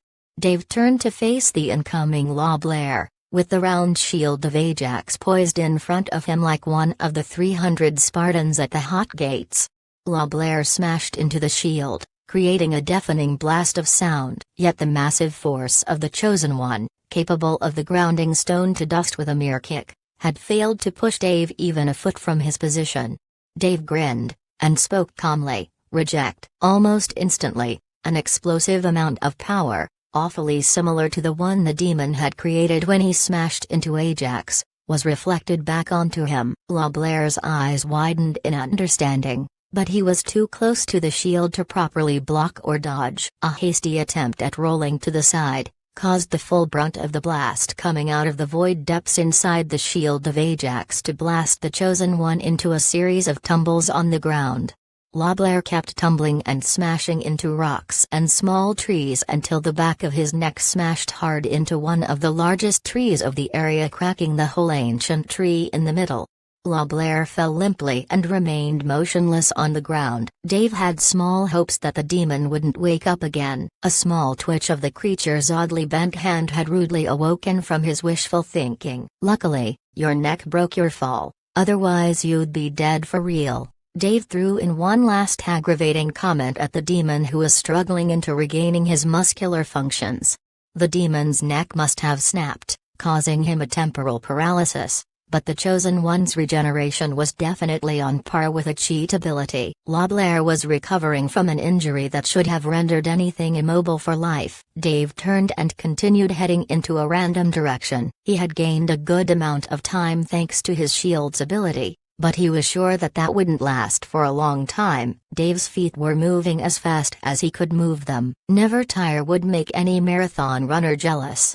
Too bad those athletes were known for their endurance but not their speed. The same applied to the undead. They may have gotten rid of the stamina consumption, but they were still limited to the physical abilities of their original bodies. They could break past the limits that were imposed on their formerly living bodies, but they couldn't surpass the limit by a lot. A loud roar announced the imminent arrival of the Chosen One. Dave turned his head to see that La Blair no longer retained his humanoid form. In his current transformation, he looked like a boar with 3 sets of tusks emerging out of his long muzzle. The boar's eyes were red as blood and the rest of his body was releasing an infernal heat. The current boar form had 3 sets of legs, increasing the already rapid La Blair's speed to a higher level. Dave cursed and jumped aside, dodging the boar's tusks by the skin of his teeth. Minus 25,000. However, the mere fact that the magma-shaped boar passed by Dave caused the heat to increase tremendously. The dragger's left arm caught fire, to which he slapped the dirt until he put it out. Dave was in a bad position. He couldn't fight the boar right now.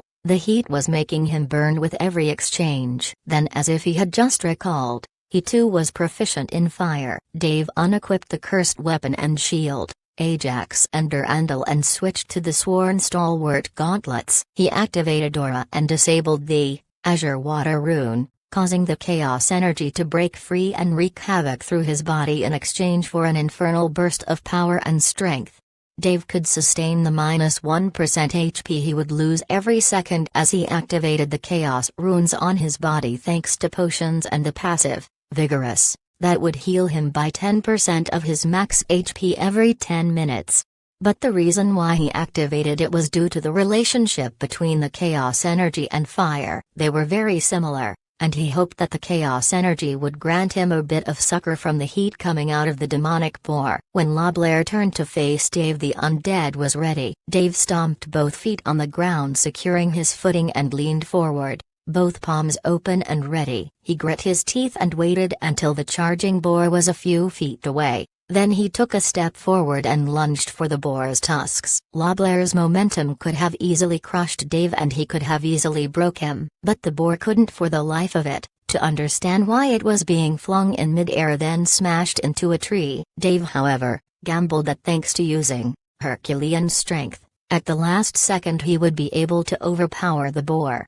Still, this strength wouldn't last for long. Dave smashed his fists into the boar. The fire coming from its body didn't harm Dave anymore. After pummeling the creature a few times, Dave turned and ran away. Herculean strength had a mean side effect. It would cause Dave to enter a weakened state where he would only be in further disadvantage against the Chosen One. Dave jumped in mid-air, then activated Demonic Ascension. The armor on his back deformed, letting Dave's raven wings to sprout out. He took to the skies like a fire raven, distancing himself from the demon. Yet as fate decreed, his encounter with the Chosen One was not meant to end right then. The demonic boar began morphing once again. This time his body twisted, creaked and cracked. His snout elongated even further, and his tusks turned to whiskers. His forehead grew twisting horns, and his fat round body became sleeker, slimmer and elongated to hundreds of feet long. Who the fuck gathered the dragon balls? I have Shenlong up my ass now, Dave cursed as he looked at the dragon that was now chasing him. Dave flapped his wings as fast as he could. He couldn't fight this,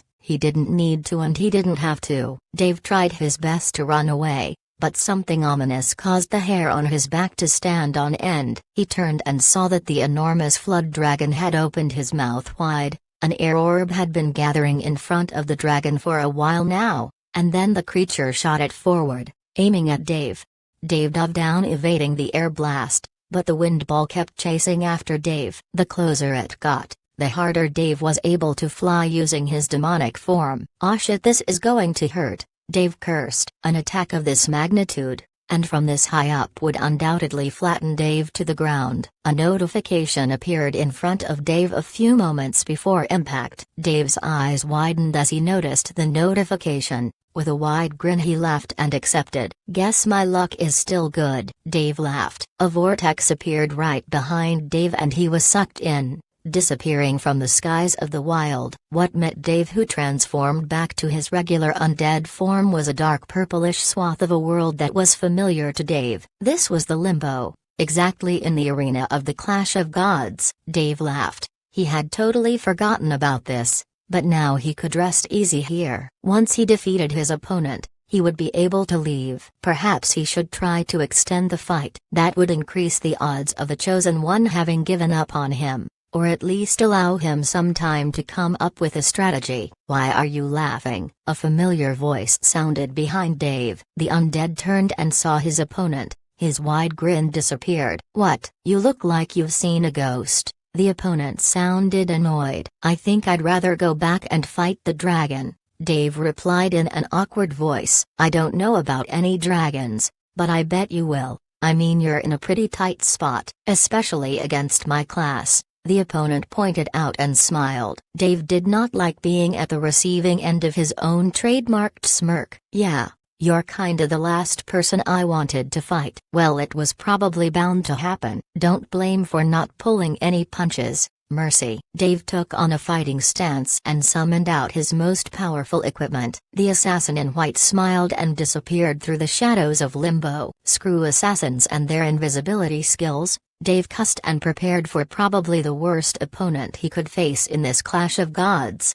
Chapter 400 Face Off. Terror of the Infernal Tyrant has been renamed Infernal Tyrant Suppression. It's ironic how this happened. Mercy's voice sounded from all over the place. Dave was pacing around, steady and calm, waiting for the time when the assassin in white would strike before he could retaliate. "How so?" Dave asked as he looked around, a futile hope trying to assess or locate the White Death. "It was just yesterday when everyone was asking who among us can beat you," Mercy said. "Yeah, you think you have a shot?" Dave asked in a wide grin. "Probably. came the answer, with a dagger thrust in Dave's left flank. -120,660. Dave grunted. It was for only 1 second that Mercy had appeared. He swung his gauntleted fist toward her torso, but Mercy disappeared once again with the same speed as she had attacked.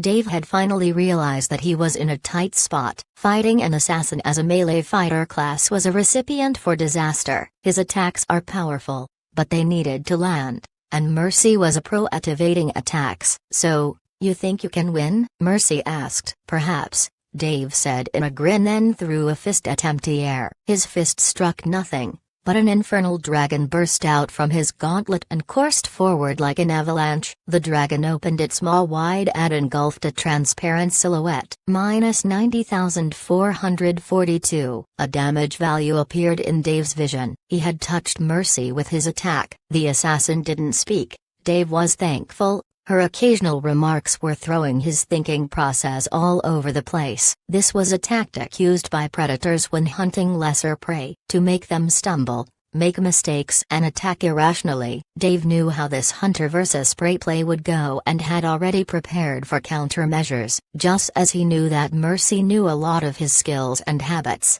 he too had been witnessing her attack patterns and play style when they partied together.